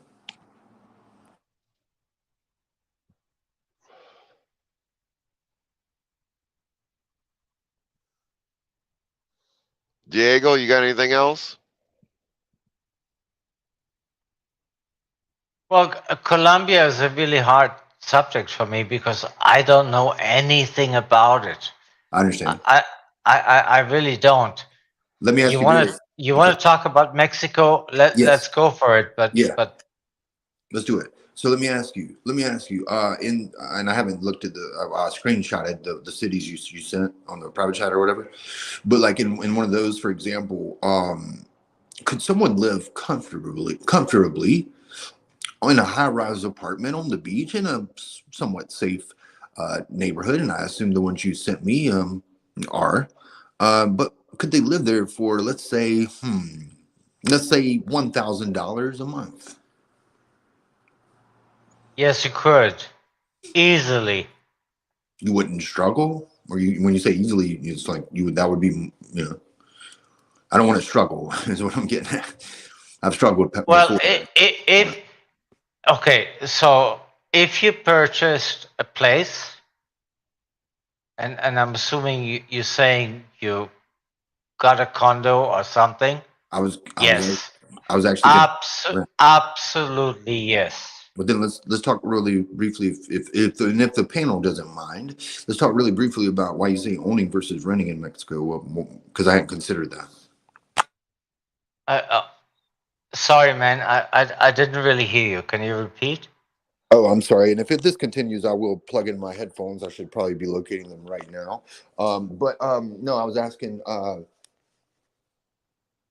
Gosh, somebody help me. Sorry, I don't remember what I asked. That's embarrassing. Relax. Yes, definitely. Just take a deep breath. What he was blow asking, it out. what he was asking Diego, was the difference between ownership versus renting, as far as cost. Yeah, thank you. Yeah, because you said you were saying okay. about If you're asking if the total cost including renting, then I'm gonna go. Since you want to be on the beach, probably no. What about 2,000? Oh, night trip. Absolutely yes. Okay, good. Okay, good. And yeah, cause see, like my one friend, he was kind of like giving me a hard time. He was like, "Why don't you just drive to Colombia?" But like, I've never considered doing the driving to Mexico, sure, but I never considered driving through multiple countries and getting to South America. You probably wouldn't want to either. I definitely don't want to. One question. From my father-in-law goes down to Mexico usually about every year. He usually leaves about the end of September and doesn't come back until usually April or May.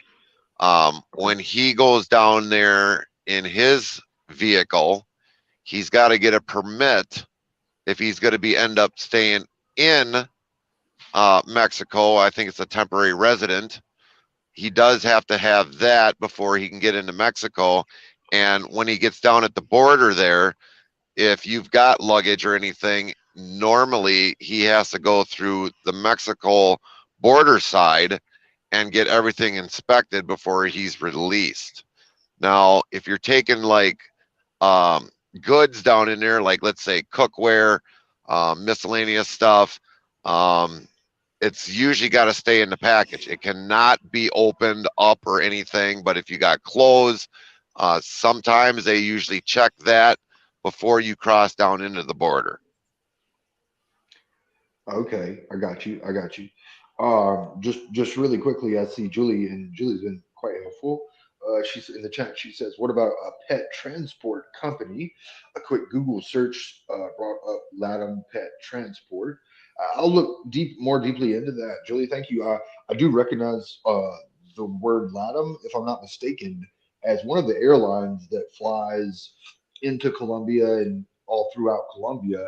And I did, if I'm not mistaken, look into them, and they, for whatever reason, I think it was there, they have a 20-pound restriction, whether it's above with the or below in the cargo. So I can't remember exactly what excluded them, but I'm gonna take another look at it. Thank you. And especially Ugh. for a pet transport, I do have a friend of mine up in Wisconsin that does animal rehabilitation. Sometimes she's very leery on pet transports because of the simple fact is all they care about is the money and they might not care about your pet. So I would definitely see if they've got some sort of a rating, check to see what their ratings are before you do a pet transport. Very definitely, because it's stressful on the animal. I've heard all kind of things like they just shake their ears, shake their head over and over and over because of the pressure. They're more sensitive to it, and that can actually Yes. happen. My friend says that happens in the cabin, or with everyone else. She bought her dog's small, and she bought it a seat. I don't have that option, but allegedly the cargo beneath on these certain planes, not everyone has them, but in these certain planes, like a Boeing 737, the pressure beneath is the same as above, allegedly. But yeah, pets have died on planes. But yeah, it would be a great idea to remind your airline when you're boarding the flight that your dog is down there. Make sure they turn on the temperature, make sure they control the pressure. But of course, they should know that already. But have you actually taken a flight, Sterling? What? Yes, no? Huh? Have you Have I t- been on act- an airline? Yeah, have you been on an airline? Yeah, man, I've been to Colombia. I told you like 20 times, all Okay, around the world. I told so you, Dominican, all over, do you but never with ever my pet. okay, so do you ever remember being on the air flight and all of a sudden you just felt like this buildup in your ear or something or another? Have you ever Yeah, felt that? yeah, That you that yawn comes or on. you chew gum. Yes. That is something normal that does happen because as soon as you get at a certain atmosphere, your ears are going to feel like that, and chewing the gum or chewing something that kind of help relieve that buildup instead of getting that big old pop coming out of your ears. You got to think of some way to kind of keep your dog, to chew so that he has that same thing that happens with your dog. Absolutely, you're right. And it's actually, well, from what I hear, it may even happen more so with the dog because they're more sensitive to the pressure. And what my friend told Yes. me was that my friend put me on a video of how you can like rub their ear canal in a certain way that is supposed to be helpful. But yeah, you're absolutely right. But even if you would travel by car, so like if you're in the Carolinas and you're coming across the Appalachian Mountains, which you are kind of in the Appalachian Mountains in a way, you got to remember you're coming across that a little bit into the Rockies, not an overly lot, but as soon as you get into Texas, I mean, it's straight down. So, I mean, you also got to think of it as that way that your dog is going to be going through various atmospheric pressures as you're coming across if you're driving from the Carolinas all the way down into Mexico. Okay, I got you. That's smart. Okay.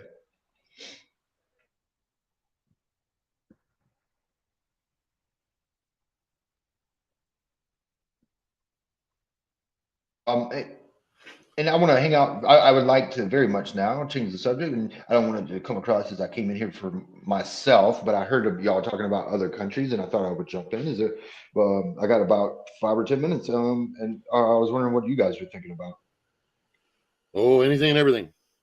What's on your mind, Mr. Chaplin? Well, no, not really much. At least we're not getting back feed from chaplains. That's good. Hey, that's no a kidding. big improvement. I kind of thought some of the That was a problem before. some of the subjects we touched upon, he'd have been all over them. Oh man, I hate that I missed them. I'm gonna go back and watch. I'm gonna scroll back tomorrow and watch. I have some inquiries that may be off topic, but they may be interesting to some people or none if you will receive them, if I may. Go ahead. And this may be out of left field, and forgive me, but I was having this conversation yesterday with someone, and I found it quite interesting. I think they did as well. But my question to them was, and to the entire panel here, if anyone chooses to receive it, is that do you claim that you are 100% confident that you know a thing? Is there a thing that you claim to know with 100% confidence? And tell me what that thing is, if it exists. Does that make sense? Yeah, sure. Fire's hot. The answer is yes. Okay. What is the thing for you? Well, I mean, we all have our professions, right? So, but some of us have spent more time in it than others. So, when you ask me if am I 100% confident in something, then the answer is yes. And I even wrote a book about it. So, yeah. And so I'm sorry, what was the example, or just one example, if you don't mind, of something that you are or would say that you're 100% confident in? I'm sorry, but I'm an expert in diamonds. So you're 100% confident that what about diamonds? I'm sorry? I'm 100% confident in what about diamonds? Yeah, what are you talking about? I'm 100% confident that I can answer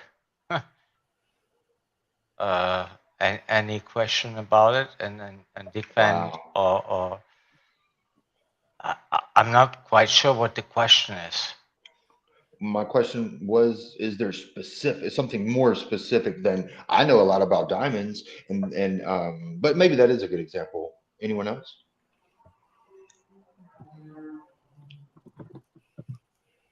That's a pretty loaded question.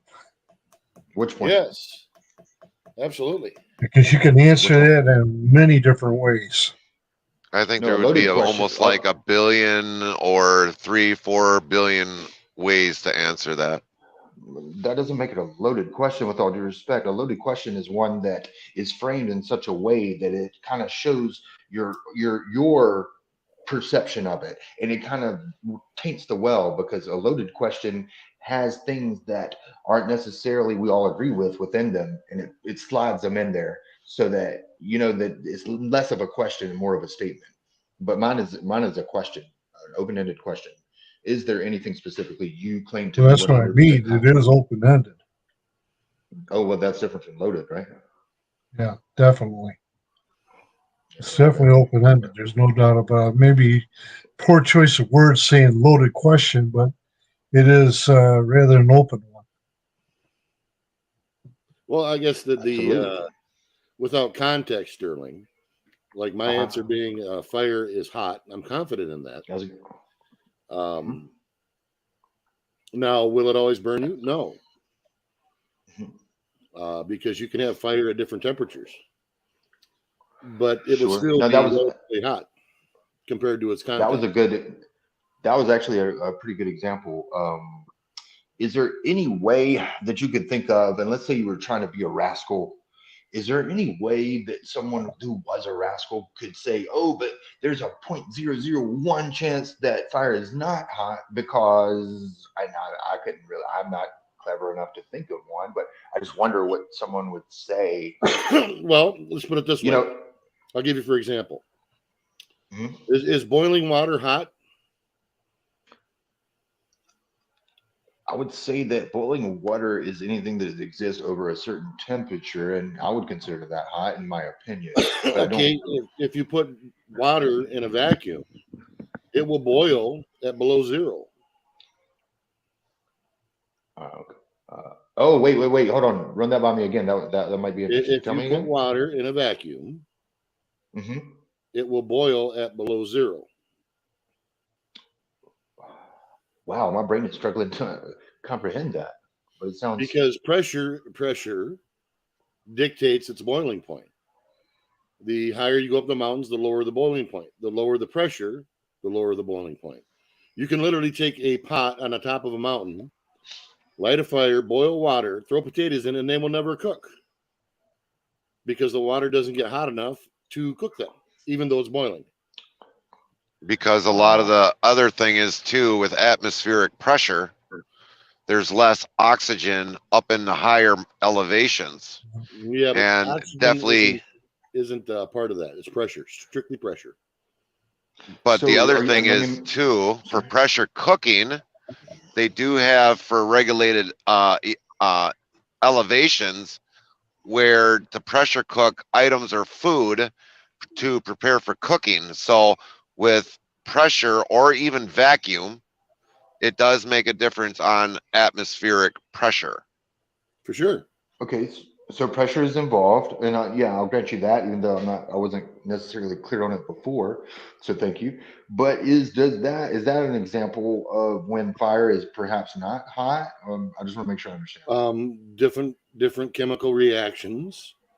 Remember, fire is not ubiquitous just to a fuel burning oxygen. Depending on the chemicals, you could have a cold fire. You still see flames, Oh, but they are not hot okay, so that's a because it perfect is a chemical example that. reaction. So let me ask you then. So, and yeah, I appreciate you giving an That's why I example of use the those boiling pot thing. four. It's the same idea. I thought you said fire is hot, and then I thought you just told me an example of when fire is not hot. Correct, depending on the So, context you want to use it in. You were saying if so somebody can wanted you? to be nefarious Mhm. and use wiggle words, you can certainly do that. Yes. Um, Okay. So if there is an example out in the world that you kindly gave me, and it's a great one, that displays when fire is not hot, then if I showed you a fire without giving you all the details, or I told you about it, I guess in that instance, what you're saying is, or let me ask you, would you still be 100% confident that fire is hot? giving past practices, I would say probably yes, Mhm. but without knowing the details, you could Mhm. never be sure of that. So So, there's where the nefarious part comes in. and I appreciate you pointing that out because I didn't know a lot of that. But then let me just return to the initial question. Then, therefore, can you claim justifiably that fire is 100% hot? Or fire is hot and you have 100% confidence of that? In context, yes. Okay. Because if it's in, no matter what environment it's in, it's always going to be hotter than the environment that it's coming from because it's a chemical reaction releasing energy. I guess that makes sense. So an Okay. example being, Yeah. let me give you an example. Space Please. itself, if you were to measure it in kelvins or Fahrenheit or anything like that we're familiar with, would be considered extremely hot, thousands of degrees. But being that the particles are so far apart and there's no way for them to radiate through any substance, you would actually freeze to death in space, even though the temperature itself is thousands of degrees. Wow. You dropping bombs in here tonight. I didn't know a lot of that. But no, and just to the rest of the panel, the reason why I was asking was just I was kind of just curious. Like I'm just not sure.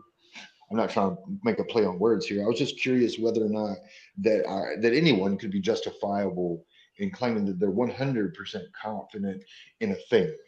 And Yeah, I don't know why my brain found that interesting, or like because sometimes I feel myself saying, hey, you'd be foolish to claim with 100% certainty. Maybe you should leave a little bit of room in there just in case of something you haven't considered. Well, for sure. But yeah, I will delve into Chaplin's career.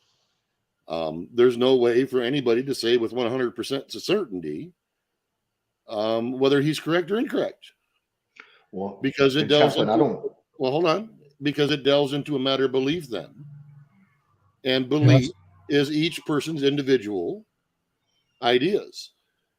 Mhm. Whereas what I was citing before, individual ideas.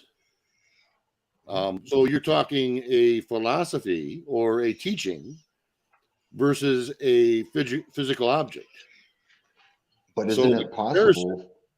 the comparison between the two is that one becomes a system in not only your own head and what you believe, but in that of others. But it doesn't have No, to I hear come you. with, as I said, like boiling water, because it is a belief system.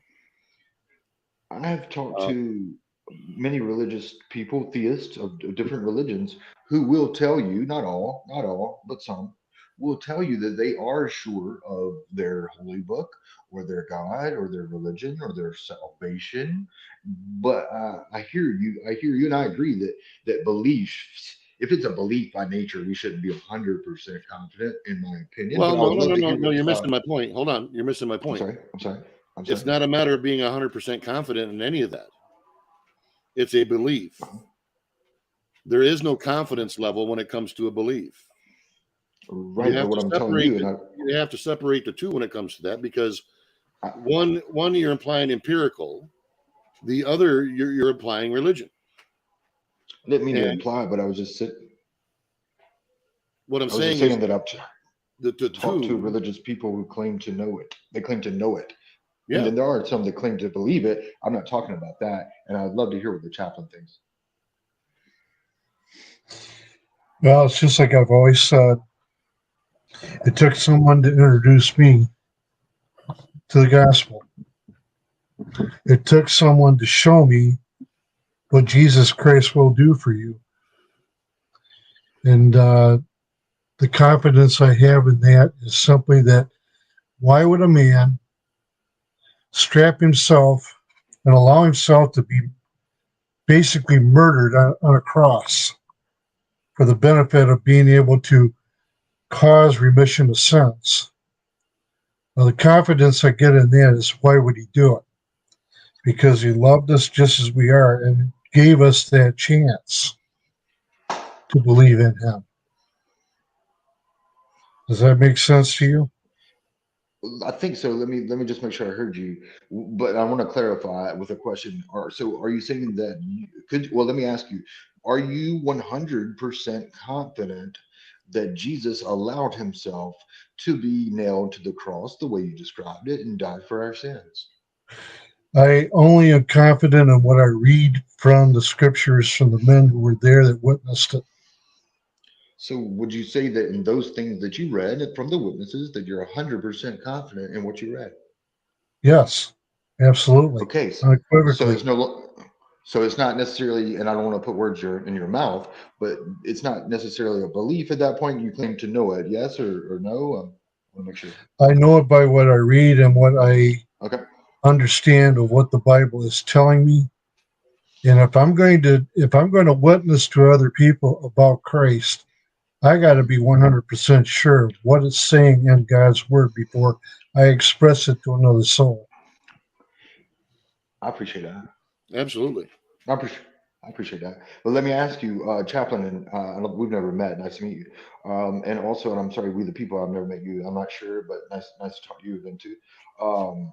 Chaplain, is it possible that the thing that you claim to know with 100% certainty might, in actuality, be false? Is that possible? No. No. And I think that's a question um, really that cannot be asked. Yes, I and just you're asked. correct. I just I just Well, asked no, him. no, no. I understand what Diego's getting at. It's like Well, asking what's outside the universe. well, There's no there. context. The question isn't there. You need Uh, what context do we need for me to ask the question? He gave I, context I, saying I'm sorry. he- What context? Do you believe in God? Yes or no, Sterling? again, I would like to answer that question, but before we get sidetracked, I have No, no, context of no, this. no. Sidetracked Okay. my ass. I'm sorry. I'm Mhm. I'm done with this bullshit. This What is bullshit? look. You're being a troll right now. You're What's a asking troll? questions that cannot be asked I because just they asked it. What do you cannot mean be I can't ask? answered. Oh, well then that's not my problem if you can't answer it.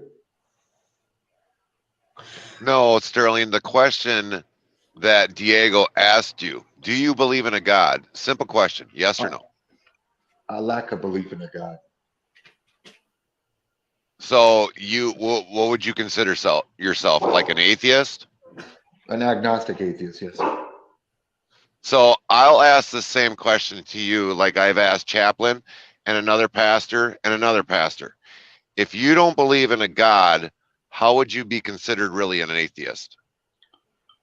If I lack a belief in a God, that is the definition as I'm using it of an atheist. And the agnostic part comes into what I claim to know. I'm not saying that I know for a fact there is no God. I wouldn't make that claim, but I am interested, again, if I could spin it back to the chaplain, about people who claim they are 100% confident in a thing. And it's not because I think that he's wrong.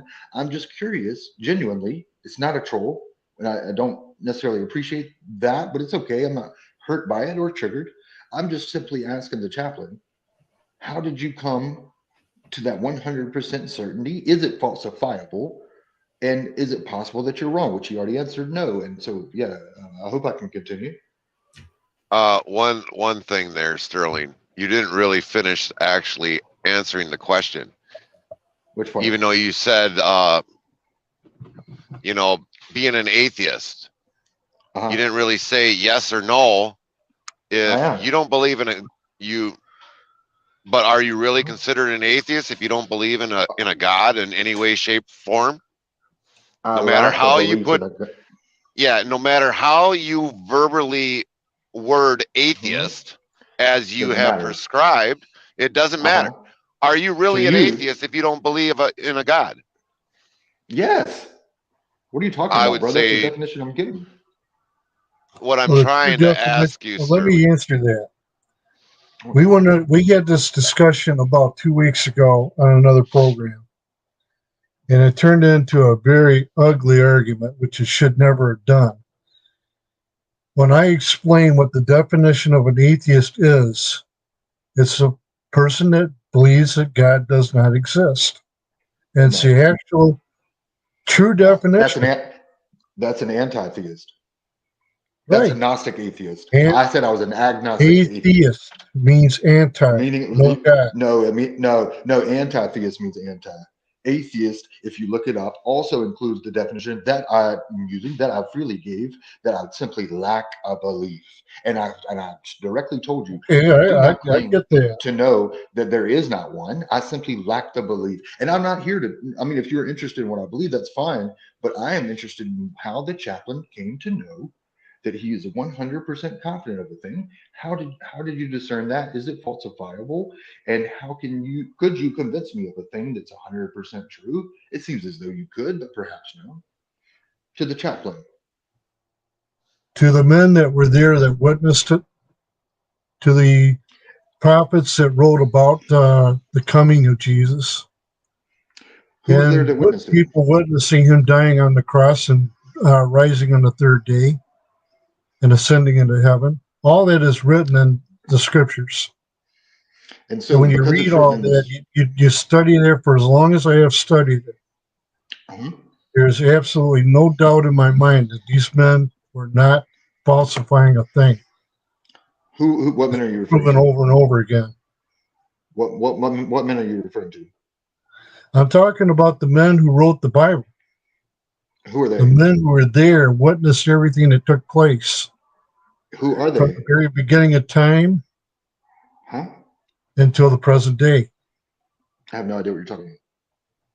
What I'm talking about is, okay, Moses was on Mount Sinai for 40 days and 40 nights. In that time, he was Are you given, 100% sure he was of given, that? Are you 100% sure of that? Because you're making I'm claims that absolutely sure.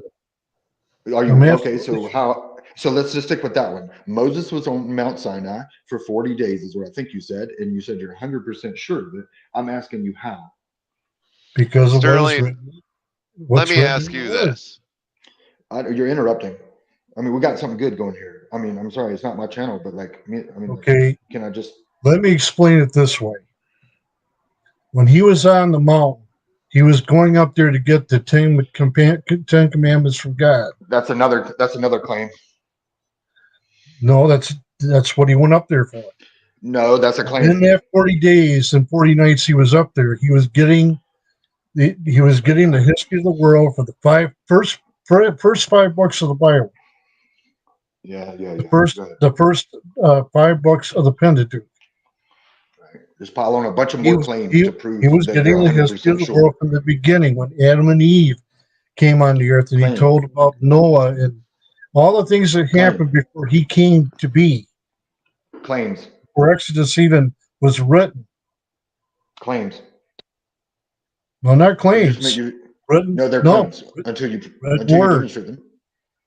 Huh? But how do you know the word is 100% certain? How are you 100% certain that that word is of God? How are you 100% certain that you even know the people who claim to have written it, even if it wasn't signed or dated? How do you know? Sterling, do you have proof of that, what you are trying to explain? I have proof, and I think the chaplain would agree with me, and correct me if I'm wrong, chaplain, that the Gospels are not signed and they are not dated, and that biblical scholars say that they came out between 60 and 100 years after the fact happened. And so, therefore, how are you going to be an eyewitness if it's 60 to 100 years later? It's just, I'm not convinced. I'm sorry? I'm not claiming I'm an eyewitness. I'm talking about claiming the that gospel. I'm people talking that about the wrote the Gospels. Bible that were there. I'm talking about the Gospels, John, Matthew, Mark, Luke, John. I'm talking about how do you know that those people specifically who wrote about the resurrection, as you described it, how do you know they wrote it? And if they didn't sign it or date it? I mean, I don't understand. How do you? What if there was 100%? Sterling? What if there was proof of actual documents of those writings? Then you would still have to prove who wrote You got them. a copy of the scriptures? I'm sorry, what? Do you actually own a Bible? I don't own any original. I don't own any original text, but I have some stuff that's been reworded and mass printed and Under translated what from like teaching? I'm sorry, what? Under what teaching? I mean, I got an NIV. What Bible? What kind of Bible is it? it? Is it King James version? I got that. I got the NIV, and I got like some kids study Bible too, like from when I was a kid. Yeah. So what? Sterling, here's another thing. With a lot of things that have come up in history that have happened in Jerusalem or Noah's Ark, pieces of it has been uncovered. How do you explain that if it's not true? If people are finding it and starting to dig it up? Are you 100% confident that people have dug up pieces of, let's get real specific, the Ark? Yeah, Noah's Ark. You're 100% confident that they found pieces of Noah's Ark. There's been literature or even TV shows of people digging this stuff up. God, oh my gosh, there's been TV shows of From the Spider-Man. mountains of Tibet. Are you 100% confident that Spider-Man is real because it was in a TV show? No, of course that's silly. No, so I'm of course asking not. you. That's fictitious. Of course not. That'd be silly. But because my point though is not silly. My point is that just because something's on TV doesn't make it true. But I'm asking you because they dug something up. How are you sure that that something was in fact the Ark? Okay, here's another question for you, not to throw off the topic. Do you think that the vets down? Yep, never mind. Never mind. Yeah, well, that was bound to happen. Yes, it was. From the manuscripts of all the books of the Bible, you have different dates that are on here. that I've read about over the years. Just take, for instance, Genesis. The author of the book of Genesis was Moses. He wrote that in 1447 and between 1447 and 1407 BC. What That's I was just one gonna example. what One I was gonna example of get many. to him to say is if it's not real on TV and everything he is learning from the internet about like transporting his dog and all that, then that must not be real as well. He just did he just jump off the channel? No. Unless Robert booted him. I plead the fifth. So I don't it's see him plead the on fifth. here.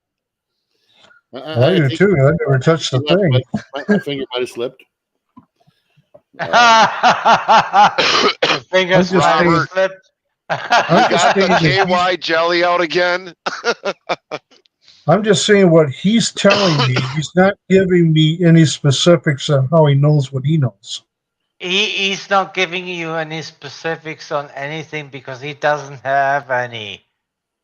Exactly. I agree with Diego. He's a troll, and Can he's I- been on my channel before, and This I is didn't what that realize voice it. was familiar. I didn't realize it until we the people actually sent me a message saying, "Is this the same dude?"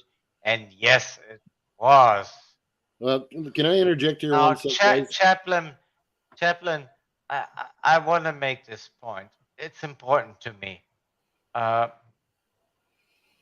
Honesty. I'm an atheist. My wife is a devout Catholic. All right.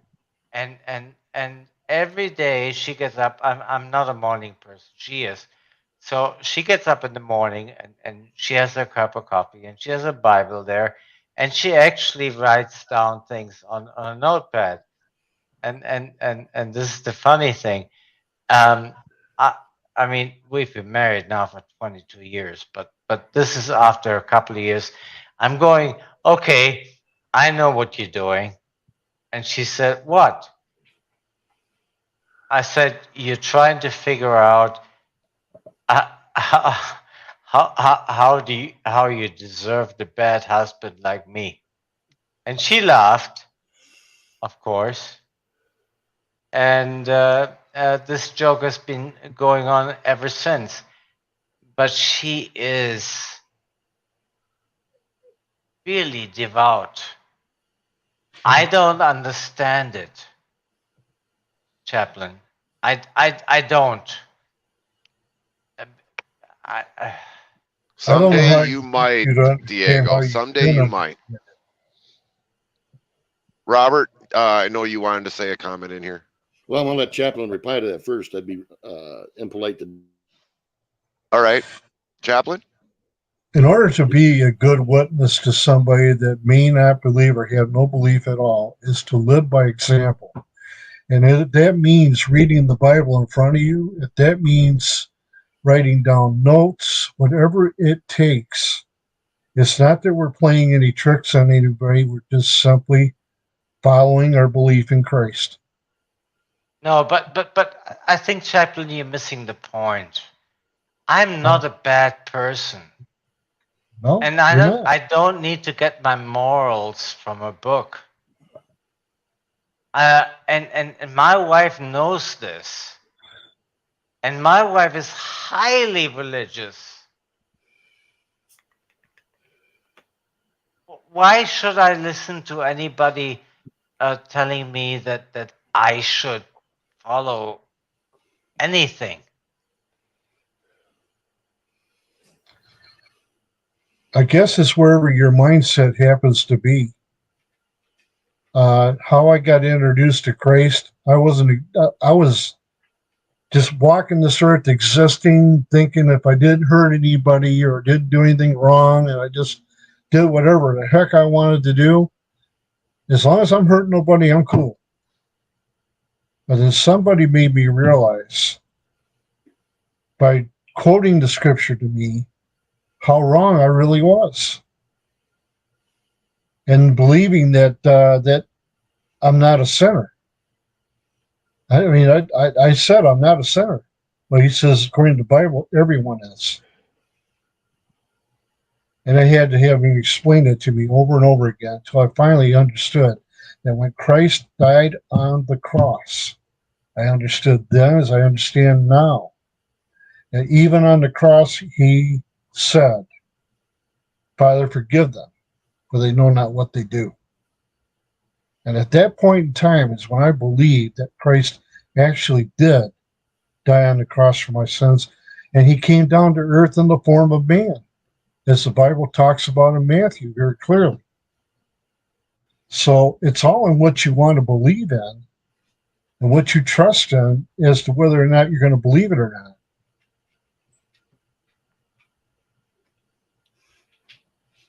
Does that make anything any clearer? Not really, no. Well, if you believe you're a good person, we all believe we're good people. I mean, I don't know you, and I'm sure you're a good guy. I mean, you've been married, what did you say, 22 years? Yes. And she loves you and you love her, so something's going on there that's going right. So you must be a pretty darn good guy to have a wife that hangs on to you for 22 years like she has. I've been married for 33 to mine. I don't deserve her, but God I don't, sent her to me. I don't deserve mine either. No, I don't deserve my wife. I'll tell you that. I don't. As the way I lived my life before I became a Christian, I didn't deserve anything at all in life. And I still don't. Does that hurt to believe? I still don't think I deserve anything because I don't think I'm worthy enough to receive that until God says it's okay for me to receive it. And I have to do that by pure faith. And if you got faith in God, you got everything going for you with God.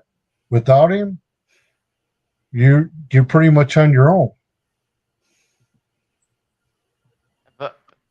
But I don't really agree with that. And the reason I don't agree with that is because I'm not on my own. I have morals, and I Sure. don't need to anybody to tell me what my morals ought to be. And as long as No one I'm should tell you. and No one yeah, should tell you. and as long as I'm comfortable with my morals, I am the person I want to be. Now, does that mean that maybe I'm missing out on something like religion? I probably am. I watch my wife every day, and every day I ask myself, does she have something that I should have? Every day I ask myself. And at the end of the day, so far, it's been no. But that doesn't mean that doesn't change. But at the end of the day, I think everybody has their morals and they have to live by them. And if those morals are great, then they didn't come from a book. They just came from within, which is, by the way, where they should come from. And and then, you know, you live your life. Does that make any sense? Well, let me ask you this. You had a mom and dad, right? Sorry, correct? come again? You did have a mother and a father, right? Yes. Okay, didn't they teach you the difference between right and wrong? And where do you think they learned it? Yeah, but my Ah, but think that goes about that back for a to minute. no, but there's not much to think about because my dad was definitely an atheist. Okay. My mom, being Italian, was Catholic. Okay. So there, if you want to make a connection there, go for it. Well, the thing I'm trying to do here is to get you to see something that I always have believed, that everything that is passed down from one generation to the next comes from somewhere. And there is a starting point for the universe, a starting point for mankind. Everything has a beginning and an end. That starts from the time the world was formed and when mankind was created. So all during that time, all different generations have been taught this, that, and the other thing. And so many different opinions and beliefs are out there, but it's just there's not one central thing that to me that points out one moral over another. Has only been taught to you from someone at some point, from the beginning to the very present day. We teach our children the difference between right and wrong every day. That's where you're talking about morals. You're talking about that. What's bad, you avoid. What's good, you try to be good. And that's really all it is saying to me about what morals are. I got a question. And this might be something with Diego and also something for Chaplin to kind of fill in. God also gave you the option of free will. That's right. So if you choose not to believe in a God, as Diego don't, where Chaplin does, that's his free will to whether accept it or not accept it. True. You all have a choice. It's all what you want to do. Whether you want to believe in a risen Savior or whether you just don't believe in anything at all. I can tell God. you, I can tell you from my experience with my wife that I almost wished I had her belief. I almost do, because it's fantastic to have that faith, and that's really all it is. To answer questions that other things cannot. Right. And I am unwilling, I mean, really unwilling to do that. I guess for an example, let's say Diego decides to go fishing, just for an example. Diego decides to take his fishing pole, takes his line, throws it in the water. And next thing you know, he's sitting out there for 8.5 hours, haven't caught one fish. Wondering, well, why ain't I catching? Never happens. Hold on. It's only example purposes only, Diego. But then all of a sudden you realize after 8 hours, why hasn't he not caught a fish? Pulls in his line. Next thing you know, there's not an ounce of bait on the hook. It's whether if you want to believe in God, you will be hooked by God. If you don't want to be hooked by God, you won't have no bait on your hook. Free will. One thing I caution Christians about doing, and I do this all the time, is you should never, ever, ever judge anybody for what they believe in. And the reason why I say that is because you have a right to your belief. You have a right to believe or not to believe. God gives you that choice. You can either do it or not do it. And to tell someone, well, if you don't put God in your life, you're going to burn. Well, I'm not going to tell you that. Or they point to you like, okay, you're a sinner. That's not my place to call you that. That's God's domain right there. God is the only one that can call you that. I can't call you that. I can't say those things to you. I can't say you're a good or a bad person. That's being judgmental. You, as a Christian, should avoid that. But a lot of Christians don't. And that's when they fall into that trap of being self-righteous. And they got to Chaplain, stop it. Chaplain, may I say something? If you and I ever meet, you will find me to be one of the nicest people you I have don't doubt ever that, known. Diego. And as for your comment about Christians, and I hate to say this, I really do. You're not gonna like it, but some of the most vicious people I have met in my life consider themselves Christians. That's right. I agree with you. I've seen some very terrible Christians in my time. I've been in churches where they act like fools. They don't get it. They don't understand it. They don't even try to hide it. Their cliquishness, their self-righteousness, they come in, look at me, I'm a Christian, I'm better than you. That's just wrong. Flat out wrong. You're not honoring Christ by doing that. You're only making yourself look good to yourself. To anyone else around you that's wanting to know Christ or has any curiosity about coming to know Christ as a personal Savior will look at you and say, hey, man, if that's what Christianity is all about, I don't want no part of it.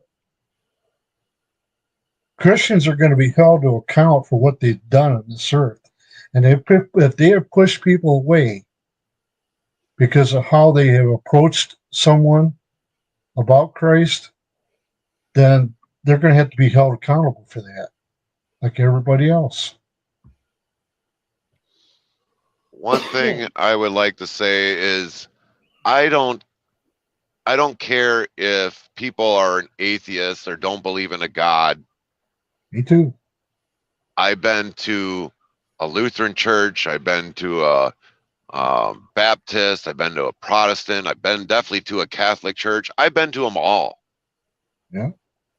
If people want to go to, that are atheists and want to see what it's like, I've got no problem, taking them to a church if they want to go. If they don't want to go, I don't make them. That's totally True. their choice. It's totally their free will. What God, as was said in the chat, God to humans only. And Diego, I'll tell you something Also about your myself. I'm not a judgmental person. If you met me and we met each other, I could guarantee you we would become good friends. I know that to be true. Okay. Because I'm obviously not judgmental either. I mean, look, I'm married for 22 years to a highly, extremely Catholic wife. Mm-hmm. And it's never been a problem for us. And why would it? That's a testimony to your relationship. That's great. That's just No, fantastic. live and let live. Come on now. I get it. And my wife knows how I feel. Mm-hmm. And it's not like it's disturbing her in any way because she goes next morning reading her Bible and taking down her notes and she doesn't play any mind to the fact that, well, I'm not necessarily on that side of the fence, and it never resulted in anything bad. Right. So, and then I think that's how people should be. But what I don't want, Chaplain, and you're not doing it, and I applaud you for it. What I don't want is anybody trying to push anything on anybody else. I agree with you on that. Wholeheartedly agree with you on that. This was one of my arrangements with my wife early on, and I told her, you know what, you can do that, and I don't mind. I really don't care, and I really don't. But what I don't want to see is when I come home from work to see a Jehovah's Witness in my Oh, no. house. Oh no. I'll blame you there. Yeah. Yeah, Well, I I'll totally blame you agree with there. you there, Diego. I mean, that was something that was established really early during our marriage. I said that's not happening. If that's happening, I'm going to destroy that Jehovah's Witness, and I can. uh, anybody that knows me knows that I could. Uh, but my wife knew that too, so that never happened. So thank God for that. Thank God for that. See, at the beginning, I called you all gentlemen. I think you are a gentleman, just by what you're saying. He's not. Oh, okay. I can argue with that. Uh, I can argue oh, with really, Texas that. girl? This is when you come in? Hey, only tell the truth, Diego. Oh man. Okay, whatever. But I think, Chaplain, you understand where I'm coming from. I do. I do. Warn you know. Did you Robert? And did you that ever doesn't mean pay I'm attention to not that? No, I love you, spiritual. Diego. But by the way, that doesn't mean I'm not spiritual either. It But you just know, if means you I got don't questions believe. on the Bible, you know where you could come to. You know, your wife's right there. I can answer most every question you have. If I don't have the answer, I'll look it up and get back to you. That's my motto on Chaplain Jethro's Corner is I do that. I just tell people if I don't have the answer, I usually come right back within a reasonable period of time. So you can always count on that with me. Like, who knows? Maybe I come to you with a question. Well, I'm ready. I don't know if I'm prepared, but I'm ready. Oh, I can guarantee you're not prepared. Well, maybe not. Oh no. It all depends on what it Nope. is. Lead guitar Is man, there? what's going on? Oh, not much. Good to see you. Yes. Finally I caught the figured it. live. Yes. I've been. I have been laying low and trying to keep my cool because I only have a few days before one of my strikes go off, and as long as I keep my temper to a happy medium, I might stay around for a while. So I'm in timeout Oh right wait, now, so what words do we have to mention right now to get him taken down? hey Diego, we tried that. It doesn't work, remember? Yeah, unfortunately, the Yeah, we tried platform, 2 shows and it didn't yeah, work. was still up there there yet. Texas? Was there something that you wanted to say before I say what I was going to say? No, I was gonna say, it's everybody's own belief in what they believe in, and it's their own walk. So everybody's got to take it, whether you believe in God or you believe in Source or just a higher power. Well, It's their own walk. okay, That's I, true. I, can, I can go with that. I had I would have liked to have taken Sterling on myself head to head when it comes to this because he's asking a unqualified question. Yes, he is. Asking, Correct. do you have? You guys hear me out here.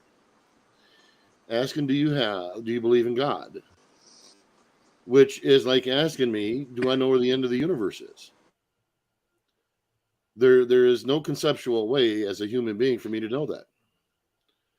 So it becomes faith. Now, do I know the universe is infinite? No, but common sense. No, but common sense tells me I'm probably not the most powerful thing in this universe. I would be a fool to dismiss it. True. Now, do I follow a religious bent? No, absolutely not. I'm probably the least religious person you'll meet. But I don't believe religion equates to God. I don't think God is found in a church. nor do I think God is found in a classroom.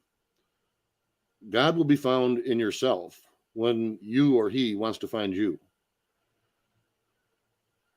And that's where I said his question was unqualified, because that's like asking in infinity. We are here for the best part. And I will actually, I think, quote the Bible in this, and I could be wrong. But for 120 years, let man live. We no longer live thousands of years, or 900 years, or 400 years. We live 120, which gives us a very short-term memory.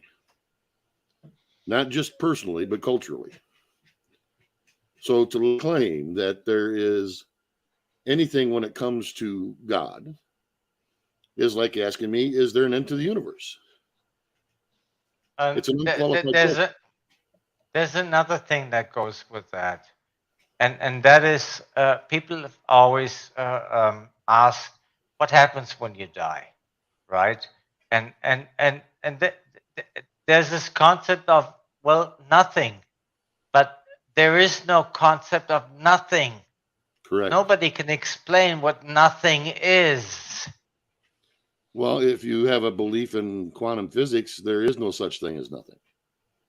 Yeah, which makes it even more difficult. No. Second law of thermodynamics. Energy cannot be created nor destroyed. It only changes form. That's right. Okay, so you know what? So maybe I should become a Hindu and go with reincarnation. That's if that's the path that leads you to, Diego, more power to you, guy. I wish you well. Yeah, I'm just saying, if there is nothing like nothing, well, there is something. So, correct. Hey. And that's why I wanted to point out that asking a question like that is unqualified. It was. There's no way to quantify an unknown that can only be known from other circumstances. But that's the whole point. That's the whole point about discussing the existence or non-existence of God. And I'm not going to go either way here for a second, because that would be unfair. But I want to point something out. I have a serious case of deja vu right at the moment. Yeah, because we had this discussion before. Yeah. Okay. But there's no real case of proving or disproving anything here. It really comes down. It really comes down to, well, I guess you call it faith. That's right. That's what it is. That's right. You know, as you said, you could become a Hindu. That's faith. You could become any number of, what was there, like 3,000 some odd different religions on the planet? Zoroastrian. You could be, oh God, I can't even begin to think. Jehovah's Witness. Get out of here. Yeah. Well, at any time, you can Google it. We have like 300 religions. Oh. But as I said, that was an unqualified question. He set a trap.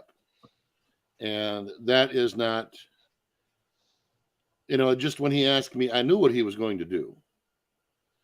But that's why I was slowly catching on. That's why I led him to where to prove to him that some things you may take for granted aren't necessarily true. But that doesn't make them false either. And faith is one of those things. I would be no more right or wrong to tell Chaplin that he's right or wrong than he would be to tell me I'm right or wrong. Not my place to tell you that. Correct. Absolutely. Oh, we lost Texas Girl. But like I said, that's why I tried to get him to catch on to what I was doing. and he just didn't quite catch it. Oh, there she is. Why do you suppose he back, left sorry. so fast? I may have actually hit the button. No, I think he That did. darn KY jelly again. Yeah, did it again. I don't think I did, but I think he left for the mere fact that I think you did, Robert. I really think you did. he was in a losing position. I was just about to the point to where I wanted to step in and go head to head with him because I'd have ripped his argument apart. But you can't. This is why I can go to a church or I can sit on your panel. We don't have to share exact beliefs to believe in us as people and as good people. You see, And I that's would be that's remiss, where I agree. right? That's And I where would be I remiss agree. to say that his Sorry. faith or my faith is any better than anybody else's. That's Nope. not my place. And as Nor Chaplain is it says, mine. that's God's place, not mine. And that's exactly where I agree. And I think the chaplain and I agree on that as well. Oh, It's certainly. I don't have to believe in Jesus Christ to be a moral person or a good person. I just have to believe in something that is there, which I do, although I cannot define it. And that's that. And if the chaplain and I want to disagree, no problem. When we meet, we'll have a beer. Well, I'll have to pass on that one. I'm sorry to say. Here I can't have. All right, I'll bring the moonshine, Chaplain. Can't have that either. Oh, come on now. Oh, come on, chaplain. What can you do? I can't drink anything alcoholic because I'm a diabetic. Oh. Okay, we'll have a nice tea. That sounds good. I'm in. You drink the tea, I'll drink the coffee. Yeah, I drink coffee. Tea ain't got enough horsepower for me. You just got to have the truck stop 90 weight coffee there, Robert. Absolutely. Oh, absolutely. That'll wake you up. If you stick the spoon in and it screams for bloody murder, we got it just about right. We know the acidity test passed. It sure did. If you don't Took see the no Sterling spoon right after off that the either, spoon. the spoon, you know what you got there. It's going to be a good morning. Yep. You won't go to sleep. Yes, Zero TV Squad, we are all family no matter what we believe in. That is absolutely correct. Unfortunately, And you know what? And that is a good thing.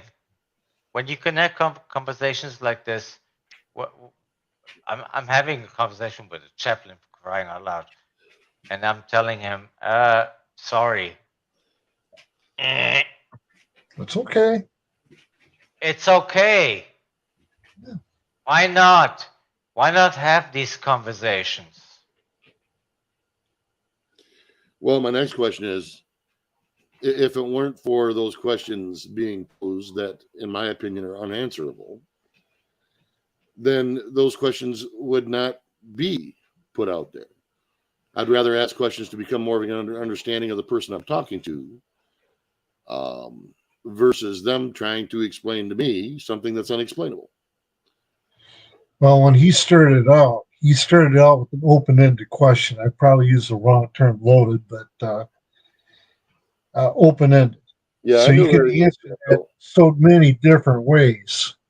It's hard. No matter what you pinpointed to him, he was going to find some way to disprove it, or maybe even change the subject. Well, when he was starting to do a little bit more of that. That's called a troll. Oh, yeah. Welcome Diego, to you're real right. life, chaplain. Yep. When he started already kind of like moving off of the one because he was in a way losing that one, then he started moving on. That's when I grabbed it, that he was starting to go on into a troll mode. So here, I just thought to myself at the moment, here we go. Whoops. Well, Just let me know what the punchline is, and I'm ready for it.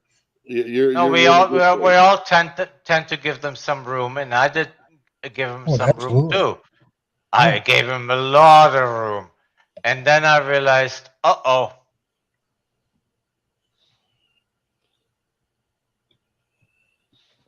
But that's experience. Mm-hmm. That's okay. I would rather happen here because it'll get it won't turn into a shit show. The fact that he posed it the way that he did told me right where he was going. So I figured, Chaplin would answer it the way he wanted to answer it, and if it become a problem, well, then maybe he needs to go bye-bye. Yeah, but let's face it, Robert. He's not dumb. He went into conversation about Mexico Well, no, and that's where. Colombia Hold on. This is and where I do disagree all with you. that before he got into troll mode. Yeah, So this is where I at some disagree with point, you. I have to give him some credit for being halfway intelligent. In being nefarious. That's true. Hey, you gotta notice it. You gotta recognize it for what it is. Oh, I did. He asked the exact question if I was being nefarious. I thought, okay, here we go. So it's a shame that that's the default to people. Now, don't get me wrong. I've had many discussions with pastors and priests and chaplains and whatever about things, but they're never in a derogatory sense. And he was moving into the world of derogatory. I can no more tell Chaplin he's wrong than he can tell me I'm right or wrong. I've had more discussion with religious people, and I don't just mean from Catholic, but I go through religions. I've had discussions with them all at some point, and they've always been very, very interesting, to say the very least. Diego, my wife was Mennonite, and I'm sure Chaplin knows what that means. Yep. Yep. Let me tell you, her family thought I was the devil walking, incarnate. You are the Sasquatch walking incarnate. And then they finally got to figure out that I wasn't as bad a guy as what they thought. So. Oh, they were wrong. That was okay, Diego. Screw you.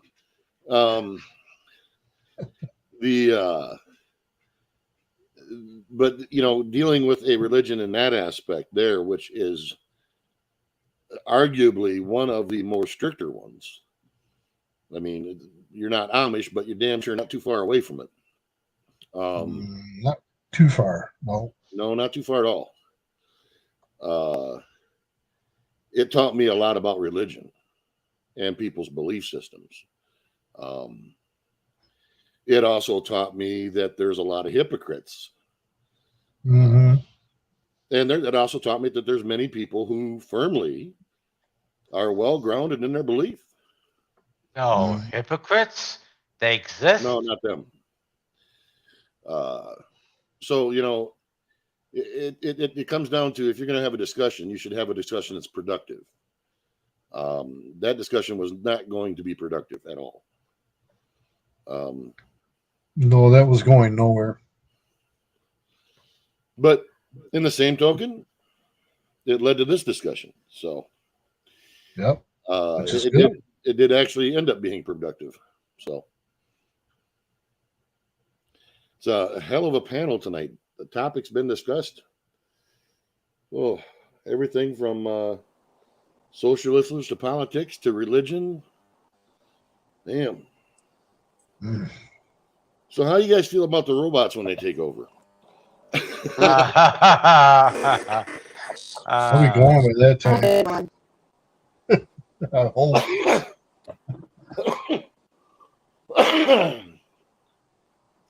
the Oh, Julie Mumford, Diego, have you been baptized? Did you ever believe in God at any time in your life? Yes, when I was 5. Mm-hmm. Sorry, Well, I I'm had this answering young lady a say, comment in the chat. Oh, okay. I thought you were talking to us. Okay, now I see it. Okay. "Thought I'd jump in and Yeah, say hello." when I was a 5 or 6, I had communion and all of that, and then I turned maybe, I don't know, 13, 14, and my view changed.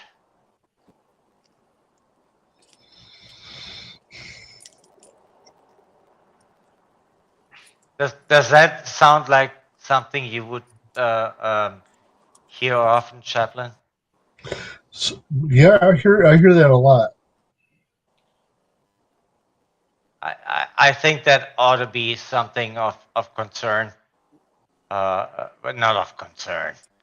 What am I Well, you saying? get better background on what the person, where the person came from, and how they came to be, and it's something you gotta just get to know the person better. I think so. I mean, I went to Sunday classes, Sunday Bible studies, and do all that. And then I like I said, I was about 13 or 14. I said, you know what? This makes no sense to me at all.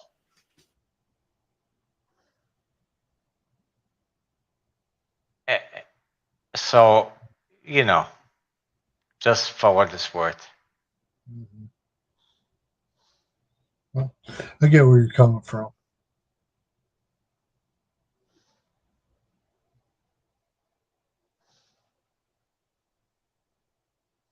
I do Well, find guys, that. I'm gonna jump off of here. All right, Texas All girl, you right, take care. Texas Good to girl. see ya. Don't be a Sending you stranger. all love and light. Hey, Definitely. once I get out of timeout, we're going rounds. After you what? After I get out of timeout, my channel's in timeout, guys. I got a strike. Oh, shame Just on putting truth out. you. You got a strike. You naughty Shame, girl. shame. Oh, Yeah. what? Shame on you. What did you get a strike for? God knows what we said, Diego. Who knows? Well, you should have gotten an email saying, huh? No email, no nothing. I go to stream the other night and I found out I have a strike. And Wow. And the funny thing is, it was on 2 other channels. Really? Yeah. So, needless to say, I have now been marked by YouTube, but that's okay. Because YouTube, I'm coming for you. Well, was this Grey Wolf you restreamed that you got striked on? Sorry, you kind of blocked out there. Yes. Okay, so appeal it. I did. They denied it. But it's okay. Texas girl, how quick did they? How long did it take them before when you did the appeal, and did you get a response? I didn't even get a response. I went in to check tonight to see what the status was, and it says my appeal was denied. Wow. It's okay. Yeah, that's the same thing they did to me. So, needless to say, it'll be okay. I've got 5 more days, so by Saturday, just watch out. Yay! We're gonna have a couple of panels where Texas is gonna try and take her channel down. Yay! That's I'm sorry okay. to hear that, Texas girl. It's okay. You know what? Because it's all truth and nothing but the truth. So, God gave me the voice and told me to use it. That's That's true. what I do. Absolutely. So No kidding. Okay, Texas, this is your strike 2, right? So you had the warning and then strike 1. this is strike 1. Oh, So this is 1 straight. week, 1 week. 1 week suspension. Okay, so yeah, come on, baby. That's okay. Because you're going to want to be on this panel. And I go through the ESSER funds, the COVID money. Yeah. And what they're really doing with it. Imagine that. Mhm. Mm-hmm. Oh, yeah. Oh, yeah, I It'll agree be a with fun that. show. Yep. When are you gonna have that? I'm thinking I'm going to do it Saturday evening. Because it'll be the What day I time? get out of suspension. I don't know yet. I'll text you. I know that. Because I know I've gonna try to restream Zero at I think it's 9 o'clock Eastern. It might be 8 o'clock 8 because o'clock. he's having a gaming panel. So I might have to listen on another device or go upstairs. I could do that. Okay. Well, it'll be fun. It'll be fun. I tell you. Because Well, what I have to I'll say, be there, although I can't promise I'll help you because I'm notoriously bad for taking down channels. You bad Come naughty on. boy, Diego. Don't put yourself down like that. oh no, we tried Hey, to we take got down a his lot channel of and it didn't work. information out that night. Holy No doubt. crap! No kidding. I mean, Text whatever you could think of was discussed. That kid Sometimes just we're gonna it made had have to to be good. talk about. A lot of people have never seen me come uncuffed that bad. Trust me, they have not. I thought you were So, quite tame. all right. That what, Robert? Sending you love and That's light. All right, you take care, Texas. Big hugs Nice. to you. Hugs to Juniper. Hopefully we see a video come from him pretty soon. Oh, I can guarantee it. Good. I'm waiting for one. Later, Cool. Texas. Guarantee it. He got some spices today. Night, Diego. Diego, we'll talk sometime tomorrow. Glad to have met you, Texas girl. Chaplain, God bless, brother. Soon. What'd you say? She said, God bless, brother. See you soon. Oh, okay. I didn't hear all of that. Okay. Thank you. Yeah, she was clipping out for some reason. Yeah, quite a bit. No, I actually thought you were quite tame on there, Gary. On Diego's panel? Really? Yeah, absolutely. Oh That is- no, he was not. He was really trying hard. Wow. Diego, out of all the panels I've been on with you, how bad have you seen me ever cuss nonstop? Oh, this was it, and I was loving every. Whoa. So, welcome back. That was interesting.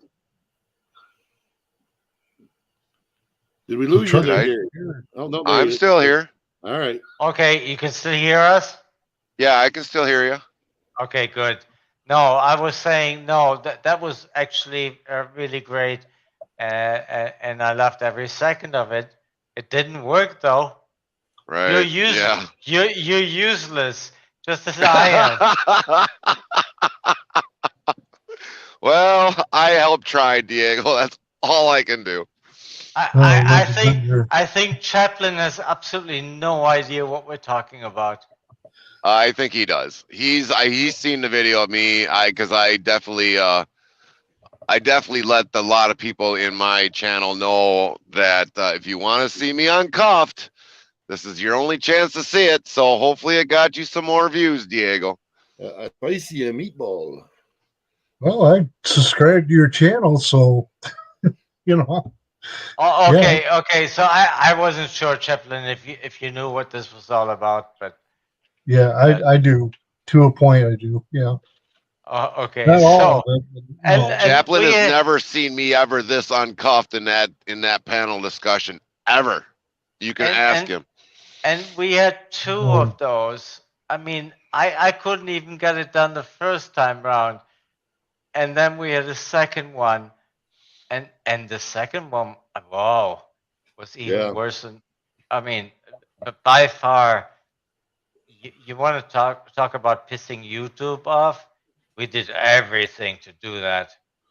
Nope, not happening. And then they reversed one of my strikes. I have no clue what to say about that. odd. Very odd that they do that. Usually, when they give you a strike, it sticks. I'm telling you, this is what started this whole thing. I got 2 strikes just by restreaming somebody else, and nobody else got strikes, even though there were 3 other channels that were restreaming it.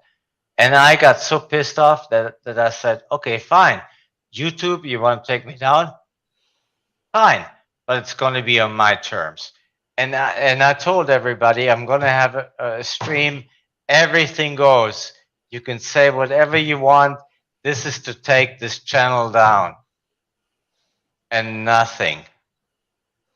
I mean, nothing in terms of participation, but we talked about everything under the sun that's YouTube not permittable. Oh yeah, we and got seriously down the rabbit hole. and nothing happened.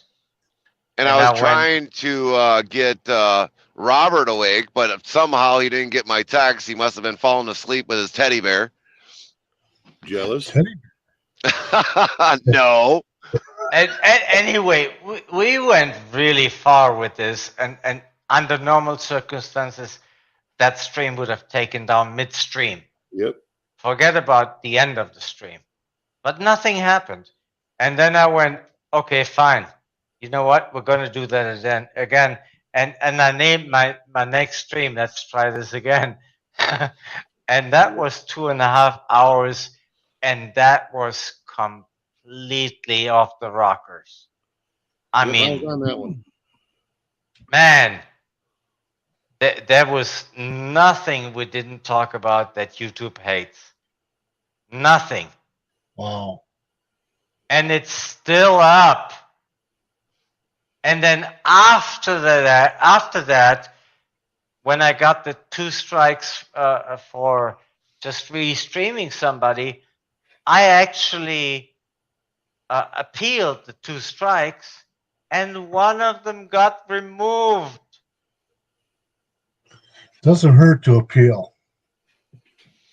At least you give it an effort. I've had something that happened on mine, and I appealed that, and within a day, it was already denied. It's not a strike. It's just a warning that's on my YouTube, but that is it. It's not it's not a strike in any major strike. It's just a guideline strike is how they put it, I guess. But I mean, I'm definitely fighting like copyright things every single day. Before I even came on Robert's panel tonight, that's what I was doing. I went through 45 emails to appeal because of the license we have for Epidemic Sound, and put them all the links in there, and that's what took me so long to get in here. Well, we the people within 90 seconds, I appealed both of the strikes at the same time. And I basically put in there, there was no medical information, and in brackets misinformation on the stream. This must have been a glitch. And I put the same thing on both. Within 90 seconds or so, I had an email saying that get lost, it's still a strike. And so I thought, okay, you know what? That's kind of what I expected. And then 2 days later, I go back to my channel for something completely irrelevant to this. and I see that one of the other strike was removed. Please, rhyme, reason, somebody explain that to me. I have no words to give you. Words. I'm here. I'm with it, Gary, on that one. I don't get it. Morning, everybody. Morning, Uwe. How you doing, brother? Huey? Oh, Huey. Uwe. Guten Morgen. I'm hanging in. I'm hanging in. Good, Still good, not good, very, good. still not very good, but it is what it is. You're not chasing those nurses around, are you, Uwe? No, not really. Oh, okay. Just figured I'd check. At the moment, I have not the physical condition anyway to chase anybody. I can chase them verbally, but not physical. Okay. Well, I just figured I'd kind of see if you were. No, I'm a kind person, man. I don't do that. Even if I don't believe in God, I'm friendly. Yeah, Well, he's you know, another. sometimes. Uwe's another Go one ahead, of them Robert. friendly giants. Uwe's on par with Well, my side. I kind of figured, Huey, if you were chasing a nurse, that helps quicker on your rehabilitation. You think? Yeah. All right. Maybe I have to rethink it then. Yes, indeed. Logic.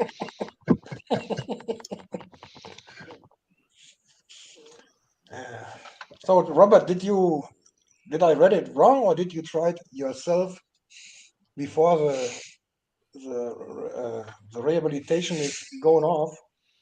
That you try to get your third strike, or did I misunderstood that? Yes, I did. All right. Yes, I did. But it didn't work out, I guess.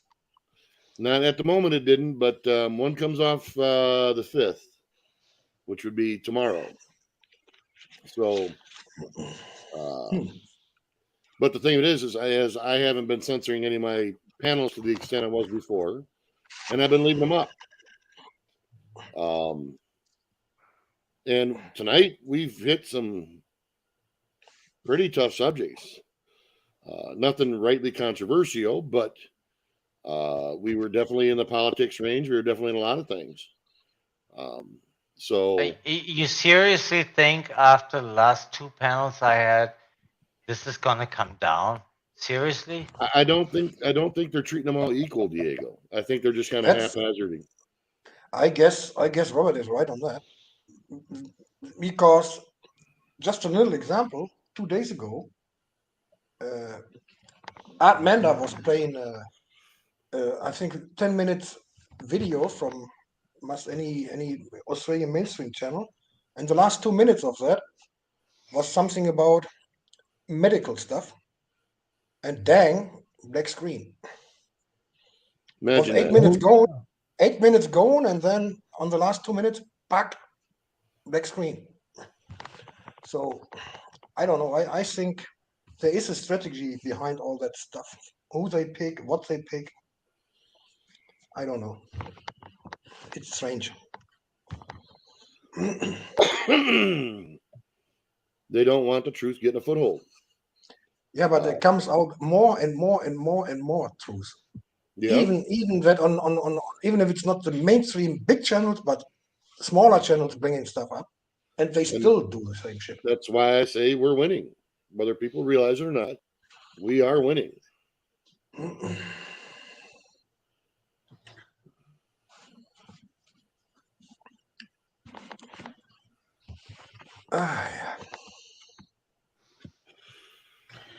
You can't police them all. Oh, they do. They could, if they want. If they wanted, they could. I guess. Yes, there is possibilities with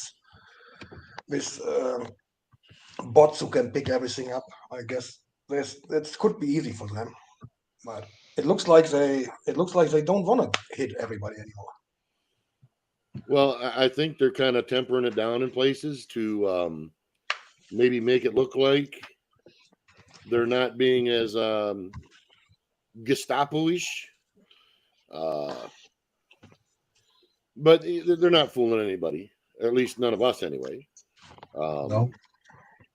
If they could shut us all down tomorrow, they would, including Chaplin. Sure could. I believe that it's maybe depending on the location where you are as well. So that it's maybe country-wise different. Maybe the Australians maybe get hit harder than Americans or whatever. I don't know. Possible. So German Mexicans are better. Yeah, it looks like. Well, they get two birds with one stone there, Diego. Looks good for the maybe it's only the reason why you are born German and living in Mexico. Maybe that's the reason. I don't know. Oh, destination. You're a cultural appropriator, Diego. Which would bring us to racism, though, wasn't it? So that would be unbelievable if they would go that way. I would almost have to go to the chaplain on that one. Yeah, definitely. That would definitely be some biblical level stuff for sure. Yeah.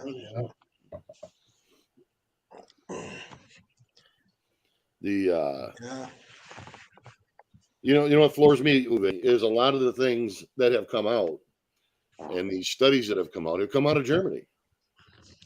I know. And it just absolutely blows my mind that why would it blow your mind that Germans are really more capable than anybody else? No. Well, one, considering the past is not that long ago. There's still people alive that remember that shit. And two, no kidding. The way they're going about it, it's like they're totally ignoring their own academics.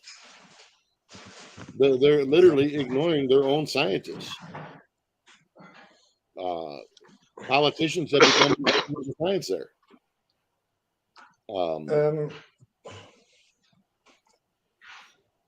I put a link there in the private chat, Diego, and that's basically only for you because you understand the German.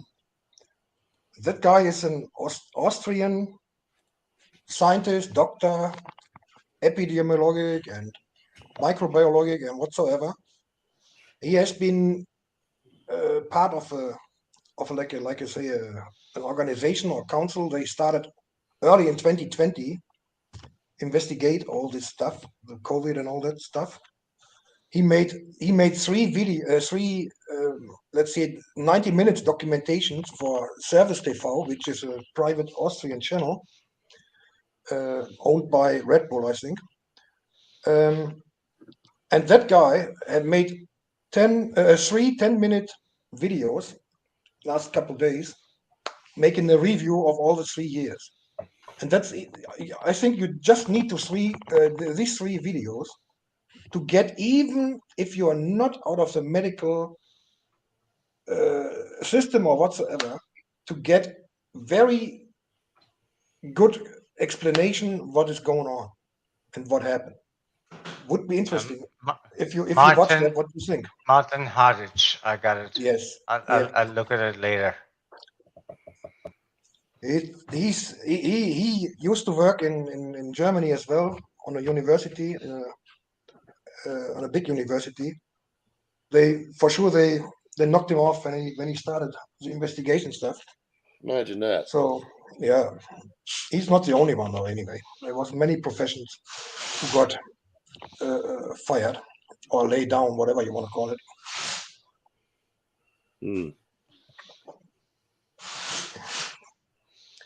And this person and the other one, Professor Bhakti, that was the 2 person who woke me up very early in 2020, and I saw that the first time what they was talking about with all the before even the first jab was giving.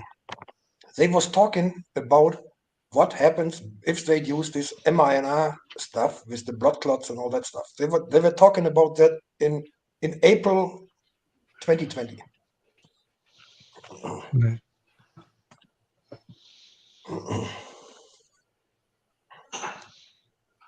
Yeah, I think that's what I seen something similar to that, Uwe. I can't remember the guy's name, but it was about a 45-minute video that he had posted first off to LinkedIn, and LinkedIn kicked him off, and I managed to catch that on an alternative video site, and he laid it all out, and this guy, he has like 6 PhDs. He was the leading biologist on the planet at the point in time, but yet they're trying to tell him that he's wrong. Yeah. Okay. You know. Let's see. I'm going to hire somebody to put me in a rocket and put me into space. Am I going to hire the PhD engineer, or am I going to hire the clown from the circus because he's been on a trapeze? Yeah. Me. Yeah, exactly. Ben Fence's guy. Ben Fence's. The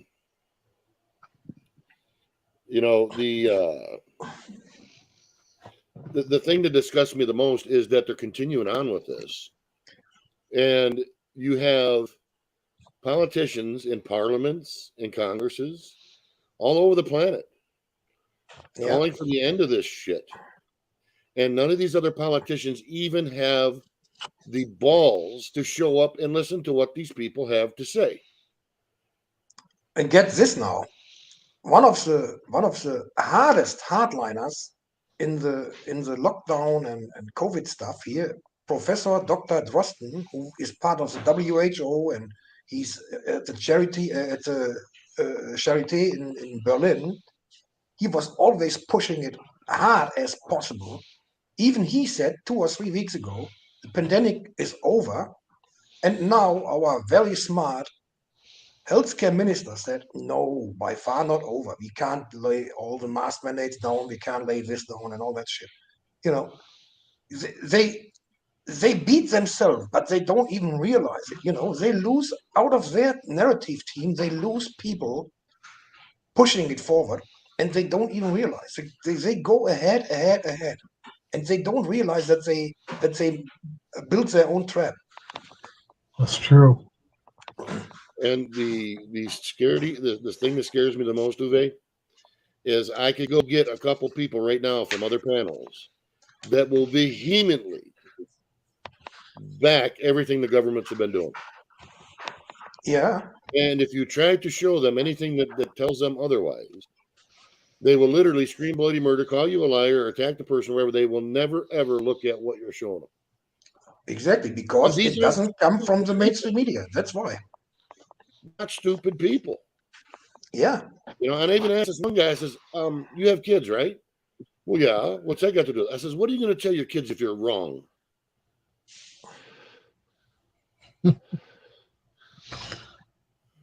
Honestly, I couldn't live anymore if I would have forced my children to get this jab and anything happens to them. I couldn't live anymore, I tell you. And I can't even believe how some parents can take that risk for their own children. I don't fucking get it. With all the facts, I don't get it. Yeah, it saddened me when somebody went and did that with their child at our local store, and going to go get that. I'm like, what in the world are you doing? You've got to be nuts. Yeah, Gary, that is nuts, really. Yeah, but with the people, I think the point Uwe is making is, what if it's your own child? Yeah. Mm-hmm. How can you live with that responsibility? I'm telling you, I couldn't. No, you couldn't. You couldn't. And if you have a soul and a heart, nobody could live with that. Nobody. Well, I could tell you right now, and Chaplain, you better forgive me on this one. But my daughter was forced to take this stuff for her work, and I made it very clear to her uppers that if anything happens to her, I'm going to hold them personally responsible. And I mean, I will hold them personally responsible. Yeah. I've had 3 people die in my family, and I'm convinced I'm convinced that the booster shots that they took killed them. Yeah. I really And believe I know for a fact that where I'm leased onto, how many people that the company made to go get that same thing have lost their lives. 3 of them guys were very good friends of mine. Yep. Yeah. I give you another example that doesn't say anything specific, but it's crazy. In Stuttgart, in Germany, in an office in the mayor house for the youth affairs, they lost 8 employees in between 6 weeks. 8, and 4 of them died in between 3 days.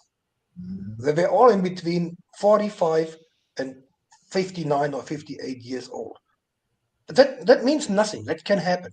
But how high is the possibility, and how often you have heard about stuff like that in history, in an office with maybe, I don't know, 15 or 20 employees?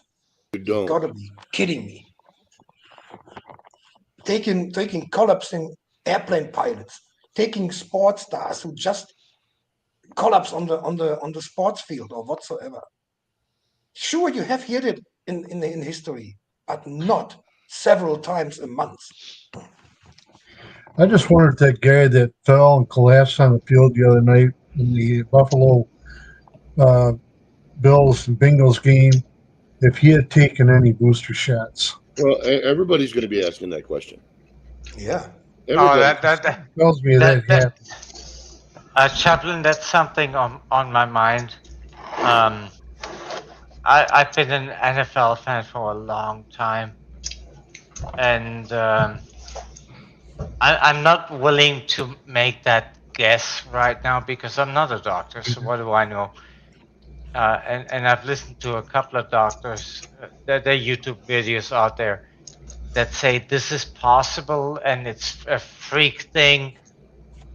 But I happen to believe that he may have had a heart condition before he went in, and nobody talked about it. And as much as I'm against the vaccine and the boosters and all of that, and I think that may be the correct reasoning. But like I said, I'm not a doctor. Right. For sure, it can be always. Can be any in health problems you had before. But the high amount of cases you hear about makes you thinking this is impossible.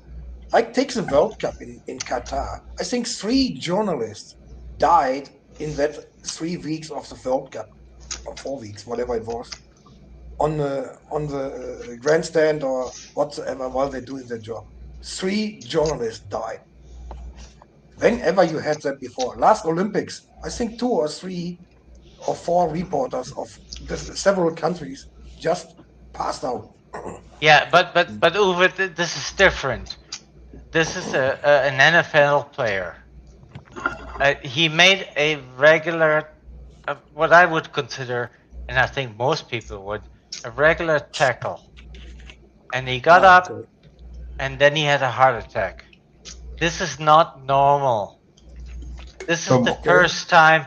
This is the first time in the history of NFL that the NFL said, you know what, this game is not going to take place now. We're going to postpone it. From what I could find out, he had a booster on the 28th of December. Is that right? Yeah. Then it makes you really wondering if that is the fact. Texas girl said he was fully.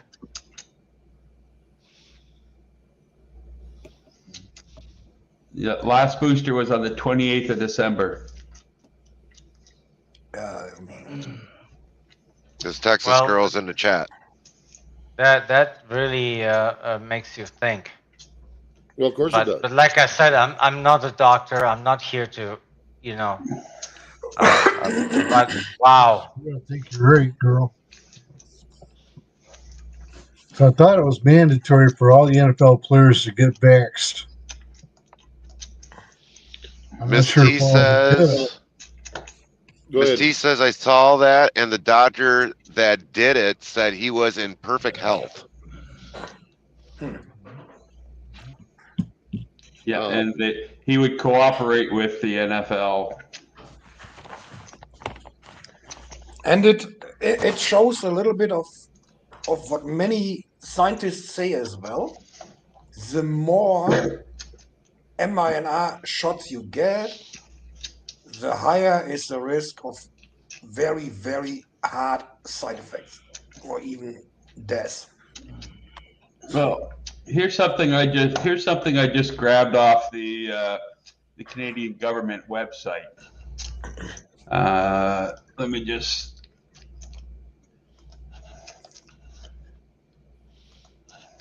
While Brian's doing that, Texas girl said the tackle was a mild one. I'm a sports trainer. Any see all kinds of tackles. That's right. This is Yeah, not really a severe that kind of tackle was a standard tackle. It wasn't anything out of the ordinary. So this is the Canadian government website, and so this is a leading cause of death. This is out of Alberta. So I downloaded their spreadsheet here. They started in 2001. It's the top 30 leading causes of death. So you go to unknown deaths. The first time it shows up on the top 30 list here. Oops, just let me bring up my. Just have to bring this up here.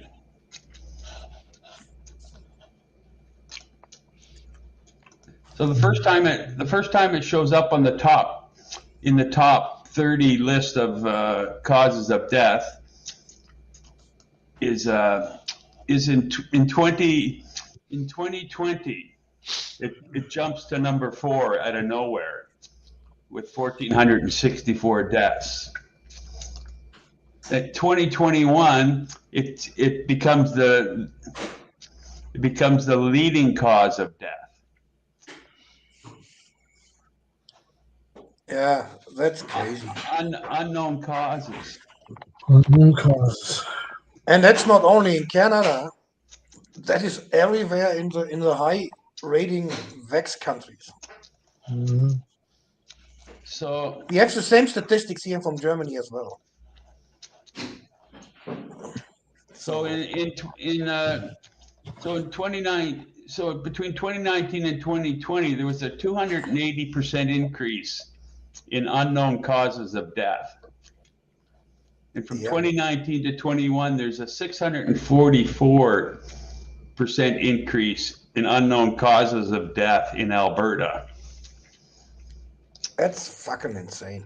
Do you really need to be a scientist to wonder what's going on? I guess not. So the one question I got for, all countries got some sort of a coroner or somebody that looks at these people. How can they not come up with a certain cause of passing when, in fact, they're the ones inspecting the bodies? They would know any anomalies of oversized heart, liver cancer or any kind of cancer whatsoever. How come these are unexplained? Because they were told not to do autopsies. Exactly. And that started even in the beginning before, let's say that started in the beginning of COVID.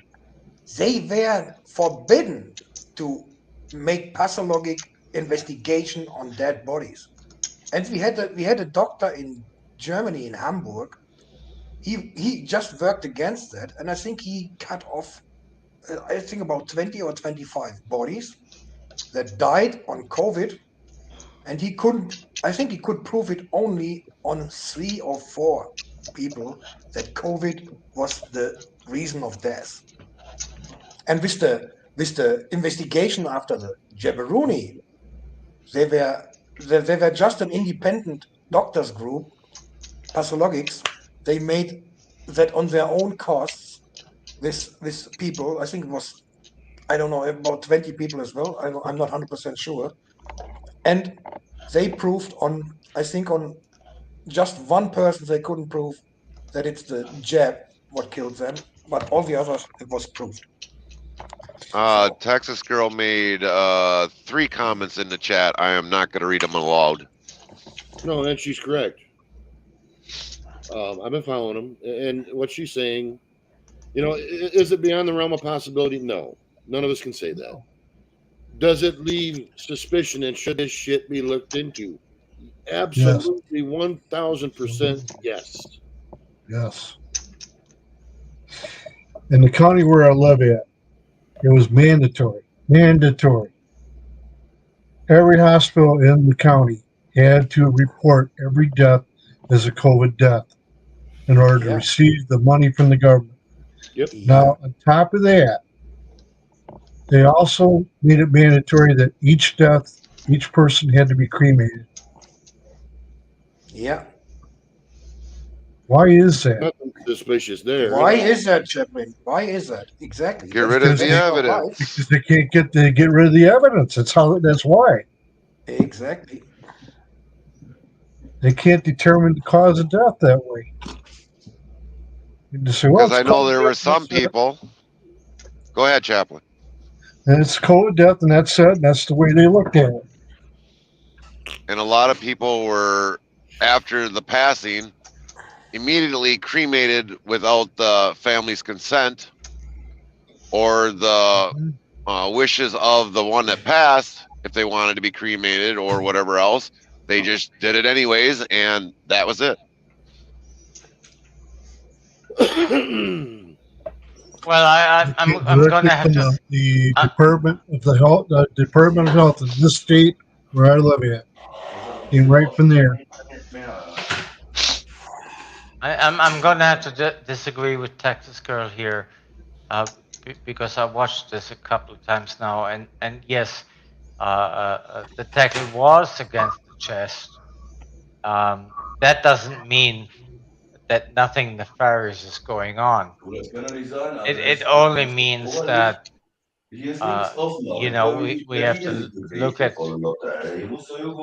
everything that's going on, and I truly believe that they will do, if he doesn't survive, they will do an autopsy on this, and I think that may shed some light. I hope they do. I hope they do if he passes.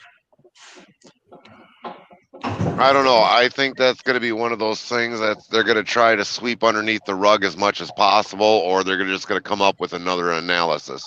No. That's not something that they will be able to do. The NFL is going to be all over that. They have to be. Otherwise, they lose so much credibility. It's not even funny. Well, I agree with that wholeheartedly, Diego, but for something that big to come out that huge, that is, look at half of these cover-ups that Brian pointed out in Alberta. Unexplained. They're going to try doing the same thing, because I just have a feeling that's just the way it's going to go. And I got a message from a buddy from YouTube on Telegram. You all know them. Robert knows him. MVC. He showed me what the Canadian government is sending per post mail. They're sending you a letter that you have to have your vaccination status updated. They're sending that in the mail. Yep. Oh, I haven't get anything in the mail, but I keep getting text messages and emails telling me that that I'm due. And here they go even further. They made, I think it was in November, they made a campaign, a commercial campaign for 70 million euros for TV advertisements and on YouTube and wherever they're gonna show it to get your vaccination. 70 million euros our health care minister spent on that shit. Unbelievable. Well, here in Canada, everybody, so we have like a socialist medical system. But this is how our medical system works. They're given a budget. At the beginning of their fiscal year, they're given their budget for the year. There is no incentive for them to treat anybody. They treat 5 people or 1,000 people, or the less people they treat, the more money they make. They shut down the hospitals through COVID. Of course, anybody who had a COVID patient, they were making extra money above and beyond their budget. So what incentive does our medical system have to treat people? None. They get their budget, whether they spend it or not. Right. Yeah. But Brian, I got a kind of a rhetorical question. If they close down the hospitals, if something should happen, that means there mainly could be, when somebody needs to go to a hospital, not letting them get the treatment they need. They have no duty of care. Yeah. So they're basically letting them they're letting them die, basically. Absolutely. There's enough proofs of that. How many people died because of they don't get the treatment they needed? There's proofs for that as well. Our waiting lists in Canada are just crazy long, and we don't have. But it's funny. So I live in BC. I'm not allowed to go to the hospital and say, well, I'll pay this for myself.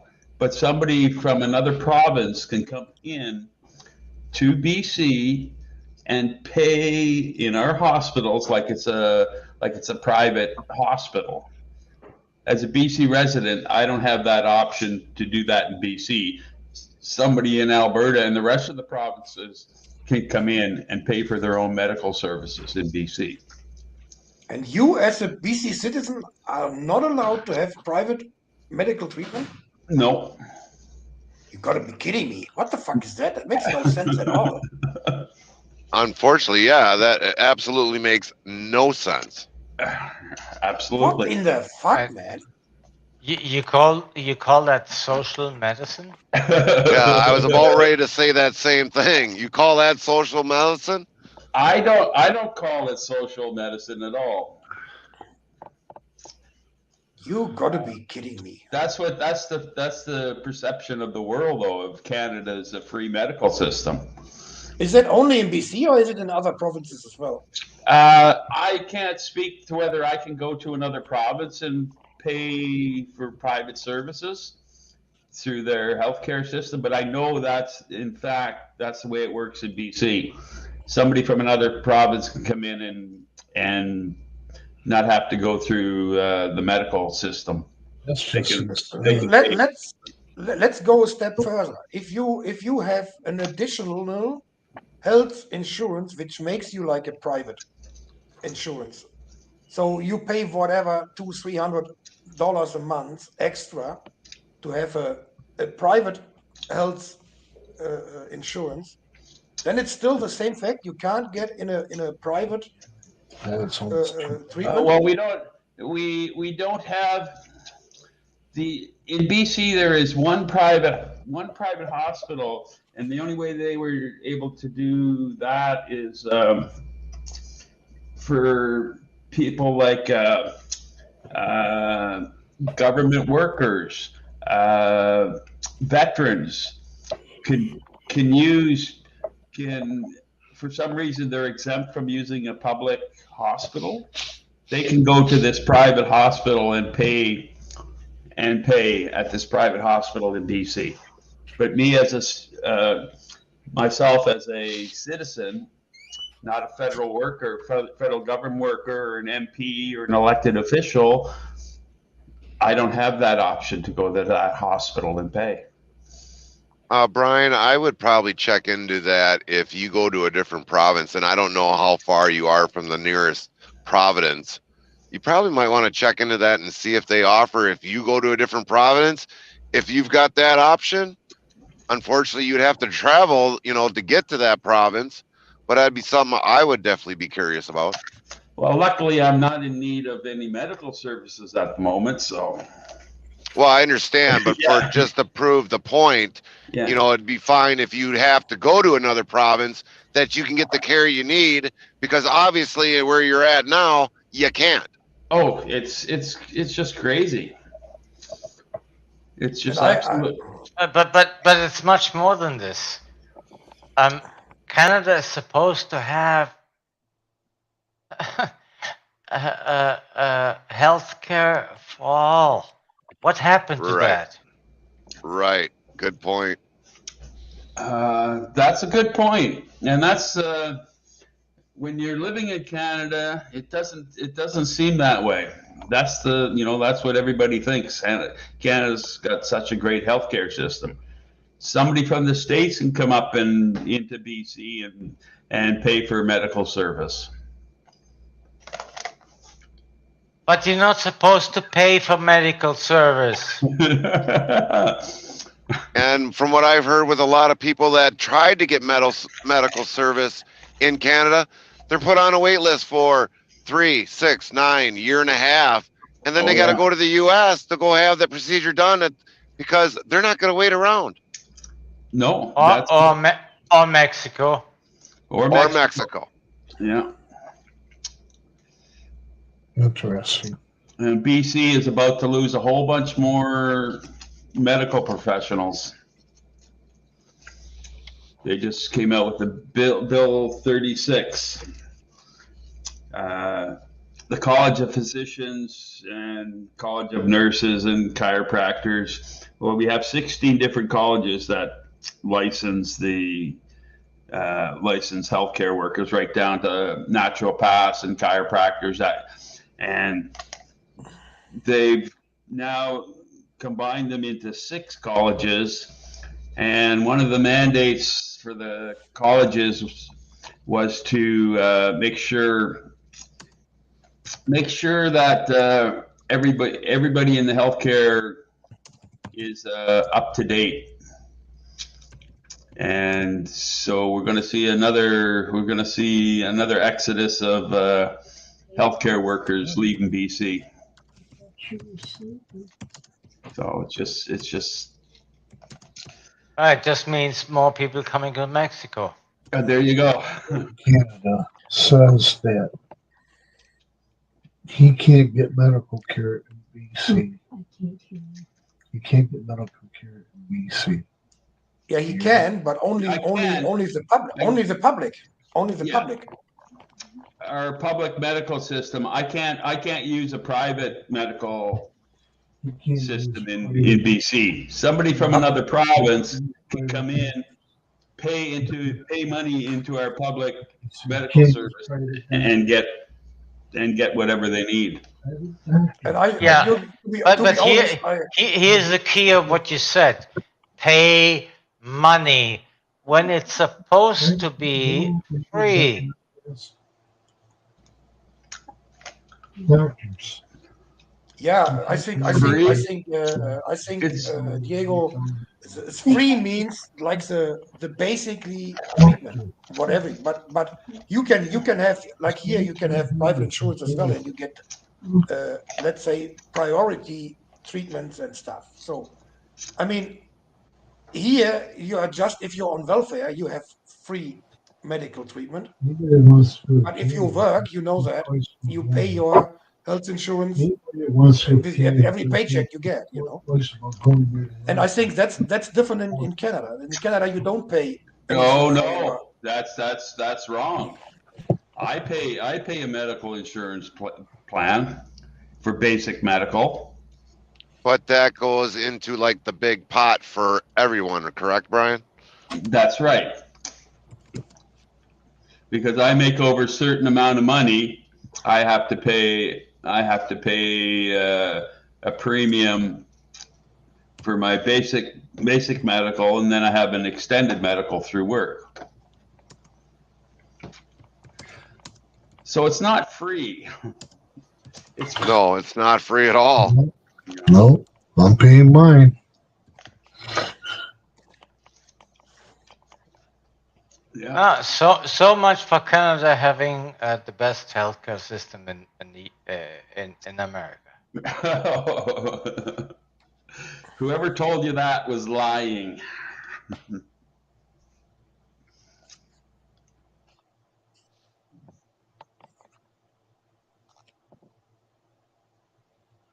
If I get sick tomorrow, I can go to hospital and I would be taken care of. And no bills will matter. That's the same here.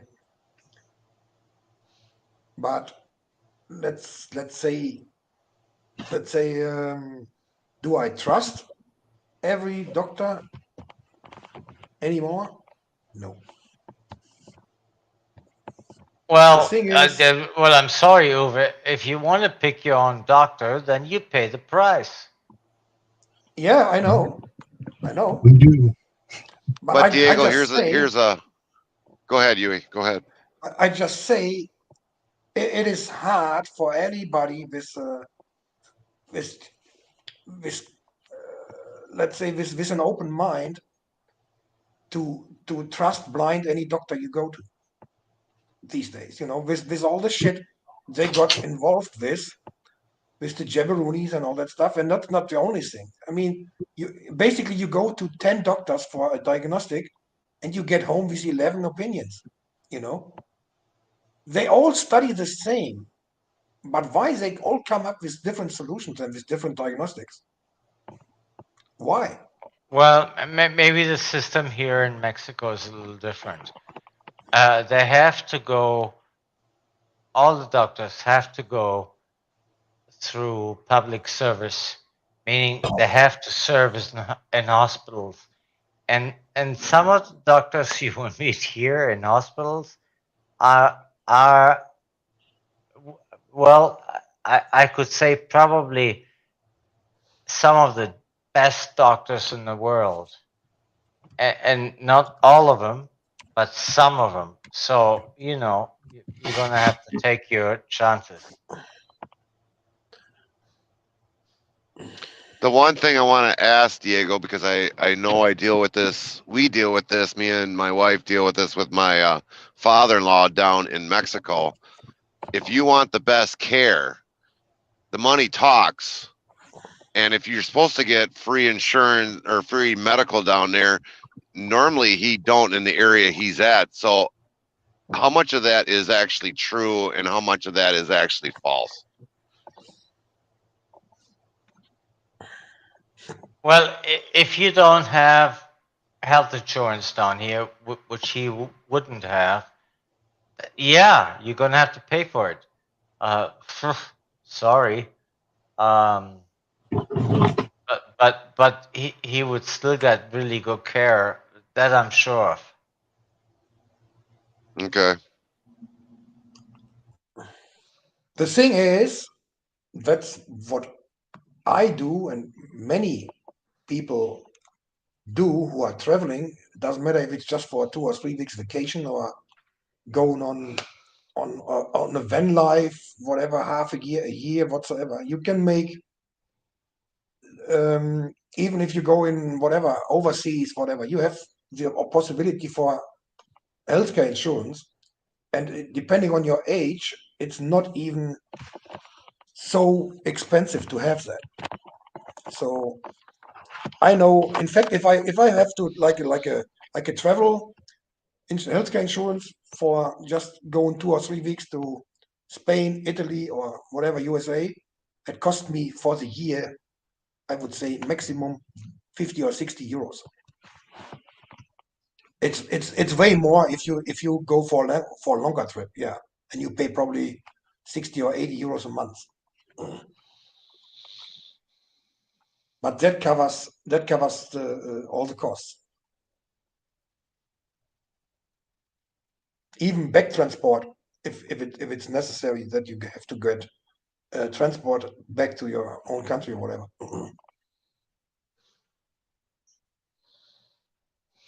So there is options, but I'm still shocked about that stuff in BC, to be honest. Really, that's crazy. And I don't even know if that is going along with the human rights, to be honest.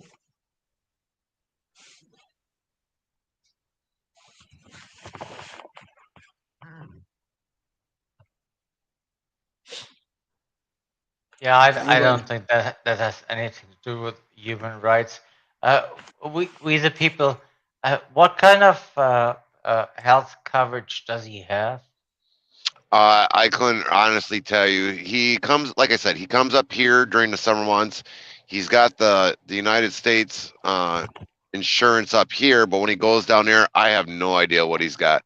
Normally, he has to do a walk-in into a hospital or clinic down there, so I don't know if he's even got any insurance down there. Yeah, he probably doesn't, but that's okay too. I mean, it's still way cheaper down here.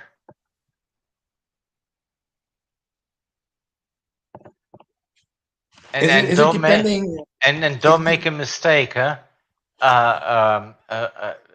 Health coverage down here is way better than in most countries. I can tell you. Yeah, I heard about that myself. Is it depending on age and stuff what you got to pay for insurance, Diego, or is it basically the same for everybody?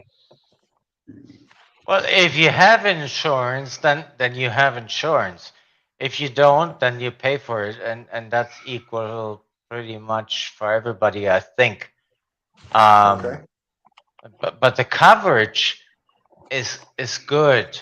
I mean, there's a reason why millions of maybe not millions, thousands of Americans and Canadians come down here to get their health fixed. Interesting. Haven't heard about that. Yeah, I definitely know that my wife's uncle does definitely come down there for a lot of his dental needs. Oh yeah, I mean that we have that here even in Europe. If you go to Hungary or Czech Republic or whatsoever, you get your dentally stuff if you need fucking new teeth or whatever protheses. You get that for less than half the price in some countries than here, and they do all a great job. I talked to a couple of people who made it, and they were all very happy about it. Yeah, well, you ought to come to Mexico. You can probably get it for a third, and it'll even be a better quality. Yeah. Hard as it believe as that is, but it actually is true. Bitte? Heißes Wasser, danke, ja.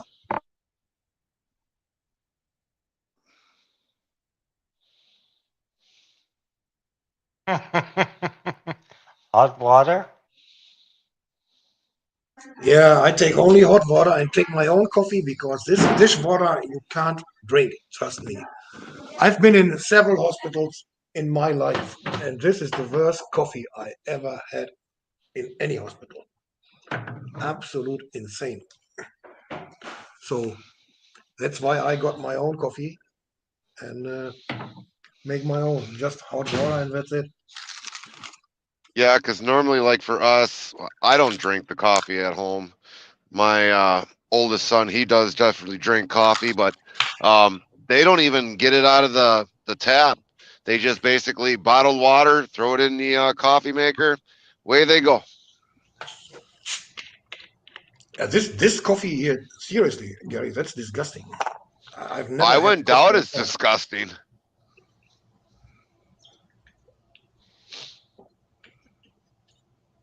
I'm not a big coffee drinker anymore. I drink maybe 2 cups a day. If it gets high, 3 cups a day. But 15 minutes. this you can't even drink. You can't even drink half a cup. It's so evil. It's crazy.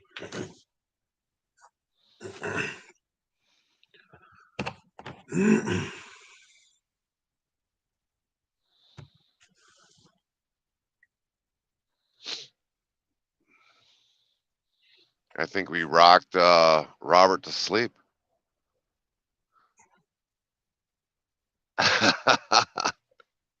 He's next to his teddy bear. Sure seems like that. Right. He hasn't said one word since then. Yes. Sometimes yes, that he has no control about it. He just fell asleep. And, Yeah. they still haven't figured out what it is. That's strange. And I think it's quite scary too. If it can happen to you anytime, I would not have the balls to drive a car or whatsoever if that can happen to you every time.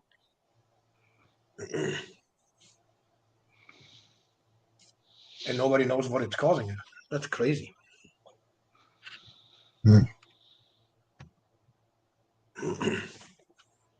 Shit, I'm sitting here blabbing away. My damn mute button's on. He must be asleep. He's not asleep.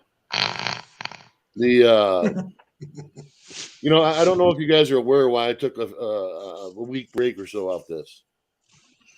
I was doing research on that baby over there in New Zealand. Are you guys aware of that? What they did? Anybody? Yeah, where the police come and You told me, Robert. Yeah. For people who are interested, I saved the video to my Rumble channel because they certainly won't let me post it here.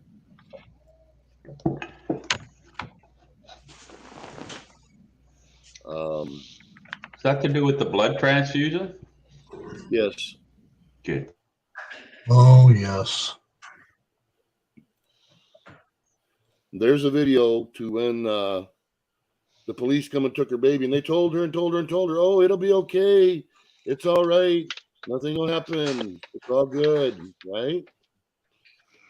Well, there's another couple that had those same concerns, but just not over there.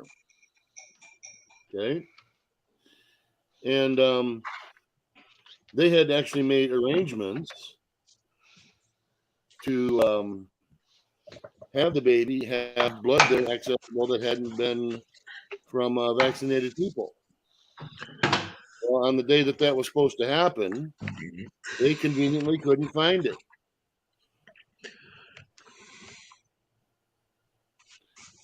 So, and I'll post that link here in a second, and you guys will understand why I did want to approach this subject on YouTube, because I'd have lost my cool. I'm still about to lose my fucking cool.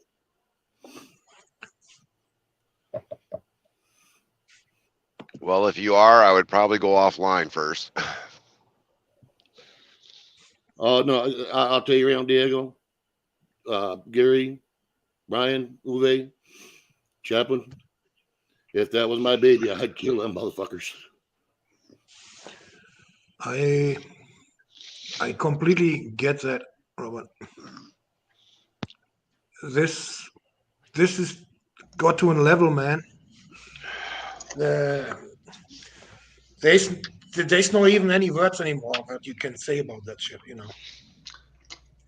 So, and if that gets to the reality now, that can happen to everybody. Then we are not in a human world anymore. That's for sure. This is so fucking unreal.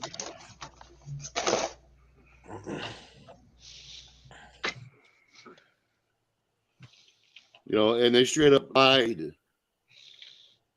to both those parents.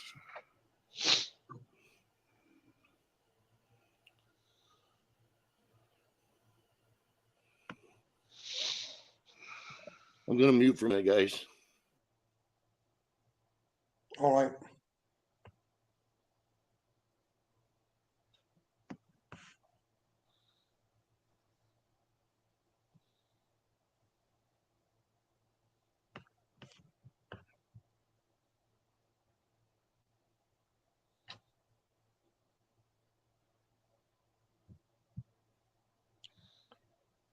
This is seriously. This is.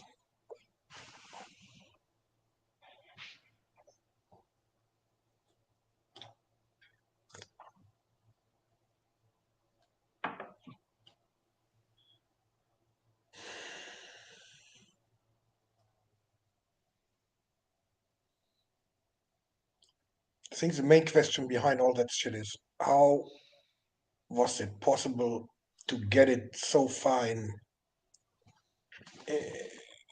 in our society to get it this way? How is that possible? Seriously, is it really all the greed and the fucking elites bastards want to control everything? I don't know. I think it would be too simple to say that.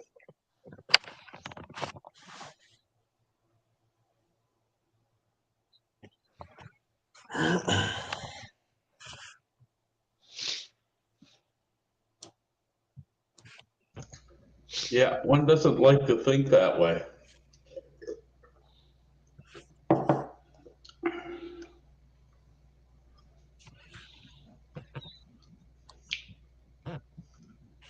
Honestly, Brian, I can't believe how any human can do that to another human.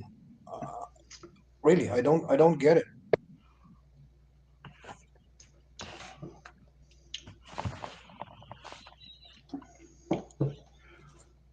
Well, yeah, I don't get it either. When you've been like, I've been watching this since the beginning, before the beginning, and I don't know how they're still pushing all this stuff. Canada's bad. They're still pushing it like crazy. Same here. Well, I'm going to jump off of here because I got to get going. My 10-hour break is almost up, so I'm blaming Robert for keeping me up all night. Good thing you're all rested for the next journey. Yeah, hopefully it's only like 4 hours, 5 hours, and I can go back to bed or actually go to bed unless Robert has another panel discussion after that.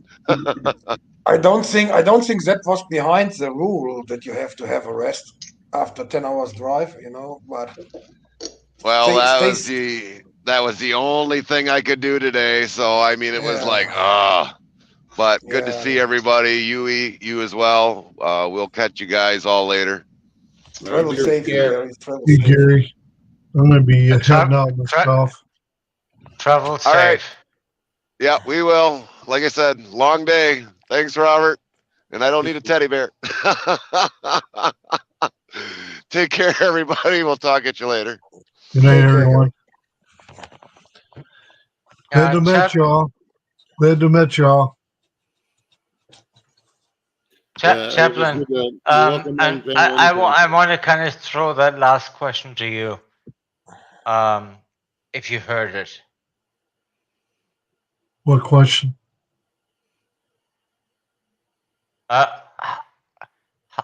How is this all happening? I wish I had the answer to that. The wickedness of man is definitely coming to the forefront in ways that I can't explain in mere words. But as you, as a believing Christ and a chaplain, do you really think that any God let this happening to humans? Really? No, because I don't think this is of God. I really believe this is of the devil. The tricks he's pulling on everybody. He's the father of lies. Absolutely. Morning, Gerald. I wouldn't mind, and I don't mean to be disrespectful, but I wouldn't mind a further explanation.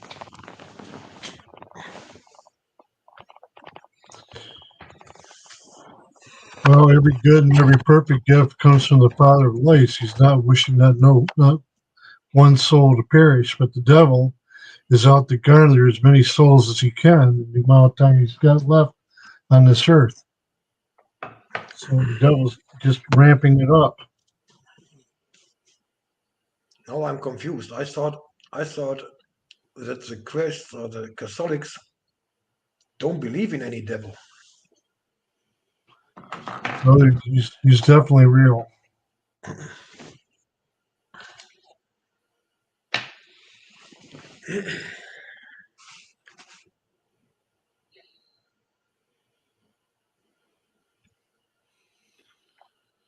No doubt. And on that note, guys, I think I'm going to shut this down. I've been on here way longer than I thought I was going to be. Yeah, I need thanks to for go having me, too. Robert. Like I say, I'm glad to meet all of you. And you're welcome Yeah, up in here anytime pleasure. you want, Chaplain. Anytime you want to come up here. Okay, buddy. I appreciate your insights as always. Oh, Chaplain, your conversation between you and I have been very interesting. Yes. Yes, it has. I've enjoyed every minute of it. Well, everybody have yourselves a good evening, and we're out. Yep, Brian, thank you. Yeah. Everybody. Thank you, Diego. As always, thank you, man. Hey, Chaplain guys. Jethro, thank you very much. Welcome. At some point in time, I'm going to have a panel on those videos that I sent you, Chaplain. I'd like your take on that, if you want to give us some thought. Definitely going to look at them when I get an opportunity. It probably won't be till Friday. Oh, that's I'm fine. sorry. That's fine. That's not going to be something I'm going to do right away anyway. So Yeah, okay. That's good enough. all right, everybody, take care. Hey, Everybody in all the right. chat, thank you very much. You too. Good Take night. care, everybody. Good night, gentlemen. And we're out of here. 3, 2, 1. Later.